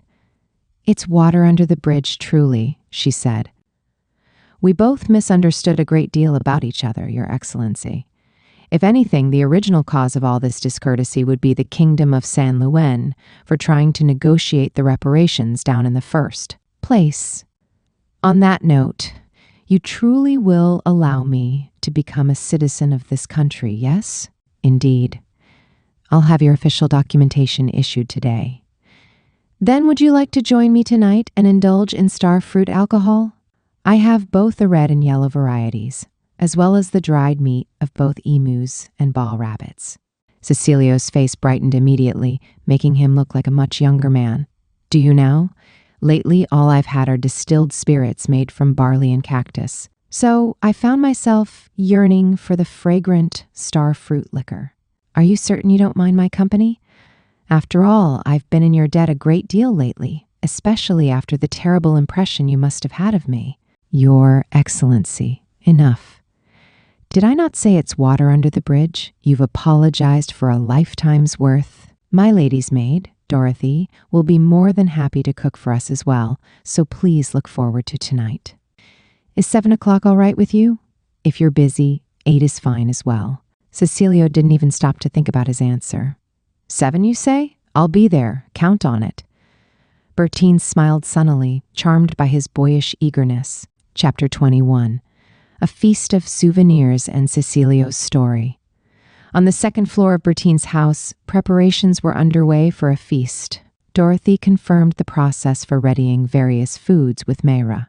Lady Mayra, I can rehydrate the dried meat by placing it in water. Yes?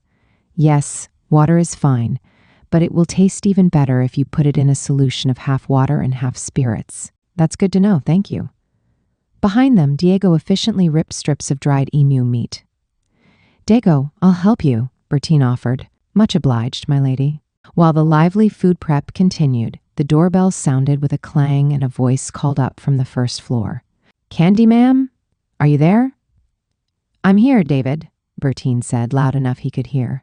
Did you forget it should be Candy, miss? Is Camilla with you as well? Yup. I told Mama we're coming here too. While Bertine had been at the Capitol meeting with His Excellency, the two children had rushed over excitedly to her house when they saw Dorothy again. Her maid had invited them to dinner tonight. The dried meat Avance's parents had gifted her had only been partially dried instead of fully dried to the point of stiffness. They had told her doing it this way retained a sweetness that made it taste even more flavorful. But it also wouldn't keep very long either. I feel like I'd receive a divine punishment if I let these delectable souvenirs rot, so let's eat them right away. Bertine had agreed wholeheartedly with Dorothy's suggestion earlier, and now they used up as much of the emu and ball rabbit meat as they could. Delicious aromas started wafting throughout the house just as 7 o'clock arrived. The doorbell downstairs clanged once more, announcing Cecilio's arrival this time. His Excellency is here, Bertine announced. Wow, you invited him, Candy ma'am? David asked in awe. I did. He's quite excited to taste the flavors of his home again. Bertine went downstairs to greet him and led him to the second floor, where the two children stared at him, eyes round in surprise. He looks just like the painting in Mama's restaurant. The children's shock made Bertine smile, but a quick glance toward Mayra showed the younger girl frozen. Mayra, this is. I know who he is, she said. I mean, I'm honored to make your acquaintance, Your Excellency, Cecilio Bonifacio. Pleased to meet you, young lady. Wow, the Southern Federation's champion is real. I sure hope so. Bertine found the byplay between them interesting as Cecilio smiled ruefully and Mayra stared at him reverently. All right, everyone, we just finished cooking. Please eat while everything is still hot. At Dorothy's announcement, they all took a seat at the table, then Bertine gestured for the adults to raise their glasses for a toast. Here's to our safe return from the hinterlands and the completion of my task. Cheers. Cheers! Hums and murmurs of pleasure filtered throughout the room as each of them took a sip of the starfruit liquor. Cecilio's, how nostalgic, pleased Bertine especially. Then they all dug into the various dishes in front of them. The first thing the children sampled was the ball rabbit stew. This is so yummy, David exclaimed. What is this meat? Candy ma'am, I've never eaten meat this delicious before. David, it's so good, Camilla cried with joy. They were both clearly delighted. The flavor of my birthplace, Cecilio said. The more I bite into this emu, the more scrumptious it tastes. This ball rabbit is seasoned superbly as well. Are you enjoying yourself then, Your Excellency? Bertine asked. I am a great deal. Thank you for this chance to take a culinary trip down memory lane, Lady Bertine. Please, just Bertine. Oh, I've been meaning to ask you about your hometown, Your Excellency. What sort of place is it? My hometown, A faraway look entered Cecilio's eyes as he began to speak. I come from the southernmost part of this country. I was born and raised in a region where the ocean stretched out in front of us and the mountains behind. We had no shortage of food, but we lacked anything of value to trade in for money. And since we didn't have money, whenever we fell ill, we couldn't rely on medicines. Instead, we depended on the strength of our bodies and luck to recover. Even if an epidemic ran throughout our region, inducing dangerously high fevers, the best we could do was cool our foreheads with cloths soaked in water. I love my home, and it's a wonderful place, but it's also an impoverished one.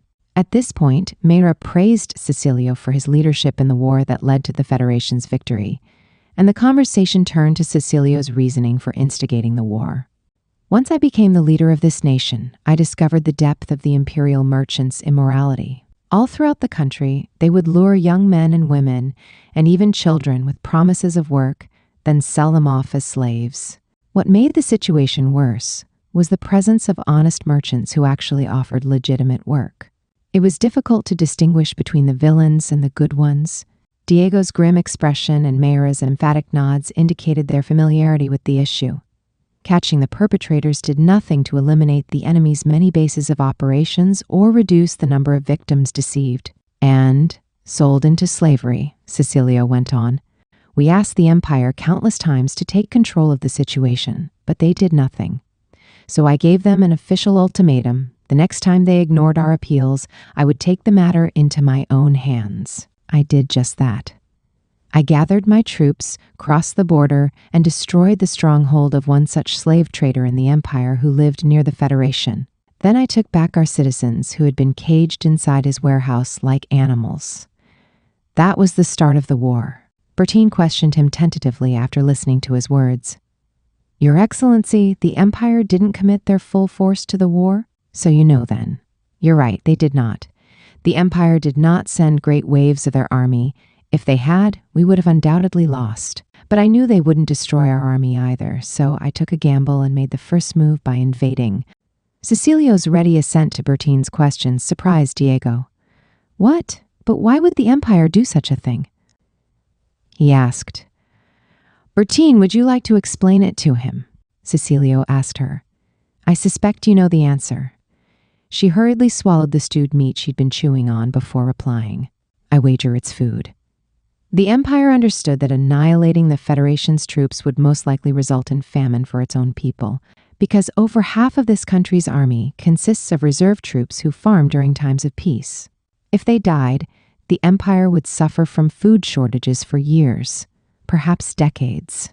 Oh, on what basis did you draw your conclusion? Bertine paused for a moment to gather her thoughts, then explained her reasoning. A few years ago, Father asked me to research the Empire's production and consumption of wheat. But the Empire doesn't release official data, so I requested the volumes handled by imperial wheat suppliers from trade associations instead. Naturally, they had mountains of information, which meant I had a challenging time sifting through everything. But I did, and learned something strange. No matter how many different calculations I made, the amount of wheat harvested in the Empire was 30% less than its expected consumption. I realized right away that the Empire relied heavily on imports from the Federation to make up for the deficit. And what else did you learn? Cecilio prompted.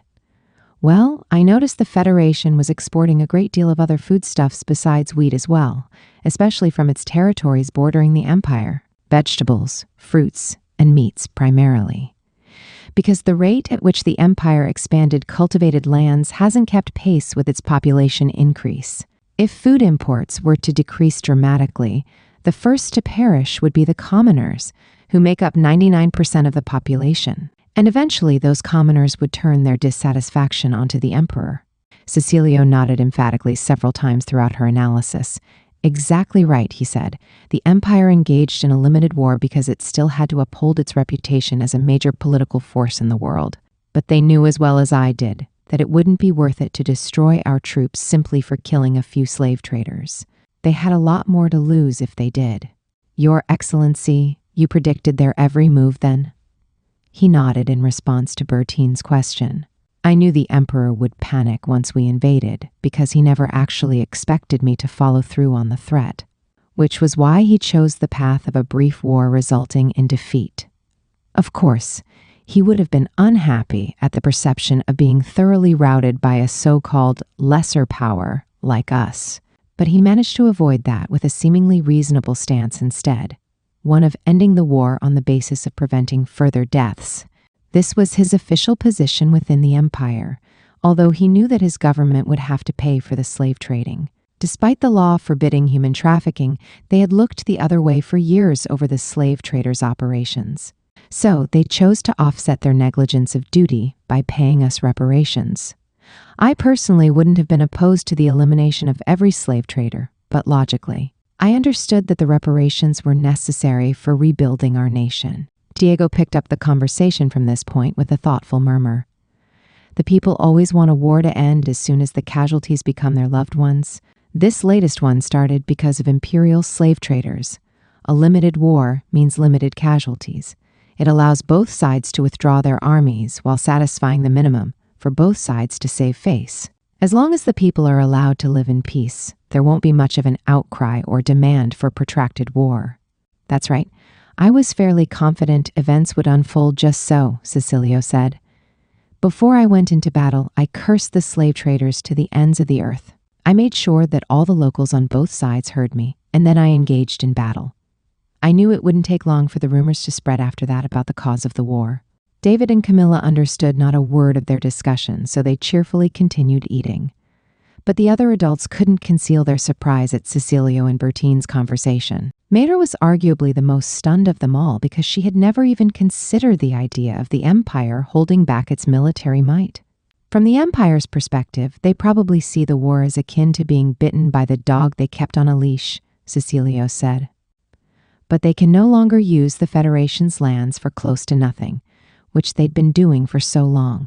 They have yet to realize that the dog is off its leash and determined to stand on equal footing as the owner. And we will, Your Excellency, Bertine said. The battle has just begun because this country will slowly and steadily reveal its real strength to the Empire. Bertine, the look on your face might scare the children. Oh my, whatever do you mean? The grown-ups laughed at Bertine when she panicked. While chewing on EMU meat, she thought of her future plan, and a sinister smile started spreading on her lips again. It disappeared in a flash when Dorothy admonished her with a, "My lady, your face." They all spent the night feasting and chatting cheerfully. Toward the end of the party, Cecilio handed Bertine and Dorothy their certificates of citizenship. He had apparently rushed the officials to get it done before he left the office. "My lady, does this mean we're only citizens of the Federation now?" Dorothy asked. "No. While we remain unmarried, we're allowed to be citizens of both San Luen and the Federation," Bertine explained. "But once we wed, we will automatically become citizens of our respective husbands' countries, though I have a feeling I'll always be a citizen of two countries. It does feel awfully special, doesn't it?" Dorothy's earnest remark made the slightly inebriated Bertine laugh delightedly. Chapter 22, Isabella, David, and Camilla's mother. David's mother, Isabella, was 23 years old. She married at the age of 16 and was blessed with David not long after. Though their small family was poor, they still managed to live comfortably. Then the death of her husband in the war changed everything in a heartbeat. Her younger child, Camilla, was only 3 years old, but Isabella had to work in order for her family to survive. It broke her heart to leave her children at home alone while she worked late into the night. The only saving grace was that her current place of employment wouldn't dismiss her should she need time off if her children fell ill. Such flexibility was vitally important for her. So whenever David and Camilla walked to the restaurant because they missed her, she wanted to cry. And whenever she became angry over things that didn't warrant such emotion, she began to hate herself. Around this time, she learned a woman called the Candy Ma'am lived in their neighborhood. Listening to her children's chatter about the mysterious woman, she had assumed the Candy Ma'am was an elderly lady done raising her own children. Isabella was surprised the day she actually met her, though. The Candy Ma'am turned out to be a young, beautiful woman who exuded a good upbringing. According to the gossip from a few older women in the neighborhood, she was supposedly on the run from the Empire, which made Isabella wonder what exactly the aristocratic woman had done to flee the Imperials. One day, the woman, whom everyone called Bertie, gave her children a letter addressed to Isabella. When she took the envelope from David, she noted the weight and realized there was something else inside besides the letter. Isabella tipped it over onto her palm and a stylish earring tumbled out. "Dear Isabella, thank you for always sharing such delicious food with us. Here's a very small token of my appreciation. It's an earring I made. You have such lovely chestnut-colored eyes, so I used beads and stones of a similar hue to craft this. Please wear them if they tickle your fancy. And if you find yourself interested in doing this kind of intricate handcraft, Would you like to make some? I would be happy to sell them for you in my shop. I would only take 20% of the sale price to cover materials, leaving the rest of the 80% for you. Feel free to ignore this offer should you be too busy to accept it. Warm regards, Bertie. Isabella tried on the earrings. Every time she moved her head, she felt the pleasant swing they made. Jacob, what do you think? Do they suit me? Emotion clogged the back of her throat when she spoke to her beloved husband, who was no longer in this world. It had been a long time since she'd received a letter or worn such a pretty bauble. Isabella couldn't even remember the last occasion someone had complimented her eyes. My Beauty had been her husband's pet name for her, and he'd used it often, especially when he held her in his arms. But he was no longer here to whisper sweet nothings to her. Ever since his death, she'd been so focused on working and caring for her children that she paid no attention to her appearance. In this life that revolved only around her children and job, Isabella sensed that making earrings might bring her a bit of joy. She usually tied her hair back in a simple bun, but now she tried her husband's favorite style on her, a half-up ponytail. Her lustrous black hair fell in soft waves around her shoulders. In the mirror, she saw a young woman wearing sparkling earrings that matched the color of her eyes. If you find yourself interested in this kind of intricate handicraft, she actually loved such detailed work. Her daily work now consisted of carrying food to tables and cleaning up after customers. But in truth, she used to love knitting things and embroidery as well. Though she'd never made accessories before, she thought she could do it once someone taught her how. I want to try my hand at it. The next day, Isabella visited Bertine at a reasonably early hour. Of course, her children accompanied her. Bertine's maid gave them glasses of fruit juice, and they happily drank it. Would you like to make accessories then? Bertine asked. Yes, but I'm at a loss on the tools and materials. Never fear, I'll provide those to you. The cost of the supplies will be deducted from the sale price, but the remaining 80% is yours if they sell in the shop. Bertie, you won't be able to turn a profit with a split like that. For now, no. I'm fine with that though, at least until you learn how to make accessories featuring more intricate designs using higher quality materials. Once your handmade products start flying off my shelves, that's when I'll take 40% instead. So don't worry. I have it all worked out. Bertie grinned like a mischievous child. Isabella's excitement heightened at the thought of making more complicated, luxurious things. I know you're busy, so feel free to make some whenever you have time. With that, she gave Isabella a variety of items.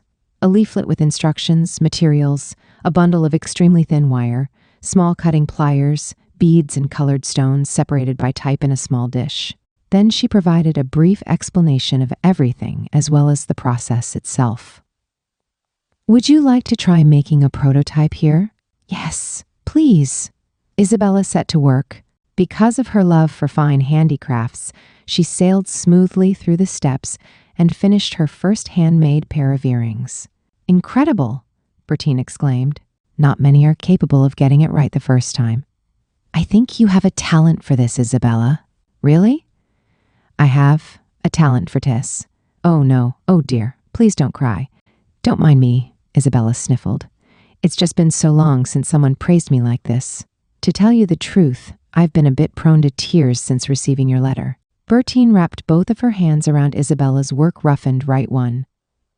Isabella, you're amazing, she said. You work so hard every day. I'm both admiring and envious of how strong and beautiful your heart is. Admire? Envy? Bertie, you shouldn't feel that way towards someone like me.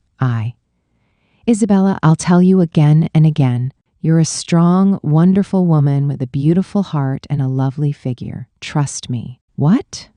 Never say so. From now on, I want us to talk every time we meet, and soon enough, you'll learn from me what an incredible woman you are. You have your precious memories with your husband and children you want to protect.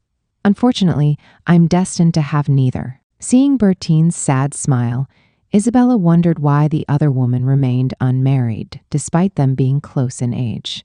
Several days later, it was Isabella's day off. She was at Bertine's house, and she took charge of cooking dinner that night using the abundant ingredients there. Dorothy stood near her, taking notes, her gaze intent on Isabella's every movement. I want to learn as much as I can about the Federation's cuisine, you see. Dorothy, please teach me later, too, Bertine said. Leave it to me, my lady.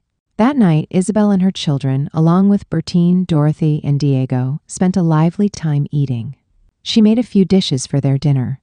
Thickly cut chunks of pork deep-fried in oil, leafy green vegetables blanched quickly and dressed with a sauce made of chopped nuts, vinegar, nut oil, salt, and garlic, rounded off by a thick, creamy egg drop soup. The children kept up an energetic chatter from start to middle, but were yawning by the time they ate their last bite. Thank you for today, Isabella, Bertine said. I especially enjoyed the fried pork. That's my mother's recipe.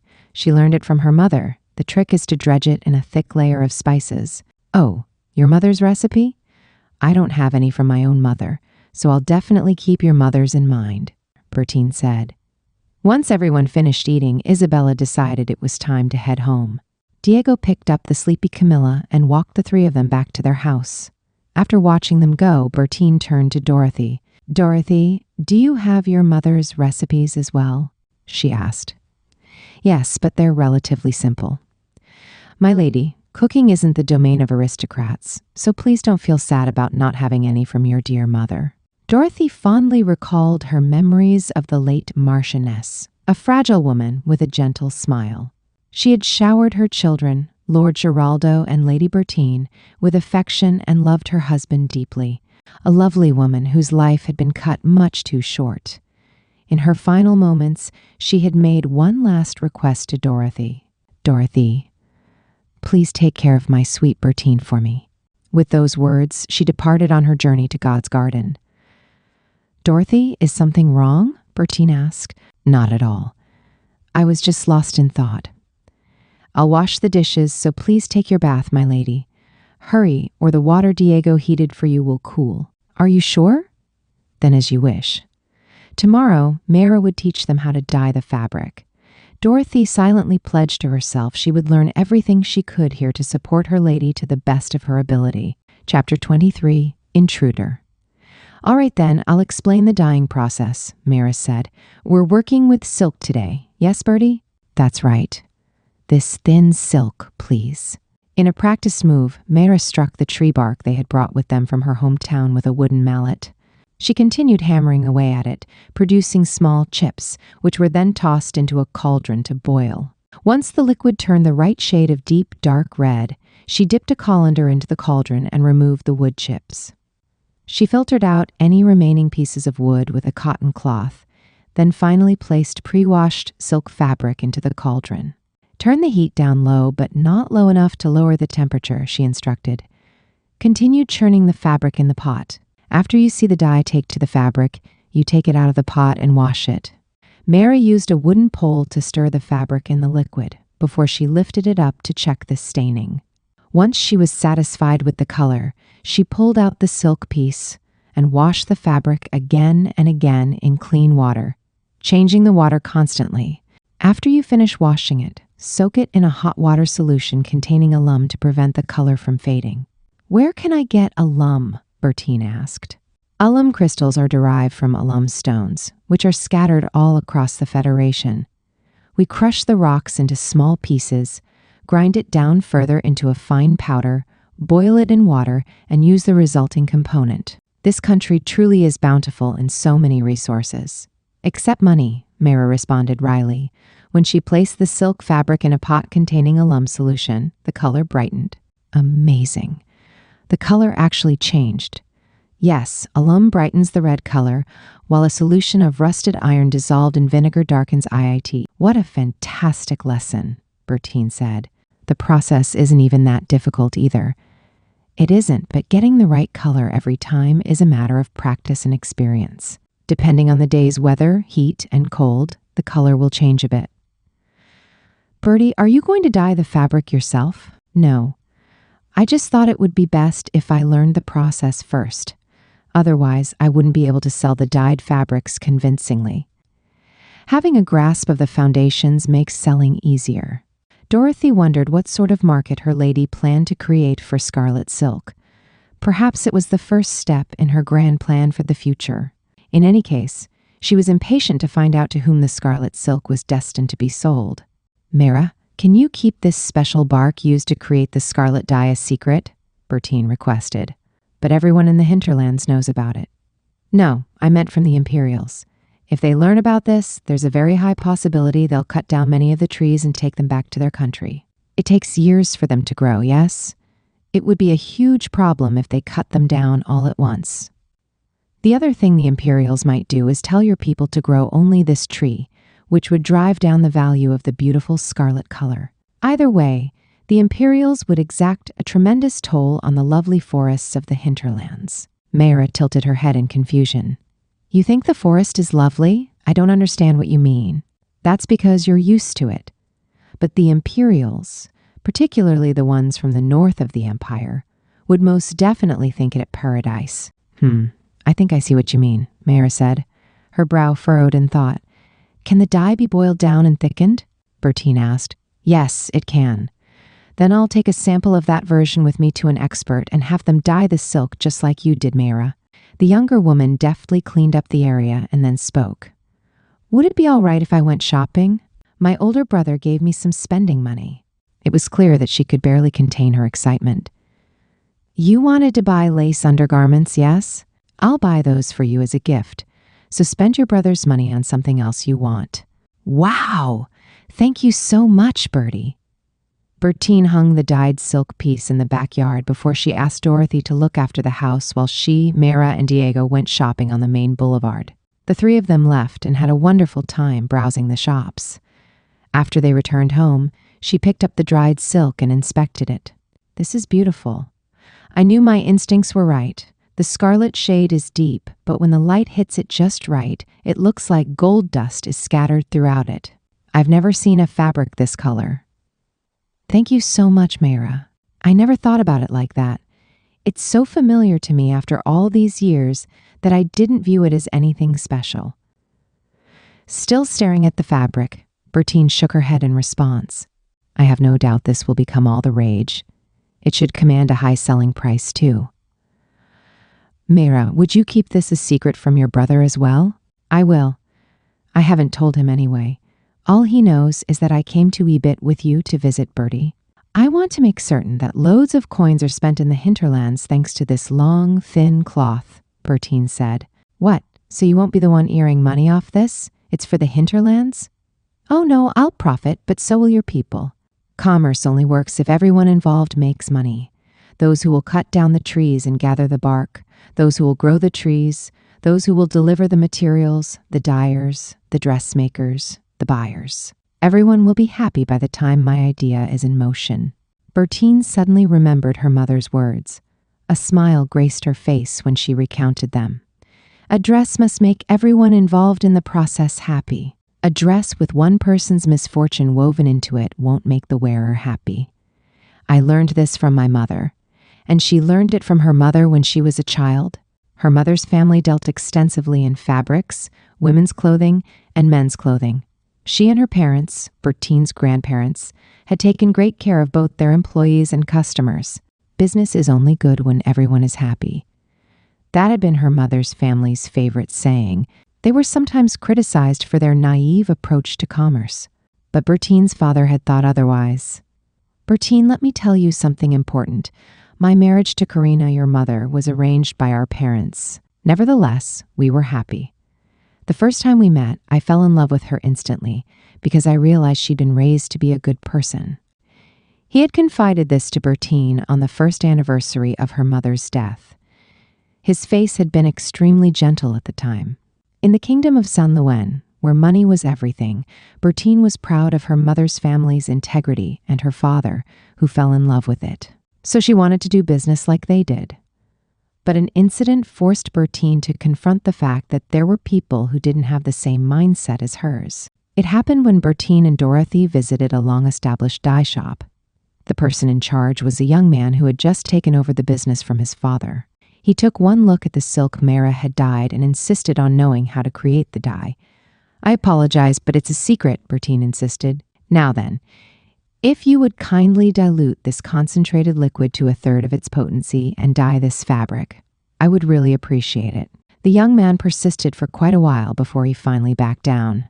But the next night, a suspicious person entered Bertine and Dorothy's house, late at night. My lady, my lady. What's wrong? Bertine jerked awake at Dorothy's subdued whisper. There was a suspicious sound downstairs. Diego just went down to check. Understood. Bertine immediately stepped into her slippers, then opened a long, narrow box she'd brought from her home in San Luis. A rifle lay tucked inside. 10 bullets could be loaded quickly through a hole in the side of the barrel. Pushing the lower lever forward, then pulling it back loaded the rounds for firing. Bertine took a single deep breath before going out into the hallway. A violent sound came from further down the hallway. Diego and the thief were fighting. Stay here. After she instructed Dorothy, Bertine shut the door to her bedroom and walked cautiously down the hallway. She raised the butt of the rifle to her right shoulder, ready to fire at a moment's notice. Without making a sound, she descended the stairs a step at a time. The moonlight filtering in through the window gave her glimpses of the battle unfolding within her shop. Diego fought 2 masked men. Standing near the top of the stairs, Bertine aimed for an intruder's right shoulder and pulled the rifle trigger. Bang! The hollow sound of the bullet rushing reached her ears at the same time she flinched from the rifle's recoil against her shoulder. But her aim was true as the bullet found its mark in the intruder's shoulder. She immediately pumped the lower lever back and forth, ejected the empty shell casing, and took up her firing stance once more. The man collapsed, pressing his wounded shoulder as he writhed on the floor.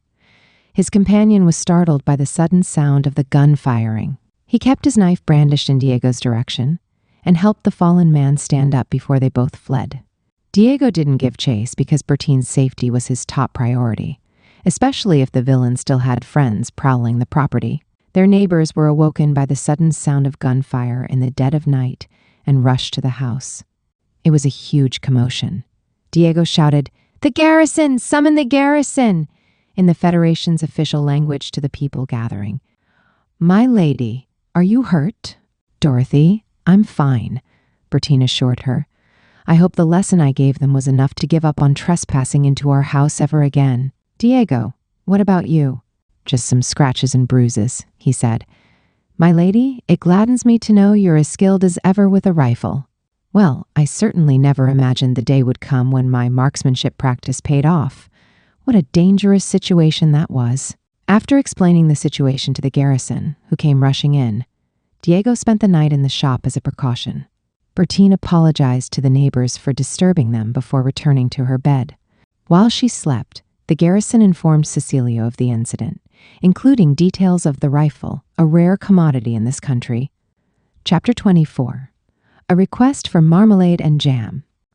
The day after the thieves skulked into her house, Bertine was in Cecilio's office. And then you shot your rifle? Cecilio asked.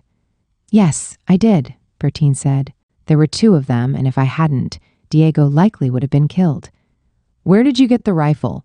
Father had one of his private soldiers visit the Asdal monarchy to purchase it. The rifle was part of my bridal coffer. A rifle as a bridal gift. Surprised, Cecilio seemed to be on the verge of laughing. But he realized it would be rude if he did, so he suppressed the urge, resulting in a strangely strained expression on his face. Bertine noticed it and tilted her head in amusement at him.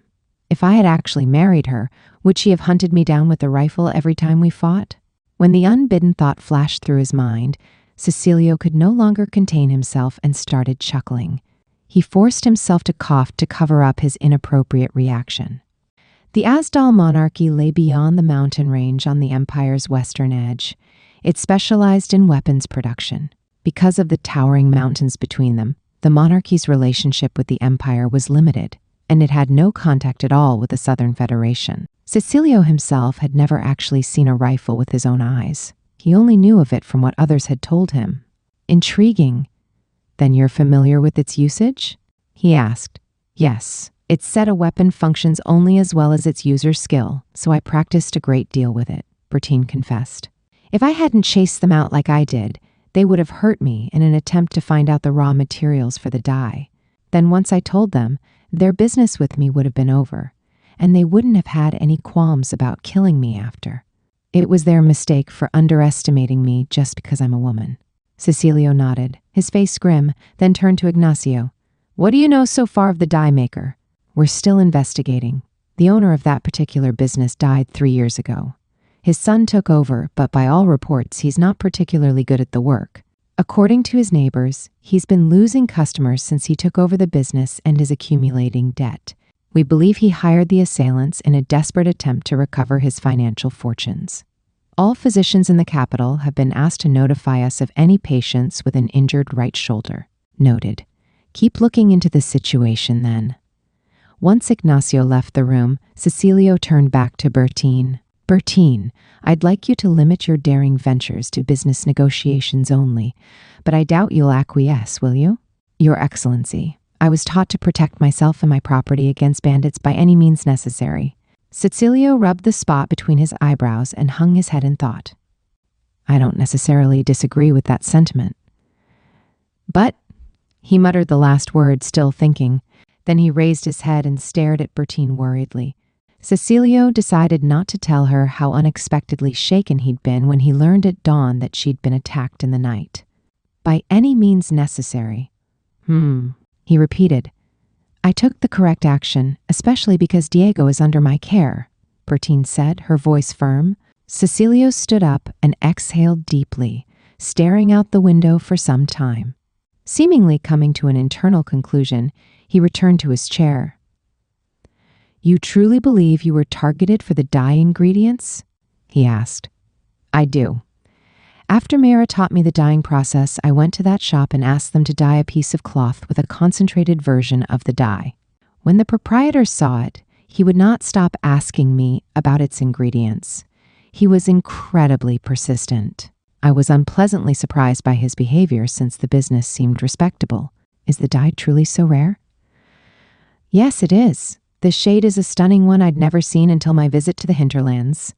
I know the Imperials will pay handsomely for anything stained with the color, although I never imagined I would be attacked for it either.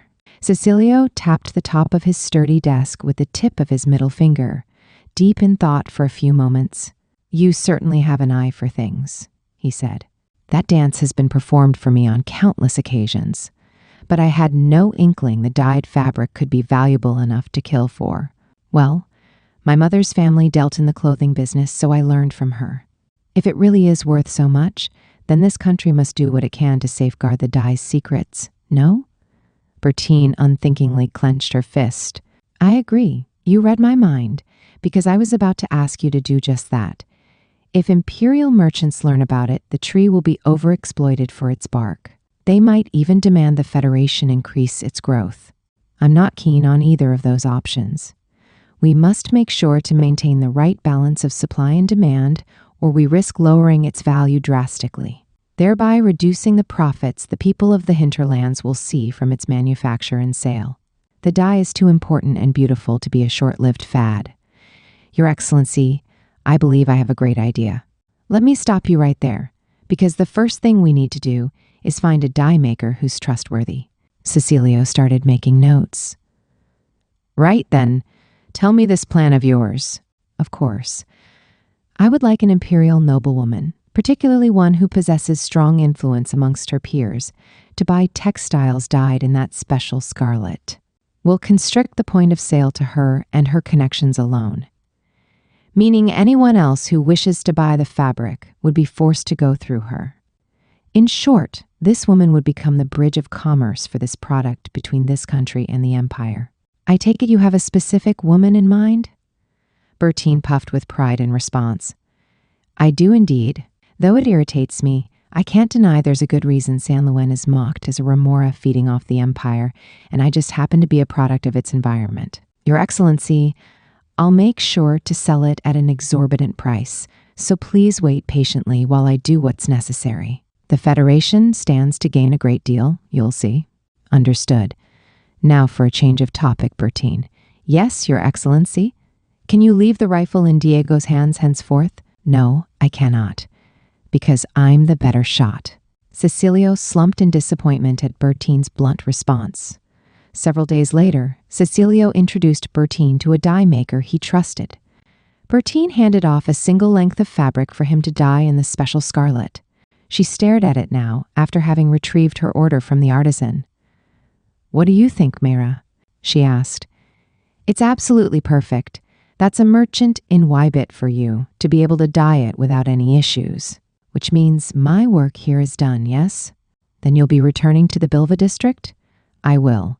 The big city is fun and all, but it made me realize I'm much more suited for life back home." "I would so love to visit Bilva again," Bertine said. "Already? You only just came back here," Mera laughed. Bertine found it curious, too.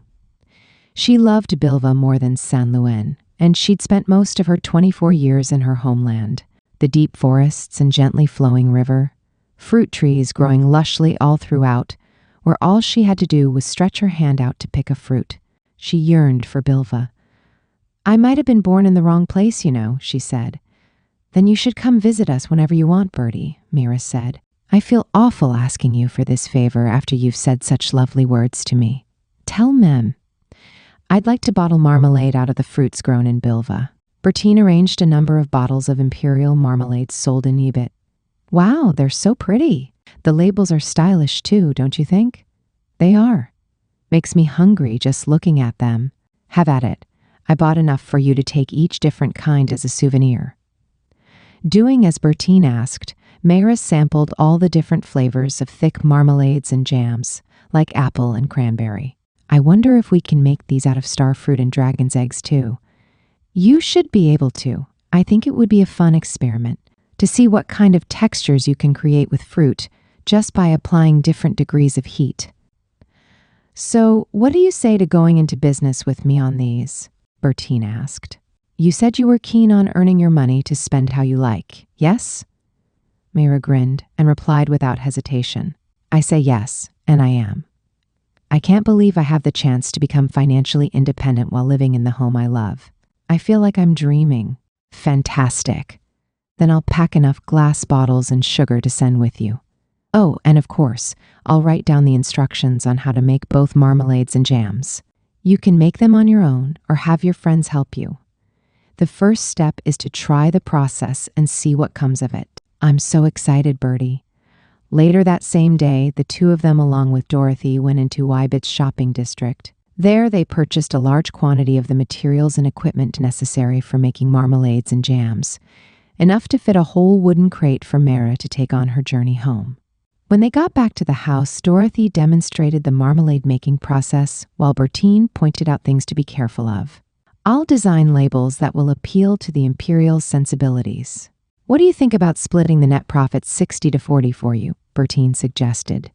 "You would give me 60%? Are you sure, Bertie?" "I don't think the net profits will be that high after we deduct the expenses for transportation, merchant's portion, bottles, labels, sugar, fuel, and the fruit itself. But yes, I do want you to have 60% because I want as much money as can be spared to go to Bilva." Mera pondered Bertine's proposal for a while. "Bertie, the fruit trees can grow even without our interference, and we can use dead and fallen branches from the forest for fuel. I leave it to your discretion.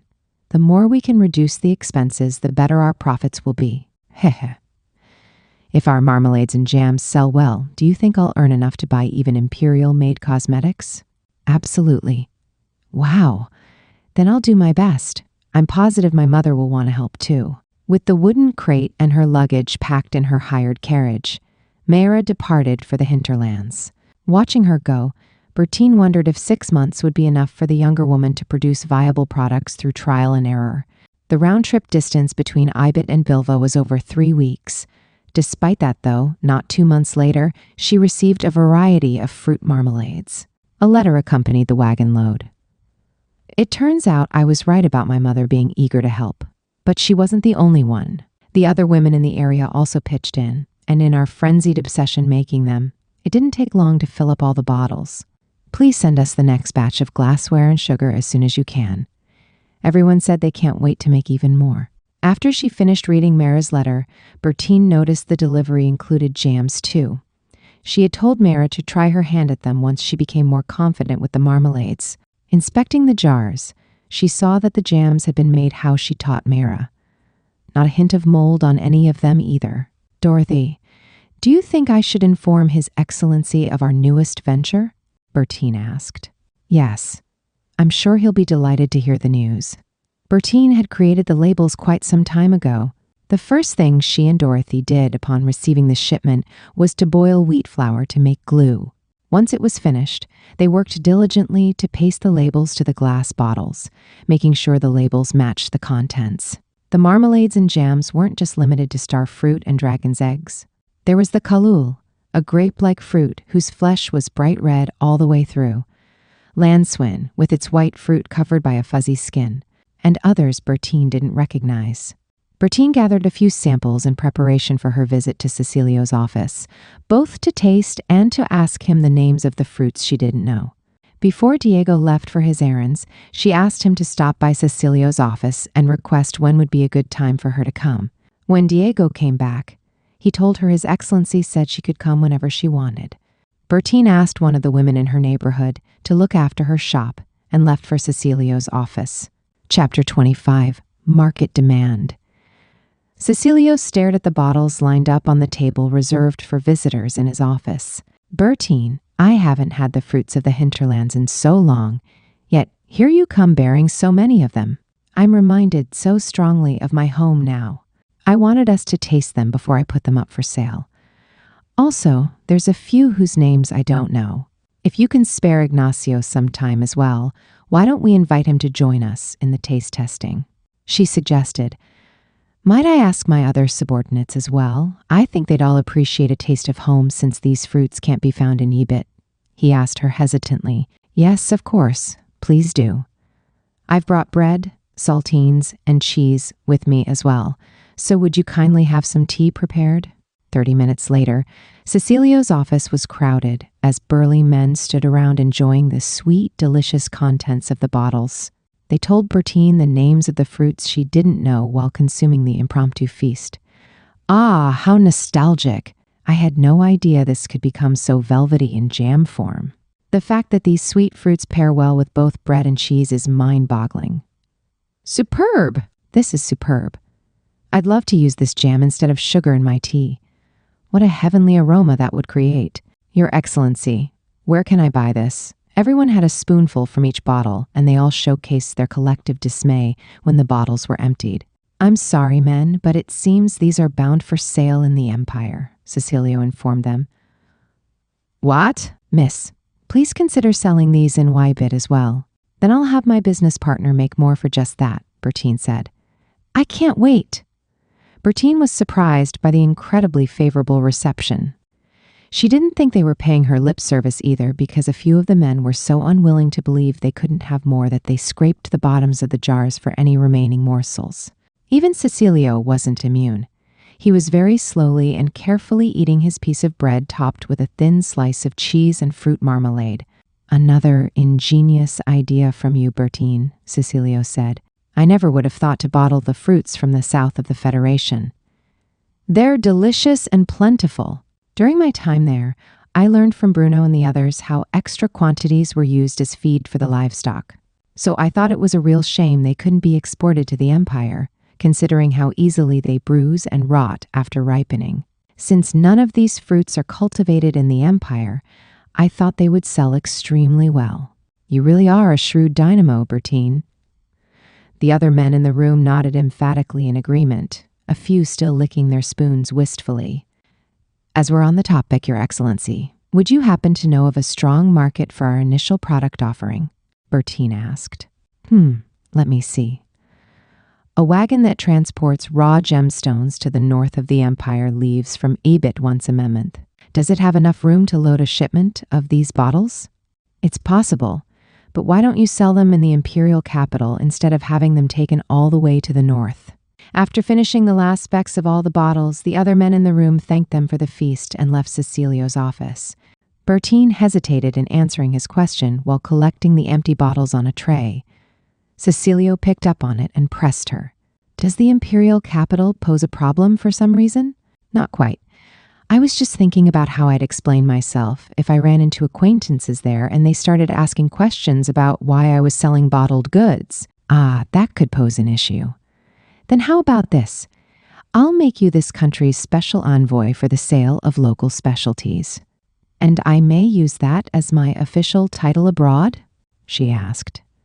You can even add that you report directly to the leader of the Federation in your position. I'll create official documentation for you right now, something small enough you can carry on your person. Thank you so much, Your Excellency. That would be a great help. Once Cecilio handed her this simple but official card, Bertine stood up.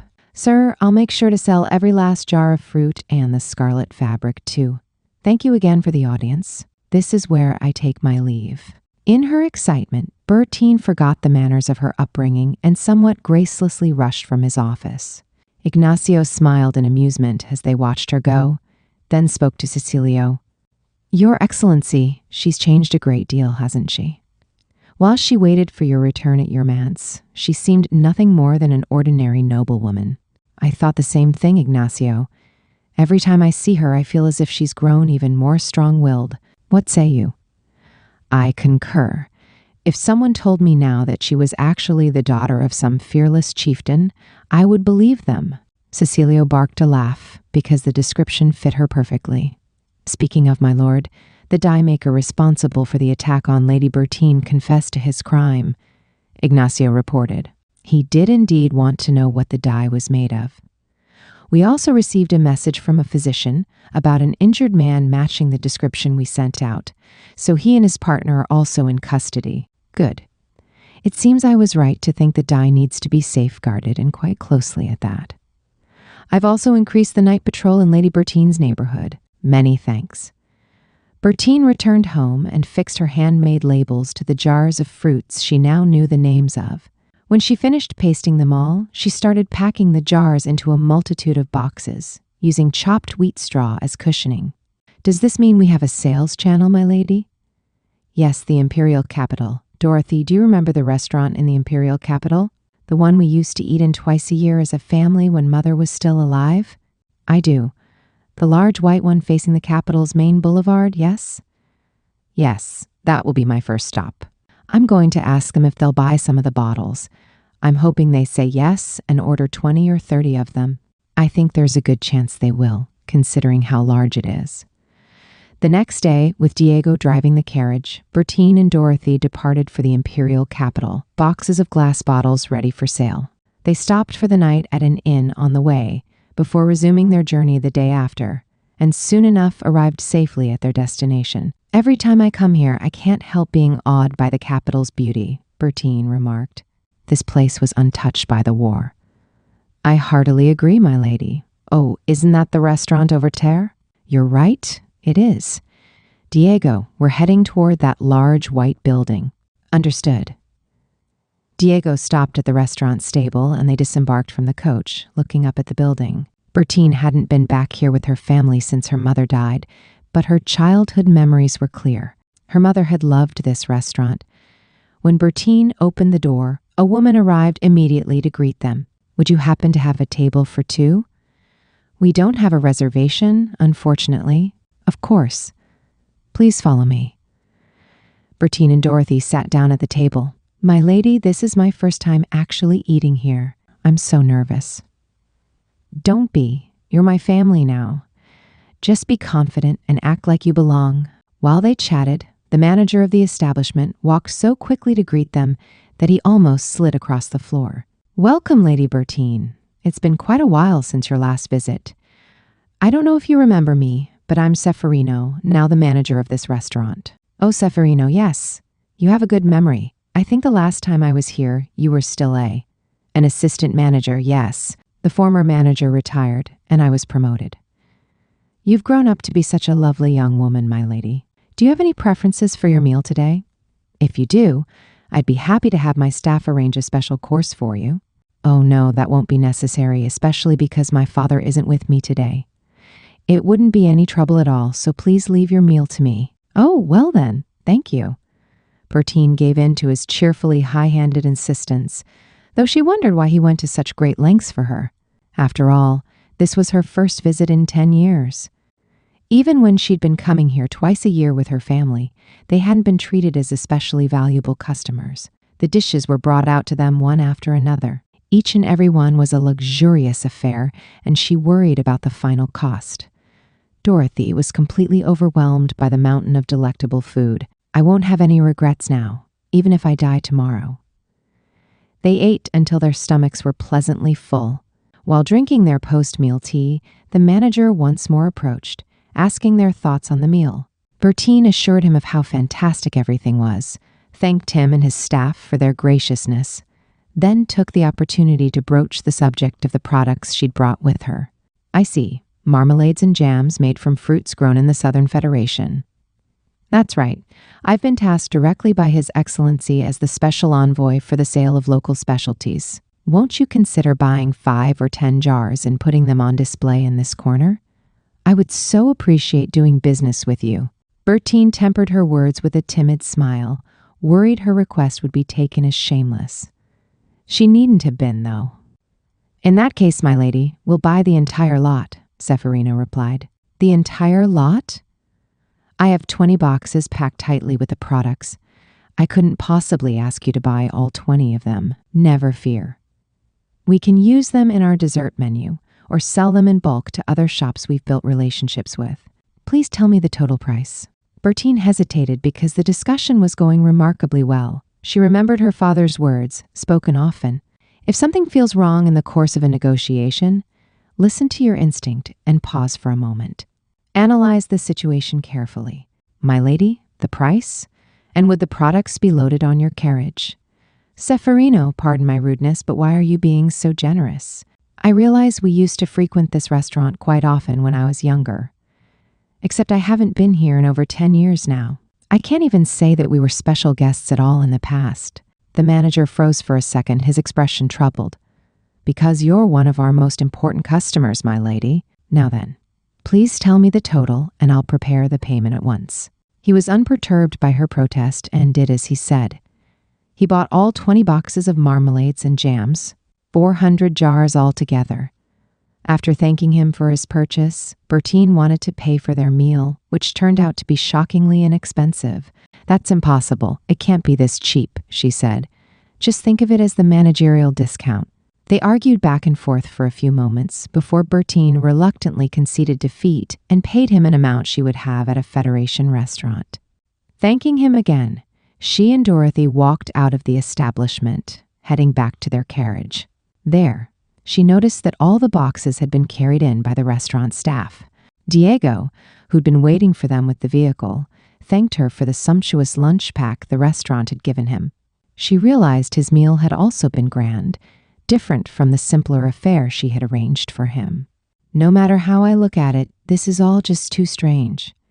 Bertine couldn't shake off her suspicions about this bizarre series of events, despite receiving proper payment for the goods. Still confused, she nevertheless asked Diego to take them to the hotel she used to stay at with her family in the past. Chapter 26. A reunion after 7 years. Stomachs full, they headed to the hotel that featured prominently in Bertine's childhood memories. Of course, she hadn't made a reservation here either. Her plan had been to visit as many different grocers as she could and sell a few bottles here and there. Only after making her rounds did she intend to choose a place to stay for the night. The hotel she used to stay at with her family twice a year was still very much a high-class one. During those halcyon days, her family would stay in their best suite because her mother had loved the design and furniture inside. Now that Bertine was here, she would request a normal room reserved for travelers. But when she wrote down her name at the reception desk, the young woman who manned it started in surprise, and an older man replaced her.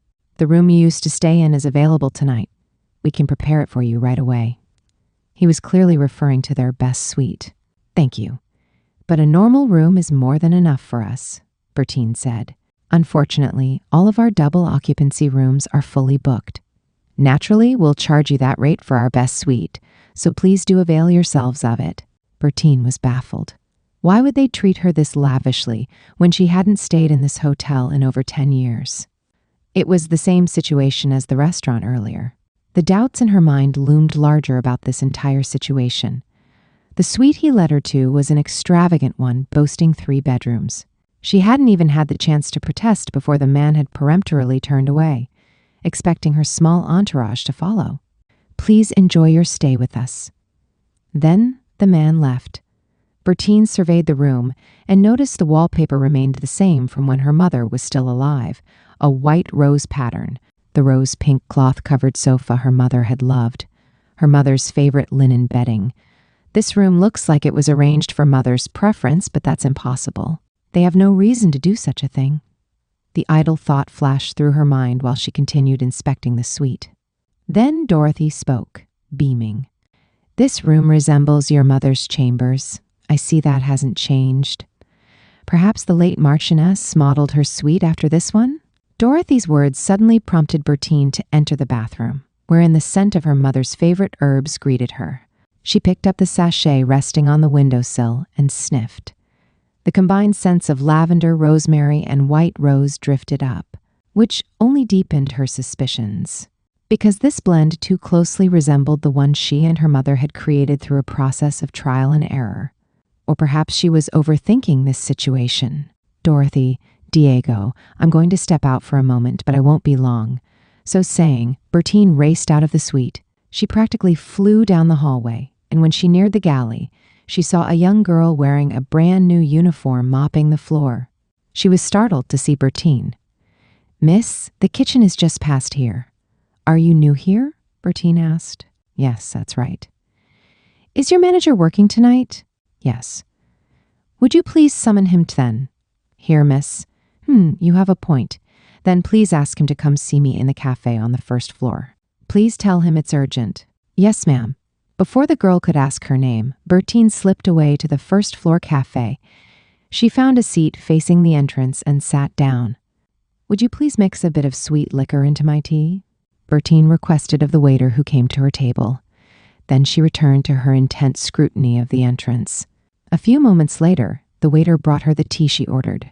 Bertine continued her vigil while sipping it. And then a man, clearly having rushed here, looked around frantically as if he was searching for someone. Bertine froze when she saw the man, most likely the manager she had requested a meeting with. His gaze found her at the same time, and he too went still. For several seconds they stared at each other, then the man strode swiftly toward her seat. "Bertie, it's been a while, no? 7 years, I think." "It has indeed, Luca," she greeted. "So you are the manager. Please, have a seat." "We were 17 when we parted, so yes, for 7 years we haven't seen each other. Was it you who prepared the best suite for us? How long have you been working here? Why did you disappear without a single word?" Before Bertine's engagement to Andrew at the age of 19, she had been set to wed Luca when she was 17. But a short while before their engagement was to be formally announced, his family's enterprise failed, and they all vanished without a word. 2 years later, her father chose Andrew as her future husband, yet that had never materialized either because of the king's order to send her to the Federation. His smile a bit stiff, Luca responded to her barrage of questions. "First, the suite. I wasn't the one who arranged for you to stay in it. I never would have expected to see you here, least of all a spontaneous visit on your own. You can imagine my shock at seeing you then. Second, the matter of my employment. I started working here not long after my family went bankrupt, dashing all hope of an engagement with you. And third, once my family went bankrupt, we had to disappear from San Luan with all due haste. If I contacted you, I was afraid I'd place you in danger. So I didn't." Bertine's head was a muddled mess of even more questions she wanted to ask him. But the first thing she needed to do was protect the servant girl she had met. "Please don't reprimand the girl I spoke to. I deliberately approached her because I suspected she was new, and she would do what I asked without much hesitation. I knew as much the moment I saw you. Since I'd taken pains to tell the other staff members to inform you the manager was out of the office if you had asked after me," Luca said with a strained smile. "Why? Under whose command?" "You can't be doing any of this yourself," Bertine realized. Luca remained silent. "Tell me something. Is my father the owner of this hotel? If he is, then it would explain a lot. Like the fact that as soon as the receptionist saw my name, her attitude changed. Or being given the best suite without my say-so, and that suite itself being decorated according to my mother's preferences. Or you, who suddenly disappeared from San Luan, working here. Everything would make sense if that were the truth. Lucas said nothing. So Bertine decided to trick him into admitting it. Ceferino at the restaurant confessed, you see. He did? Why would he do that? He should know better. Aha, so my father owns the restaurant as well. Damn it, Bertie. I should have known you'd try something. She ignored his comment and pressed him further. Father hid his ownership of both the hotel and restaurant from me. Why? There's still so much more I want to know. Only 2 weeks before my wedding, the king ordered me to marry the leader of the Federation. But His Excellency rejected the offer before I even left the kingdom, and the royal family knew. Yet Father wasn't informed. Luca, please, do you know what's behind my being sent to the Federation? You must, because you're still in contact with my father. Luca stared at Bertine's face for some time, then steeled himself before replying.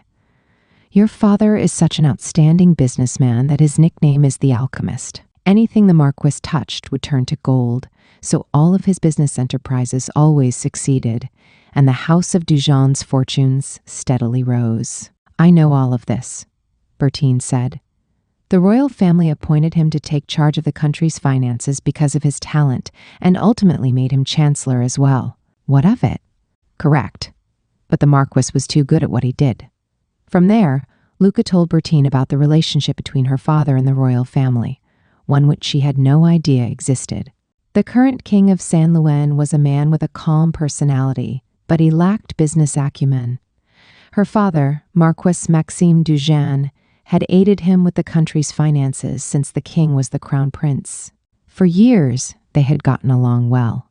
But once the king married the queen and her father became chancellor around this time as well, the tensions between the two men grew until they no longer saw eye to eye, because the queen was a cunning, greedy woman intent on increasing the royal family's coffers.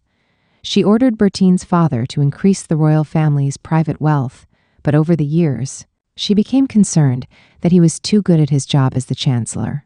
The queen wanted to keep using the chancellor's talent, but she was afraid of him growing too powerful, Luca explained. So powerful that he would control the royal family instead. I believe she wanted to avoid such a situation at all costs, because the greedy assume others share their greed too. Never mind the fact that the Marquis gave up a considerable number of his businesses to devote himself to his public duties after he was appointed chancellor. Luca continued relating to her the sordid tale. When the queen discovered that Bertine would be engaged to Luca, the oldest son of a prominent wealthy merchant in San Luan who also happened to be an earl, she loathed the thought of the chancellor gaining more power through his new connection with his in-laws. So she used her authority to crush Luca's family. This happened just before Bertine and Luca's engagement would have been formalized. Back then, Luca's father had been in the midst of a large construction project in the empire.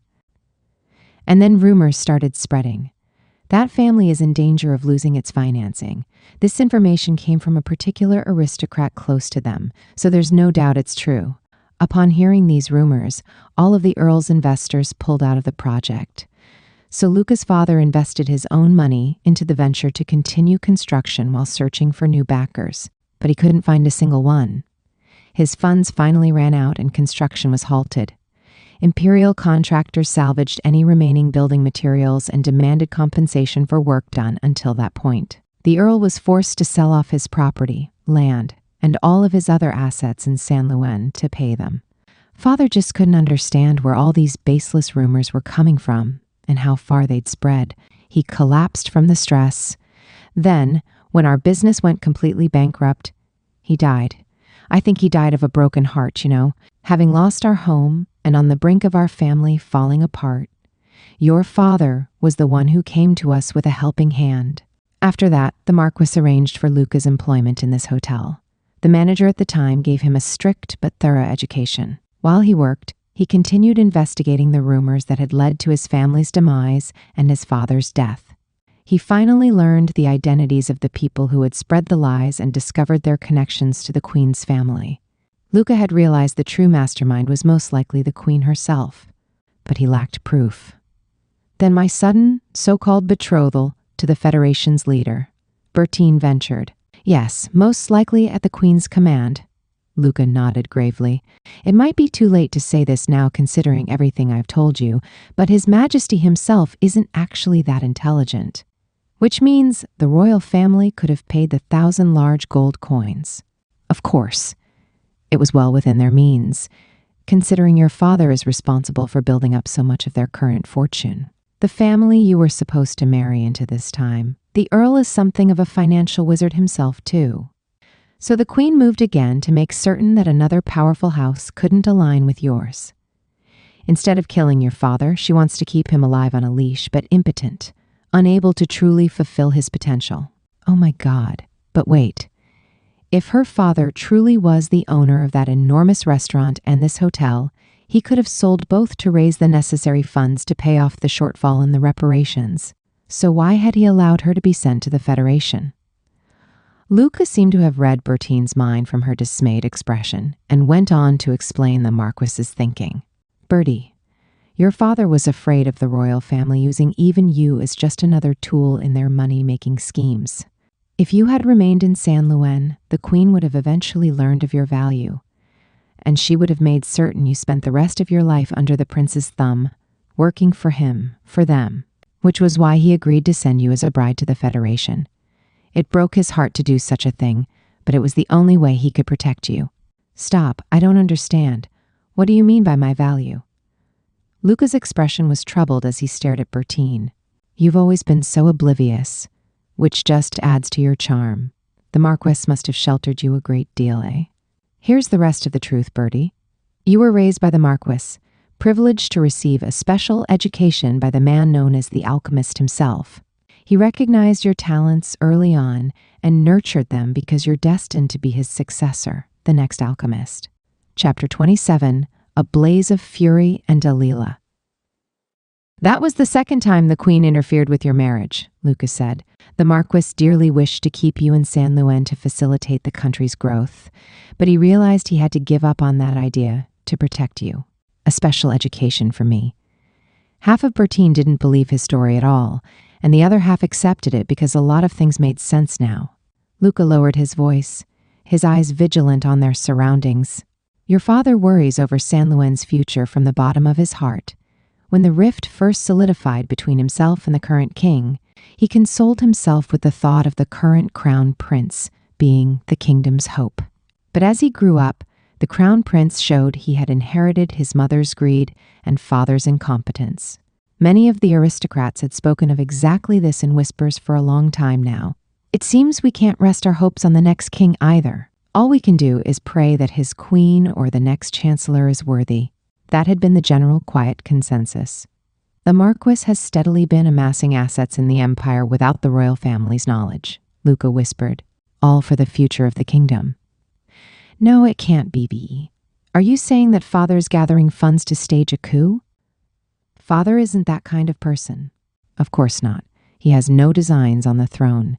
Your father is waiting for the day when someone capable of leading San Luan appears so that he can support them. Because as long as he's close to the king in his position as chancellor, he can't officially take part in the education of the next leader. Besides, the Marquis's age puts him out of the running for the throne regardless. Bertine couldn't imagine her father as head of state either. He wasn't the sort to care about power. Let me tell you, Bertie, your father always spoke so proudly of you and your talents, but ever since he realized the Queen considered him a threat, he curtailed the special educational plan he had set for you and decided to raise you as a normal noble instead. Her father had never openly praised her as an outstanding pupil, but now Bertine remembered a period in her life when he had been especially strict with her education. He refused to let her leave his study until she completed his assignments to perfection. She had often studied while on the verge of tears. Then, at a certain point in time, her lessons on commerce became fewer and further between before they eventually stopped in favor of a more traditional education daughters of nobility undertook: embroidery, etiquette, dancing, and such. When did father become less stern about my business education? Thinking back on it now, she realized it happened around the time Luca's family went bankrupt and her engagement to him fell through. In any case, like I said, the Marquis wanted to protect you from the Queen, Luca continued. Before my family even knew yours, The queen planted her younger sister Rose as your father's second wife. All of this is why he sent you to the Federation, even though he despised the queen for everything she had done and was doing to him. Not to mention his keen interest in the Southland's potential for years now. I see. I finally, truly see. Everything happened according to the queen's desires. Bertie, I understand how all our lives, mine, father's, you and your families, were just trifles for the queen to toy with. Bertie, don't even think of getting involved. It's too dangerous. The whims of a greedy, paranoid, but powerful individual had destroyed all their lives. Twice now she'd upended Bertine's life. Then there was her father. Not only had he been forced to work for someone who didn't trust him, he had also been coerced into a marriage he had never even wanted. She knew her father well enough to realize he had a plan of some kind, but she couldn't even go home to discuss the situation with him. Her stepmother was the queen's eyes and ears after all. Thank you, Luca. I learned a lot tonight. Bertie, don't do anything reckless. Remember, the queen isn't just greedy. She's cunning, too. You're right. She's a terrifying person. But I've changed as well. Bertie, please? Oh, which reminds me. Luca, did you marry? I did. She's an imperial citizen. We have children, too.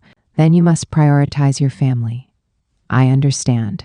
Bertie, the Marquis wants nothing more than for you to lead a safe and peaceful life. So think about the worst case before you do anything. Luca, let me tell you something.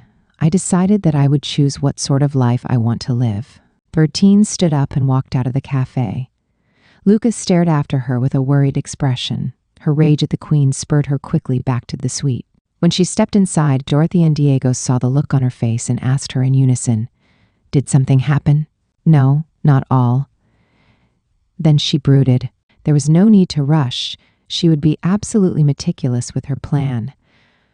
The first step is selling the scarlet fabric.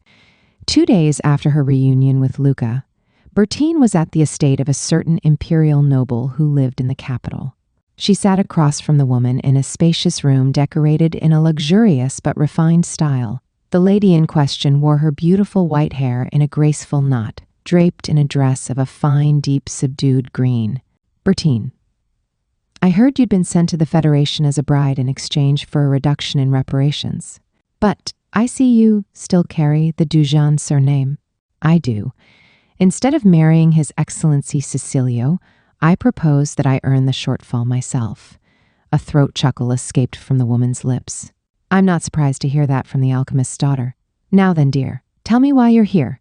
Something about an unusual item in your possession? Yes, this fabric. Lady Dalila, please have a look. Take your time. Bertine set a cloth-covered box on top of the table. The woman named Dalila picked it up, removed the lid, and picked up the folded piece of scarlet fabric from within. My. What do you think? Dalila unfolded the cloth, then stood up and moved closer to the window. At first glance, it looks like a vivid scarlet, but bathing it in light makes it glow brilliantly. What an unusual fabric. I was astounded the first time I saw it, too. But wouldn't a dress made from this be too gaudy? I anticipated you would say that. Lady Dalila, look at this. Bertine withdrew a gossamer, thin white length of fabric from her bag and placed it on top of the scarlet piece. Layering a transparent fabric on top of the scarlet one makes the scarlet underneath look calm and elegant, she explained. Naturally, changing the color of the overlying fabric will change the appearance of the scarlet one too. Placing a thin fabric dyed blue on top of the scarlet piece transformed the color into a warm light purple. A yellow one changed it to a red-tinged cream. This is fascinating, Dalila said.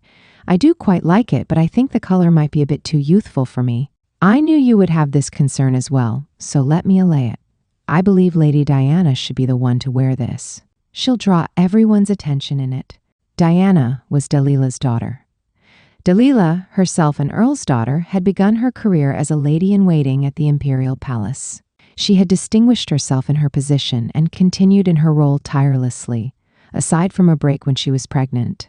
Before her retirement, she had climbed to the position of Mistress of the Robes, in charge of all ladies in waiting. Diana's start in the same profession marked the opportunity for Dalila to retire. Except to Dalilah's shock, Diana gave birth to the emperor's child. Because the emperor already had an empress, Diana became his concubine.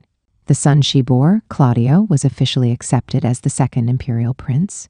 By nature of their existence, both Diana and her son were in precarious positions despite living in the imperial palace.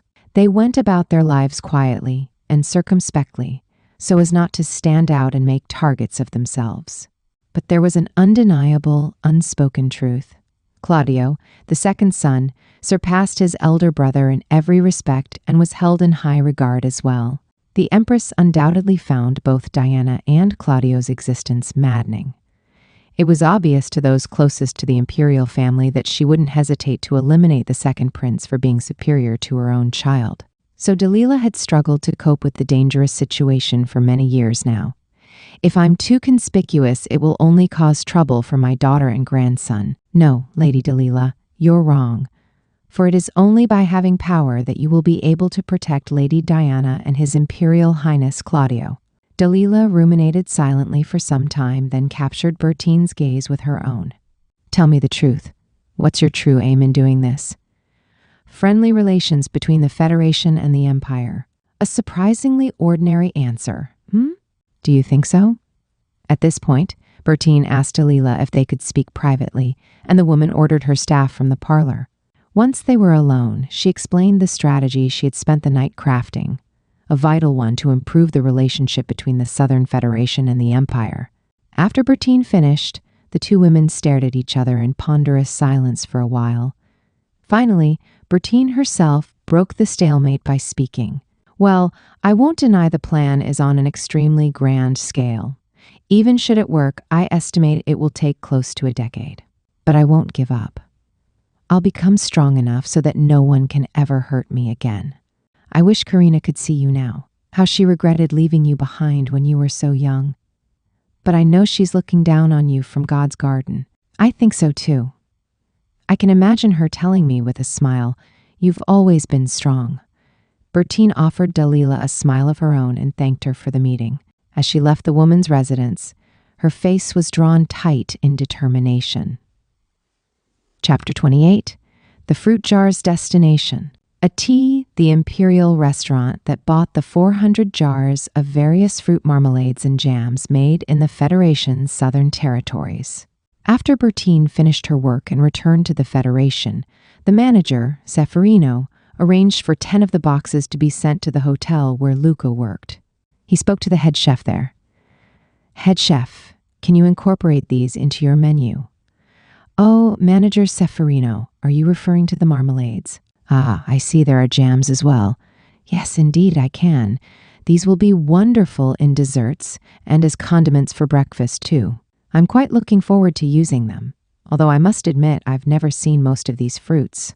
I'll think about how to incorporate them into dishes after sampling the flavors. Lady Bertine is the merchant responsible for them, so please do your best with them." "Is that right?" "Understood. I'll do everything I can to support her." Later that day, during lunchtime, the head chef and his apprentices taste tested the jar's contents. "This is the first time I've had any of these flavors, but they're all so delicious, and they look quite pleasing to the eye as well. Head chef, the bright red fruit stands out really well. We can reduce these into dessert sauces too."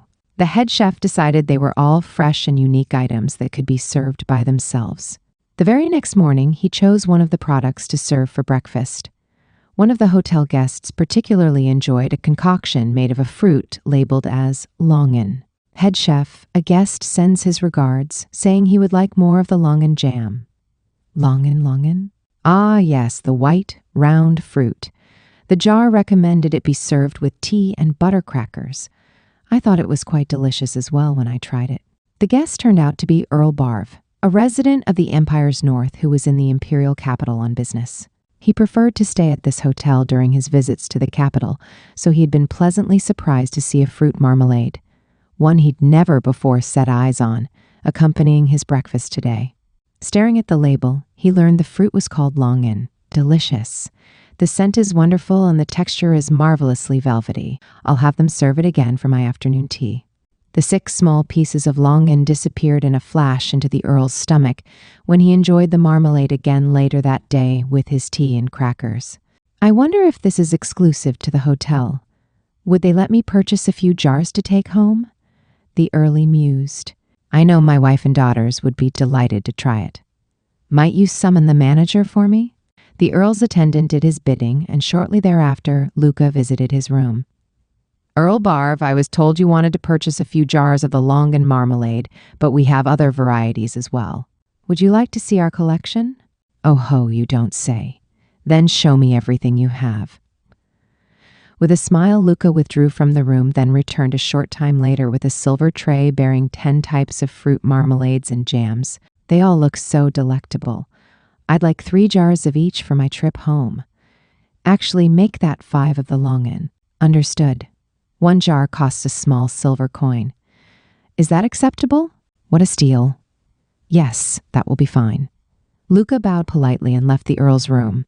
Out in the hallway, he grinned in satisfaction. Bertine had requested that the restaurant manager sell a jar for 5 large copper coins. He thought it likely she had priced it low without including transportation and labor costs, because her first step had been to put the products on the market and create demand for them.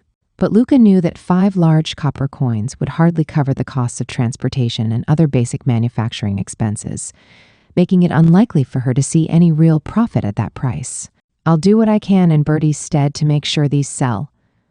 Luca recalled his time in San Luis involved in commerce. He and his father had traveled to the empire by ship countless times, immersing themselves in construction projects throughout the country. People loved the buildings they made for both their design and function. It had always made him proud to see their structures become part of each town and city's landscape. But his work vanished because of the greed of a powerful person, and his father died, heartbroken over the destruction of his business and his reputation. Luca wondered what Bertine intended to do. Did she plan to rebel against the royal family? No, she was the alchemist's daughter after all. She wouldn't use force to get her way, so her ideas must revolve around commerce instead. When the day came, Luca wanted to help her. He had fled the queen's treachery and survived in the empire, but he couldn't deny the anger and frustration festering in him at always being on the losing end. If his father were still alive, Luca would be too ashamed to face him. Of course, he had to be careful with his aid because of his family, but he would wait for the day Bertine would turn the tables on the queen. For now, Luca knew the best way he could support her work was by selling her goods to the aristocrats of the wealthy empire. Though it was an extremely small step, he knew that by helping her now, he'd started the journey to becoming someone who could fight the queen. Earl Barv returned to his domain in the north of the empire, bearing 32 jars of fruit marmalades and jams as souvenirs. His wife and children greeted him with sunny smiles. Father, welcome home. I'm home. Were you all good for your mother? Yes. Did you bring us souvenirs? I did. You'll like them. The Earl showed them the collection of marmalades and jams. Wow, what is this? Look at all these pictures. I've never seen these fruits before. I had this one at the hotel I stayed at, and it was so delicious I bought jars of all varieties. Why don't we eat some right away? I want to. Both his son and daughter were so excited, he knew he had chosen the perfect souvenirs on this trip. His wife beamed as well. The Earl would have loved to eat the concoctions right out of the jars, but after sampling one, his wife instructed the staff to prepare some bread. They toasted thin slices of fresh bread and spread butter on them, then brought them out to the Earl's family. His wife daubed a thin layer of a sweet marmalade onto a few slices before giving one to each of her children. The saltiness of butter pairs really well with the sweetness of the fruit, eh? Father, I want to try another flavor. Go ahead, eat all you want. But Father, what if we finish it all now? Don't fret. In that case, I'll write a letter to the hotel and send for more. Hooray! His wife chewed politely, her expression pleased. Darling, I think I want to include these with scones at my next tea party. I'm sure everyone will be delighted to try all these since they can't be found here. A wonderful idea, dear. I bought many jars, so use them however you wish. The people living in the cold north of the empire lit their fireplaces early in the year, which made fruits valuable in the region. Apples, raspberries, blue honeysuckle, and gooseberries grew here, but these large, velvety fruits could only be grown in their southern neighbor's climate. I see the Federation now sells goods like these as well, eh? The Earl mused. I'm not surprised, considering their outstanding leader in the latest war. The Imperial Army suffered terrible losses, didn't it? Indeed. If the Empire continues to underestimate the Southlands as it did in the past, it risks falling behind. Several days later, the Federation's fruit goods were a hit with her tea party guests as well. Where can I buy these? My husband purchased them at a hotel in the capital. He intends to place another order with them before our family can finish the lot. Hearing that, one of her friends put in a request. Then would he mind including an order for my family as well, along with his? Her request opened the floodgates for the other women to do the same. For me as well. Well, I'd like to second the request. Altogether, the 5 noble women's orders totaled a considerable amount. The Countess immediately drafted a letter to the hotel in the capital with all their orders and sealed it in an envelope. 2 delivery methods were available. One was an inexpensive option that combined several people's orders heading to the same region, and the other was a direct delivery service that transported packages individually, a total of 200 jars for our 5 families. It's fairly expensive, but shall I have the hotel send them via direct delivery? Aristocrats of the Empire were subject to ridicule if they acted miserly, especially by their own peers. The women decided direct delivery would be the best option in this case. In her letter, the Countess included the total price of 2 small gold coins, as well as an amount to cover the transportation expenses that would be paid to a company specializing in the direct delivery method. Sometime later, the letter arrived at the hotel in the imperial capital, including the advance payment. Luca realized soon enough they would be flooded with even more orders. He just barely managed to fulfill this order with the hotel's stock and the restaurant's remaining inventory. But anticipating the popularity of the products, he thought it prudent to place another order with Bertine ahead of time. If this hotel acted as the intermediary between her and customers, it would be much faster to respond to demand than for her to deal with each of them herself. I'll start with an order for 600. They keep very well, though, so 1,000 would be better. That will reduce the delivery cost, too. Luca remembered that Bertine worked directly for the Federation's leader, His Excellency Cecilio, so he immediately filled out an order form and accompanied it with an advance payment addressed directly to the Federation's leader.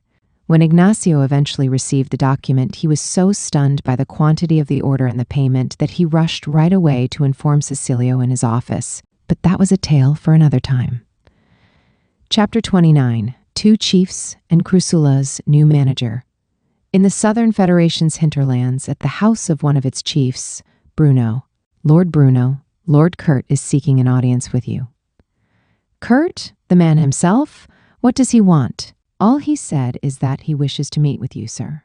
The pain in his back had finally faded enough to be manageable, so Bruno stood up slowly, then entered the drawing room reserved for guests. Sprawled in one of the rattan chairs was Kurt, the chief of a neighboring district. Well met, Bruno.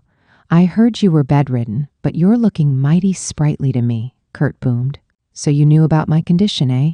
Yet you never visited me once while I was infirm. Tell me what brings you here now. Perhaps this gift will put a stop to your sulking. Kurt showed off his bundle to Bruno. 2 large wild birds, freshly strangled, bound in string. Oh ho, Gage? One of your friends, right? Suspicious. You're not one to proffer gifts like these, so tell me what you're plotting. I heard your people are making bottled goods. The women in my domain want to try their hand at it too, so they've been pestering me to ask yours to teach them how. Now I understand why you're here. They learned from Bertine, specifically a method to make sure the goods don't grow mold either. The young lady from San Luen? You don't say. She was a mouthy little thing, but apparently talented in surprising ways, eh? Bruno was tempted to keep Kurt in suspense, drag out the torture of whether or not he'd agree to help the man. But His Excellency had sent him a message that if people in the other districts wanted to learn, he was to help them, especially with the important points to note in the marmalade and jam-making process. Bertine had sent a veritable mountain of glassware and sugar, so his warehouse was overflowing with plenty of materials. Bertine had a feeling you and the others might approach me about the venture. So I have a detailed set of instructions from her, Bruno said. I also have ample supplies of jars and sugar. Take enough with you. I'll send along a few of my people who are familiar with the process. Bertine said it's about time we all became rich together. And she's offered to give the makers 60% of the profits after expenses. She'll take as many as we can produce, so don't worry about any quotas. Just make them. Once you finish a shipment, bring them to me, and I'll combine it with ours to send to Ybit. That would save me a lot of trouble, thank you.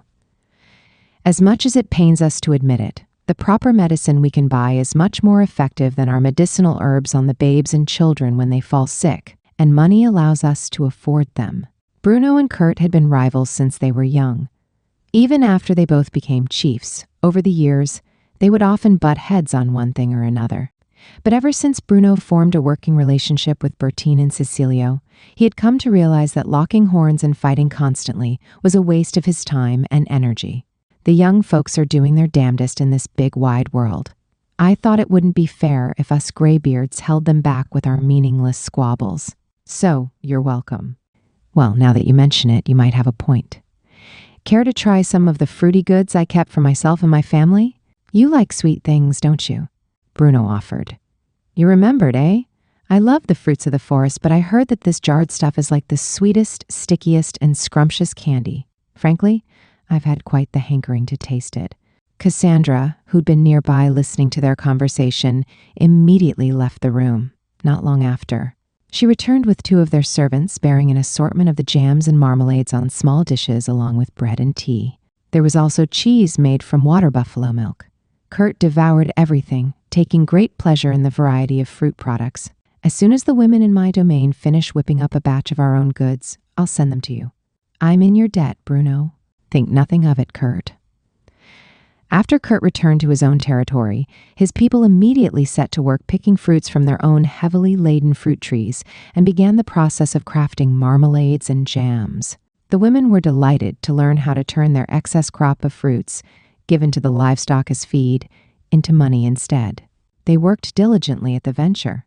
Once they used up the supplies and had a modest shipment ready, it was delivered to Bruno's house for shipment to Ybit. Then, soon enough, Bruno and Kurt's relationship deepened to the point that they met once a week and poured drinks for each other, talking into the night. Naturally, this meant their people interacted more with each other as well, strengthening the bonds between their communities. My lady, another shipment of bottled fruit goods has arrived from Lord Bruno. No breakages this time. According to his letter, production began in Lord Kurt's territory as well, so this shipment contains 50% more than usual. Wonderful, Bertine exclaimed. Just in time, too, since apparently a large order was sent to the hotel from the Empire's north. Luca asked me to send 1,000 jars in his order, just in case. I'm relieved to hear that there were no breakages either. Looks like both the packers and shippers have gotten used to the process, In their very first shipment, there hadn't been enough cushioning, so a fair number of bottles broke in transport. It had been a grueling undertaking to wash the sticky residue off the intact bottles. But more than that, it had been frustrating to see so much of the actual product go to waste in such a manner. Since that first experience, Bertine had sent them letters with detailed instructions, as well as urged them to be more careful. Her efforts had clearly paid off. The order must have come from aristocrats in the north of the Empire then? Yes, I think so. I know these jarred goodies are delicious, but I wager they would be absolutely amazed to taste the fresh fruit when they're fully ripened. I hope to one day be able to send them those too. I'd love to see their reactions. I'm sure the day will come sooner than we think, thanks to you, my lady. Indeed, with a hotel that will be the talk amongst the Imperials. Bertine then stared at the necklace that was near completion. My lady, where do you intend to sell that necklace?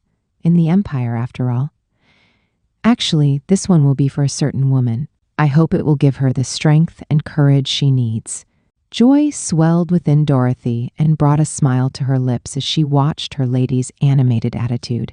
She couldn't be happier to witness her charge's dramatic transformation. For the Marquess back in San Luan had been extremely strict with her education. Nevertheless, Lady Bertine had never given up, diligently working on the assignments until she understood and completed them. But Dorothy had noticed how sad Bertine became when her father's special education for her had essentially disappeared around the time her first engagement fell through, because Bertine had seen their lessons as a way to connect with her busy father. Except now, Lady Bertine was making full use of the knowledge her father had bestowed on her back then. The scarlet fabric, the jarred goods, the accessories sold at Crusula, the imperial language lessons. Her lady had initiated each of these ventures, and they were all going extremely well. These efforts by the young lady had gladdened her heart, but she was even more impressed by the fact that Bertine had thought up an even grander plan. Dorothy couldn't be more proud of her. "Dorothy, I'm thinking of hiring someone to act as the manager of Crusula. I just have my hands so full with everything else, you see. I'd like to ask Isabella, David's mother, but I'm not sure. The matter of wages is the sticking point, What if you paid her more than she earns at the tavern? I think she would accept in that case. Perhaps I should start by asking her how much she earns there, and if she'd be interested in working as my store manager. I suspect she will happily accept." Bertine decided not to waste time and went straight to Isabella's house.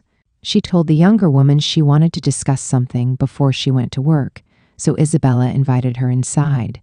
Isabella's house hadn't changed much since her husband was alive. There was their ottoman covered in lovely cushions, a small round table. Tree nuts, oddly shaped rocks, and other bits and ends the children picked up were arranged on top of the bureau. It was a humble home, but a cozy one. "I know this is out of the blue, Isabella, but I was wondering what your monthly salary is at the restaurant where you work," Bertine began. "Because if I can match or exceed what they pay you, I'd like you to work for me as my store manager." "Oh, my wages?" "Around 8 large silver coins a month, and any tips the customers leave are half mine. Altogether, I'd say about 9 large silver coins." Bertine nodded as she sipped on the tea Isabella had poured. Then she quietly put the cup down and stared intently at the younger woman. "I can pay you a salary of 1 small gold coin. Additionally, I'll give you all the profits of whatever accessories you make. Your work hours will be from the morning's 9th chime to the evening's 7th. I have no problem with David and Camilla playing in the store while you work because I know they're good kids who won't touch anything they're not supposed to. What do you think? You can get someone much more qualified with such wonderful conditions. Are you sure you want me to work for you?" An offer like this was wishful thinking for Isabella. She couldn't believe it. "I like your attention to detail, Isabella, not to mention your conscientiousness, sincerity, and hard work. There's no way I can let another shop have someone as amazing as you. So I'm honestly being selfish by snapping you up myself." "Then yes. My answer is yes. Please allow me to work at Crusula." That was how Crusula, the shop dealing in embroidery and accessories, acquired a new manager in Isabella.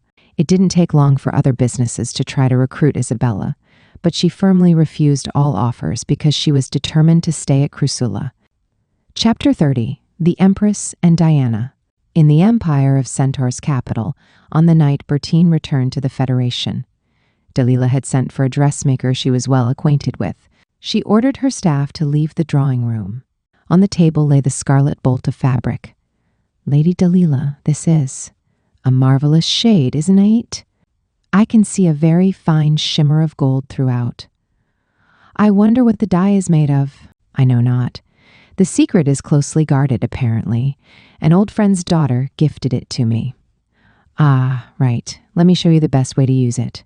Dalila picked up the transparent fabric Bertine had left behind and layered it on top of the scarlet cloth. This method softens the vibrant color. I would like you to make a dress for my daughter using this cloth. Can you do it?" "Yes, of course. I'm assuming it will be for the banquet held by His Imperial Majesty, yes? I'll make sure to finish it before then. Lady Diana will be the belle of the ball. I guarantee it." Dalila smiled, satisfied with the response.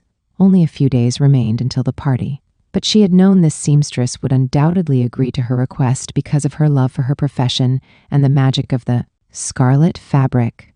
The Emperor's whims forever changed the course of her daughter's life.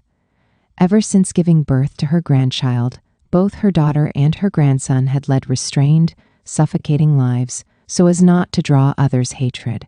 For the sake of her daughter and grandson, Delilah herself had bowed her head when she had been loath to so as not to make any enemies amongst them. She had taken the utmost care to be the epitome of consideration to earn the favor of as many aristocrats as possible. In hindsight, though, it had been foolish to do so. Delilah had started viewing her own strategy in this way after listening to Bertine's ideas. Because it didn't matter how much they minimized their own existence, the Empress would always despise her daughter and grandson, which made her consider Bertine's suggestion of another way to live their lives. Instead of fading into the background as invisible shadows, it might prove better to live so boldly in the sun that their enemies would think twice before they moved against them. Until Bertine had pointed it out, Delilah hadn't realized that her daughter and grandson's diminished presence had subjected them to ridicule from those who had no right to cast aspersions at all, that it would prevent those still wishing to protect them from approaching them at all. "I'll become so strong that no one can ever hurt me again." Bertine's resolve had burned fiercely in her words. When she'd heard them, she couldn't deny that human beings were the sort of creatures who looked down on their timid fellows. Claudio is innocent in all this. And yet, though he's only 12 years old, he's spent his entire life holding his breath, waiting for the rug to be pulled out from underneath him. He never should have been put in such an untenable situation. I managed to achieve the position of mistress of the robes, but when it came to my own child and grandchild, I could not have acted more foolishly. 20 days after Bertine's visit, the party hosted by the imperial family was in full swing. The emperor and empress danced together. Diana waited quietly at the edge of the hall, waiting for their performance to end before making her appearance. Claudio, the second imperial prince, couldn't attend because he was still too young at the tender age of 12. After an appropriate pause, the emperor left the empress's side and strode toward Diana. He took her hand and led her underneath the sparkling chandelier, lit by countless candles. There, he once more admired her dress. The aristocrats surrounding them also belatedly noticed the oddly enchanting nature of Diana's dress. At first glance, the garment seemed to be a pale blue, but when she moved, the overlay of sheer silk clung closely to the fabric underneath, creating the illusion of a light purple. When she lifted the hem of the sheer overskirt, the scarlet fabric with its subtle shimmer revealed itself. With her strawberry blonde tresses and pale blue eyes, Diana was a stunning 29-year-old woman. Her pale, velvety skin seemed to glow from within, enhancing her youthful vitality. "Diana, you're beautiful. I'm honored you would think so, Your Majesty." All the nobles in attendance watched them, entranced by the dreamy picture the two made. The Empress caught the spectacle from the corner of her eye. She was 40 years old. Her first two children were girls. At the age of 30, she finally gave birth to the long-awaited Crown Prince, her third child. So, she hated Diana and her son with every fiber of her being. The rumors that reached her ears spoke of the concubine's child in favorable tones, how he excelled more than her own son in both academics and military arts. It was a truly abhorrent situation for her. Find out where that fabric came from and buy every last bit of it. You may also command the sellers to pull it completely from their shelves as well. I won't have anyone imitating her. The Empress hissed the instructions quietly to her lady in waiting nearby. She acted immediately starting that night. It didn't take her long to discover the dressmaker who crafted it. She even found out that Delilah had been the one to supply the fabric. But no matter who she spoke to, the lady in waiting couldn't determine the identity of the person who had gifted Delilah with the cloth. 2 months passed as she searched in vain for answers, and then it was time for another banquet, this one hosted by a duke at his residence. The duke in question was the emperor's younger brother, and he treated both of his nephews the same. From the empress's perspective, he was a cunning man who never made his position known until there was a clear frontrunner. 2 days after the duke's party, in the empress's private chambers, what did you learn at the banquet? Lady Diana attended the event wearing the scarlet dress from His Majesty's party, except this time without the overskirt, so the wondrous red fabric, now on its own, caused quite a stir amongst the guests. I see. As a result, there's been an increase in the number of young ladies and noblewomen seeking an audience with her. Find out the name of every single person who visited her.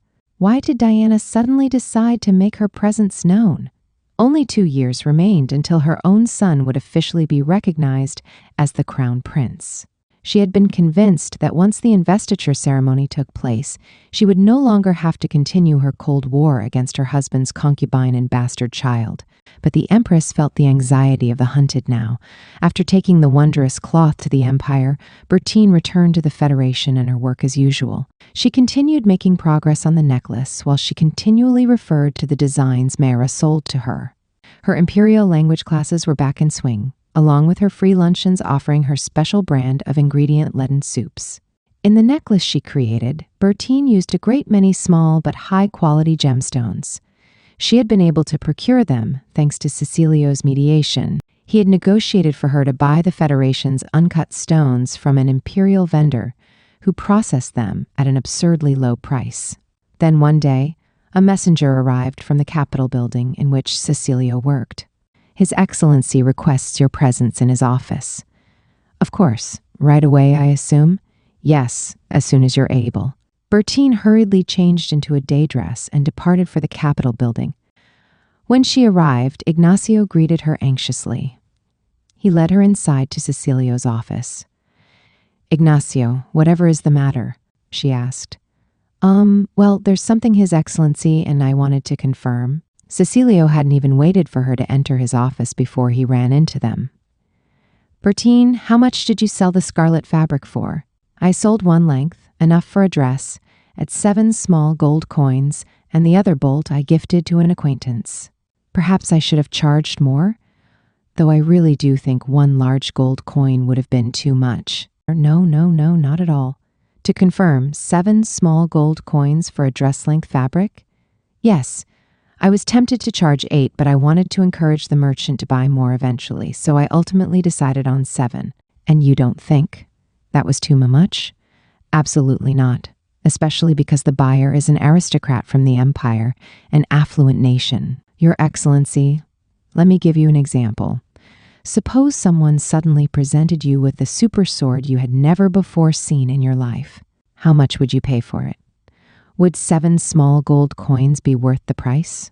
7. Yes, if it was me, I would pay IIT. Precisely. As you would want such a unique sword, so too do women feel the same hunger for a marvelous fabric. Cecilio tapped a finger to his cheek and considered her words. Finally convinced by her argument, he decided to discuss the actual reason he had summoned her. The truth is, we received a communication from Countess Dalila for another 20 bolts of the fabric. She wants half of them to be the subdued red you mentioned you could create for her. Along with her letter, she included a payment of 14 large gold coins. Yes, sir. It seems I'll have to create enough dye to send to the dye maker, Bertine, you don't seem at all surprised by the size of her order, or the amount she paid either, for that matter. Bertine schooled her features, careful not to let her sinister smile sneak through. I'm not. I anticipated just that amount in her order. Since she sent payment in advance, we need to determine the price for the bark and pay the chief of Bilva. Your Excellency, might we discuss it now? Of course. An excellent suggestion. The two of them spent a long time discussing the price of the tree bark, the conservation of the tree itself, as well as how to keep the existence of the tree bark confidential. By the time they came to an agreement on everything, it was already dark outside. I apologize for keeping you here so late, Bertine. Not at all, since I'm the one who requested the talk. Really, please don't worry about it. Would you like to join me for supper? Cecilio invited. I know a great restaurant that serves delicious alcohol and food. Think of it as a thank you for the dried meat and jams last time as well. It would be my pleasure. I've actually been meaning to explore a new restaurant. Then I'll have one of my people sent to your house so that your household knows you'll be returning late. And so the two of them went on their first outing together, to be continued. S-Side Story 1. Bertine and Dorothy's Bond. Marchioness Karina Dujan comforted her 9-year-old daughter, Bertine. She knelt on the floor, her head buried in her mother's lap as the woman sat in her chair. The little girl sobbed uncontrollably. Bertine, don't cry. It's just that your father has high expectations of you. What does expectations mean? He thinks you can do so much more, and that's why his lessons have become so much stricter. Even as she spoke, Karina struggled to find the right words to say to her daughter. Her husband was strict with Bertine. She understood it was because he had high hopes for her, but she still wondered if it was really necessary for him to be so rigid. Bertine refused to give up on her assignments. She would complete them even while crying, so he continued giving her increasingly more difficult work. Karina had argued with her husband many times over the issue. She hated seeing her child in such a state, but her husband was unbending. "The child is talented." That was his response each time, and he refused to soften his guidance of Bertine. "Bertie, you have a knack for looking at the big picture. What if this method was used instead? This is another solution." "You know how creatively you think? Well, there are very few people like you in this world, which is why I think your father wants to strengthen your talents even more, to help you grow into a strong person." What Bertine wanted to ask her mother was if her father actually hated her, and then she wanted her mother to say, "Of course he doesn't. He loves you very much." But a small part of her feared that he actually did hate her, and that anxiety held her back from voicing the words out loud. Her mother had a frail constitution, so even spending time talking to her like this made them both happy. Karina had hugged and petted Bertine a great deal, trying to console her. Thus, 9-year-old Bertine decided she didn't want to trouble her mother by asking such a question. "My lady, how about we take a walk in the garden now?" Whenever Dorothy, her maid, suggested the idea, Bertine understood she actually meant, "How about we let your mother rest?" "Thank you very much, Mother. I'll go with Dorothy now." "Enjoy yourself, dear. Make sure you wear a hat." "I will." Her mother gently brushed her cheek one last time before Bertine stepped away from her bed. She felt soothed knowing her mother's wonderful scent lingered on her skin now. Dorothy consoled her while they strolled in the garden. "My lady, you must know that the Marquis is terribly fond of you." "Is he really?" "He is. If he truly didn't care for you, he would never spend so much time teaching you. You know how busy he is, too." "I wonder." "Don't. I know I'm right." Dorothy's words brightened Bertine's mood at once. The third daughter of a baron, Dorothy was 3 years older than Bertine and had only recently been employed by the Marquis. Currently, she was Bertine's exclusive lady's maid. A shard of blue glass was the catalyst for their relationship.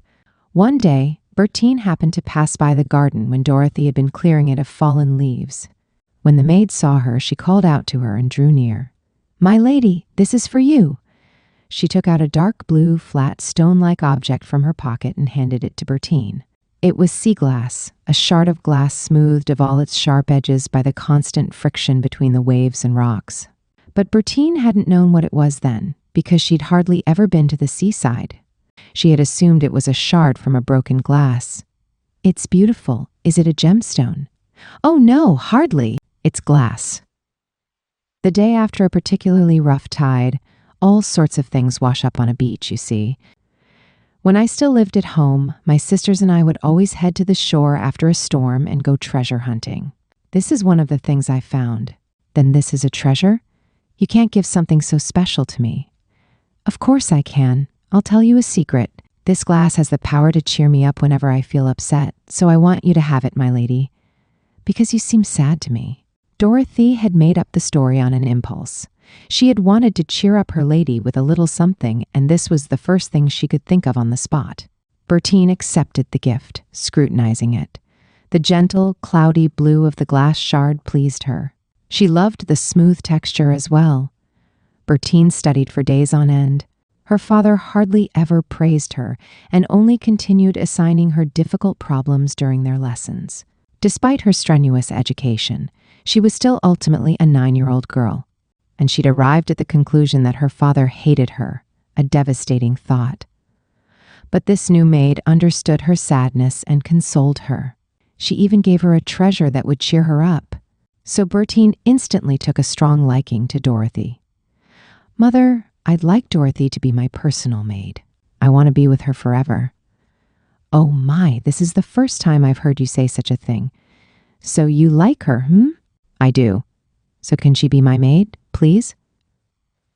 Who am I to deny my adorable daughter's wish? "Thank you very much, Mother." And that was how Dorothy was promoted to her position as the Marquis's daughter's exclusive maid not long after she began her employment there. because Karina often fell ill, she hadn't been able to spoil Bertine as much as she would have liked, leaving her daughter feeling lonely often. So Dorothy made up for the lack herself. Despite being only 12 years old herself, she had decided to start working to help her family financially. Naturally, considering the fact she hadn't been working for the Marquis very long, she was plagued by both anxiety and yearning for her own family. On the one hand, she worked harder than most and was quite patient. On the other, she also succumbed to loneliness herself, which made working for Bertine a special joy. Dorothy could spoil the Marquis's daughter to her heart's content and provide the companionship the little girl so desperately sought. It made her job worthwhile, filling the hole in her own heart. Dorothy's mother had given birth to 7 children. She was an energetic woman, always ready with a sunny smile. In contrast, Karina, the Marchioness Dujan, was a pale, slender woman who was often bedridden from illness. So seeing Bertine happy at just being able to talk to her mother made Dorothy's heart ache for the little girl, which was why she was determined to devote all her energy to being the best maid she could be for Bertine, especially since the request had come from the girl herself. 2 years later, Lady Karina came down with a persistent cold. Up until then, whenever she felt healthy enough, she would visit the Empire with her family and have picnics nearby. But once she fell ill with lung sickness, her poor health persisted. After some time, she couldn't even rise from her bed. And then, finally, on a sunny afternoon in autumn, Lady Karina journeyed to God's garden. Bertine wept for a very long time, for so long that she might have forgotten how to speak. Dorothy never left her side once throughout her long vigil. "My lady, please eat something, or you'll collapse." Still, Bertine refused to come out from underneath her bed covers. "My lady, I'll stay with you here tonight, so please don't fret and sleep. You'll be here forever?" "Yes, all night." "No, that's not what I mean. You won't ever leave me, will you, Dorothy?" She realized what Bertine actually wanted to say, and she felt tears well in her eyes. "Of course not, my lady. I have no plans to join God in his garden because I'll be by your side forever." Bertine finally peeked out from underneath her quilt. "My lady?" Dorothy took the younger girl's hand. "Stay with me always, Dorothy. Yes, forever. I'll stay with you until you tell me you don't need me anymore." Bertine slipped out of bed and hugged Dorothy tightly. She cried with her while gently rubbing the younger girl's back because she could never see the kind Lady Karina again. After that, Bertine didn't cry again during her lessons, not the ones with her father or her etiquette classes.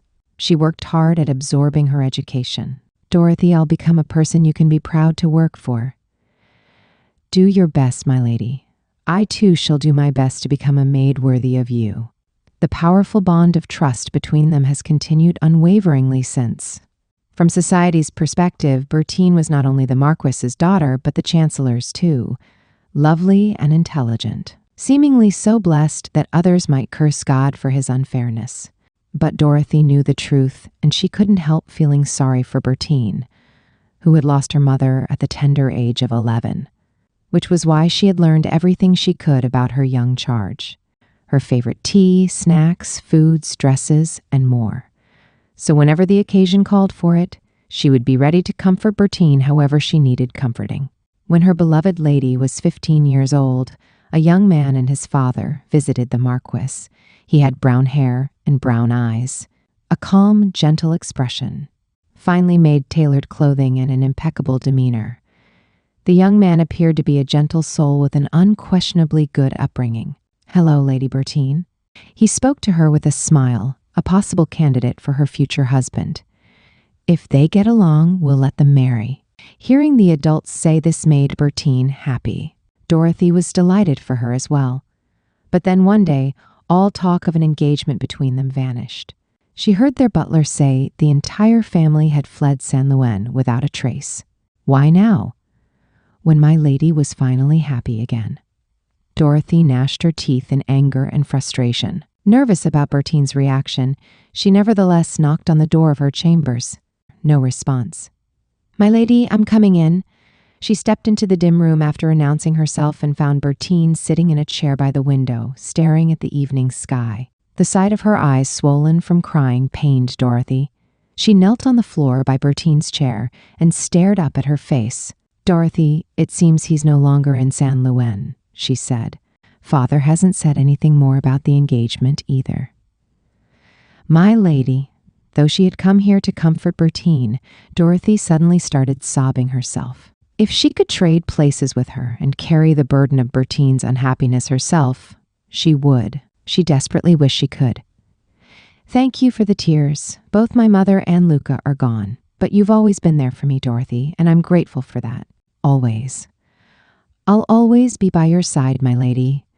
Bertine slid down from her chair and sat on the floor to be with her. Then she covered her face with both hands and wept, ever so softly, ever so quietly. Dorothy wrapped her arms around the younger girl and cried with her. That night, upon Bertine's request, Dorothy slept in the same bed. She was nervous, but Bertine snuggled close to her. I don't have many memories of sleeping together with Mother, so thank you, Dorothy. Then sleep well tonight, my lady. I will. I need to help her feel better. Tomorrow, I'll take her to her favorite flower garden. Dorothy fell asleep with that thought in her mind. Side story 2, Isabella remarries.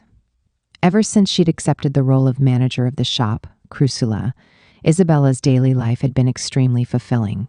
The accessories she crafted were finally selling for a high price, and the shop's income revenues remained stable as well. She no longer had to leave her children home alone at night while she worked. Another unexpected but pleasant surprise was David's growing interest in making accessories too. The first thing he made was a bracelet. Mother, I'd like to make something too. Can I borrow some materials? I'll take it apart and give it all back to you after I finish. If you're truly serious about this, I'll buy you your own materials. There's no need to take it apart either. Really? Yes. What do you want to make? It's a secret. Just like his mother, David started out by drawing a design. A bracelet that sandwiched tiny silver feathers between black onyx beads. Isabella's eyes widened in amazement at her son's surprisingly strong sense of design. He threaded a thin needle with silk thread, then slipped 7 onyx beads onto it, followed by a silver feather. He repeated the pattern several times before fixing a silver clasp to the end. Isabella decided it would be best not to watch him while he worked, since she'd already peeked at his design when he'd told her not to. David finished and presented the finished product to her. She feigned ignorance in her response. It's done, Oh my, how wonderful. David, I think we can sell this. Really? Really, truly? Yes. If Bertine agrees, we'll put it on display at the shop. I wonder if it'll sell. I hope it does. Isabella broached the topic with Bertine, showing her what David had made. I know you're busy, so thank you very much for taking the time to talk to me about this. Oh, don't worry about it, Bertine said with a smile. So this is the bracelet David made, It's wonderful. I quite like it. I think it'll sell. Then might I put it on display in the shop? Of course, I hope someone buys it. A few days later, the black and silver bracelet sold. A young man came into the shop seeking a present for his mother's birthday. When he saw the bracelet David made, he stumbled to a halt in surprise and stared intently at it. Isabella stood at the counter, her face expressionless though her heart pounded with nerves. The young man continued inspecting the bracelet with his eyes and hands. After a few moments, he nodded decisively. I'd like this embroidered handkerchief and these earrings to be gift-wrapped, but this bracelet is for me, so no need for special wrapping. Thank you very much. You'll be happy to know that the bracelet is a young artisan's first work. I have a feeling he'll be quite pleased. Thank you again for your purchase. Oh, really? Then this makes me his first fan, doesn't it? Isabella placed the handkerchief and earrings in a gift box and carefully wrapped it in decorative paper bearing the design of the Crusula flower. She finished it off with a neatly tied ribbon. Would you like me to place the bracelet in a paper bag? Or would you rather wear it immediately? She asked. You know, I think I'll put it on right now. The young man tried slipping the bracelet onto his left wrist by himself, but it refused to cooperate as he struggled to fasten the clasp. It can be quite difficult putting it on the first time. I recommend placing your wrist on a table to keep it immobile. This way, it's much easier to fasten the clasp. Isabella took his left hand and demonstrated what she meant to him. When she looked up, she found the young man's face flushed with color. Oh? Confused by his reaction, she nevertheless accepted his payment and thanked him for it. He hurried out of the shop with his purchase. That night, Isabella told David the good news when she returned home. It's sold. David, your bracelet sold. Congratulations. At her announcement, her son froze, eyes wide, mouth agape. She beamed cheerfully at him, and he launched himself at her, hugging her tightly. Did my bracelet really sell? Really? Truly? Yes, really, truly. The customer put it on right away before he left. Wow, wow, wow, wow indeed. You did well, David. Good job. For the rest of the night, David kept repeating the words, wow, my bracelet sold. It sold. Then he started work on his next bracelet right away. He used black onyx again with small silver beads this time. 3 of the silver beads followed by 1 onyx bead. It was a simple but sophisticated design. 1 week later, the same young man visited the shop again. And on this occasion as well, he said he would buy David's bracelet. I have to tell you, the first bracelet I bought was incredibly popular, he said. My friends asked me where I bought it, so I told them about this store. Thank you very much. I'll inform the artisan, and I assure you he'll be delighted once more. Naturally, David was over the moon when she told him that night. He decided to create his 3rd bracelet. Much to Isabella's surprise, the same customer visited the shop again, a week later, and once again, he bought David's bracelet. That's 3 bracelets you've bought now by the artisan. Really, thank you so much for your continued patronage. Not at all. How could I resist such amazing work? Please take this, if you don't mind. It's a bonus from me. Just when she was about to give him earrings she herself had made using pink crystals, a voice called out to Isabella, Mama! It was Camilla, her daughter. She held David's hand as both of her children bounced into the shop. Oh, you're with a customer. Sorry, Mother, David said, looking sheepish. Isabella apologized hurriedly to the young man for the interruption, but ended up surprised herself when she saw his expression. He looked dumbfounded. Sir, are you all right? She asked. Oh, yes. These are your children, then. They are. I see, I just assumed. I'm sorry? No, it's just I assumed you were unmarried. I apologize for the outrageous misunderstanding on my part. Well, you're not precisely wrong, Isabella said. My husband died in the war. David listened to his mother's conversation with the customer for a moment, before taking his younger sister's hand again and quietly moving to the back of the shop. They'd both been instructed repeatedly not to annoy the customers. You're raising those children on your own, then? The young man asked. I am. The woman who owns this shop works directly for His Excellency, and she generously offered me this job, knowing my circumstances. I see. I do indeed see. Raising them alone. The young man walked out of the store, still dazed, but returned 2 weeks later. I'd like to ask you something. Go on, sir. What is it? If perchance you don't currently have a suitor, might you do the honor of allowing me to court you? What? I've been charmed by you since the first moment I laid eyes on you. I think you're a wonderful woman. You are aware I have children, yes? You do remember seeing them too? I am. I'd love to take you and them to dinner one night soon, if you're amenable to the idea. Isabel beamed at him then. She still loved her late husband, but she couldn't deny the tendril of interest in this earnest young man. He seems like a kind person, she thought to herself. I am, gladly. The restaurant I used to work at isn't far from here, so shall we go there? Their beef stew is scrumptious. Wonderful. I love beef stew. From then on, the young man named Regulo would visit the shop every week to buy the bracelets David made, even after Isabella told him in exasperation he didn't need to. And every time he did, he took Isabella and her children out to dinner. One day, sometime after they established this routine, Isabella told him she disliked the thought of him spending so much money each time, so she invited him to her home, where she cooked dinner for them all. David and Camilla had already become attached to Regulo by then, so they were overjoyed to have him there. Your Excellency, Isabella is getting married, Bertine said. Oh, what sort of man is he? Cecilio asked. A frequent customer at Cruz Sula. She told me he's completely won over David and Camilla as well. Is that right? I'm glad to hear it then. I'd like to send her a wedding gift too. I'm sure she'd be overjoyed at having her marriage celebrated by the Federation's leader. Thank you very much for your thoughtfulness. She's the kind of person who genuinely celebrates others' blessings. Cecilio smiled easily at Bertine as the thought circled his mind. She'd had both of her engagements destroyed.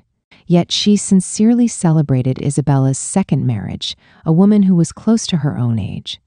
There weren't many people like Bertine, he realized. It would have been perfectly normal for her to feel some sort of resentment or jealousy. But she didn't, which he found curious in itself. That's just another of her virtues, A pleased smile curved Cecilio's lips at discovering another fascinating side of Bertine. After that, David would grow into a fine young man and officially start working at Crusula. He became renowned throughout Ebit for the accessories he made. But that was a story many years down the road.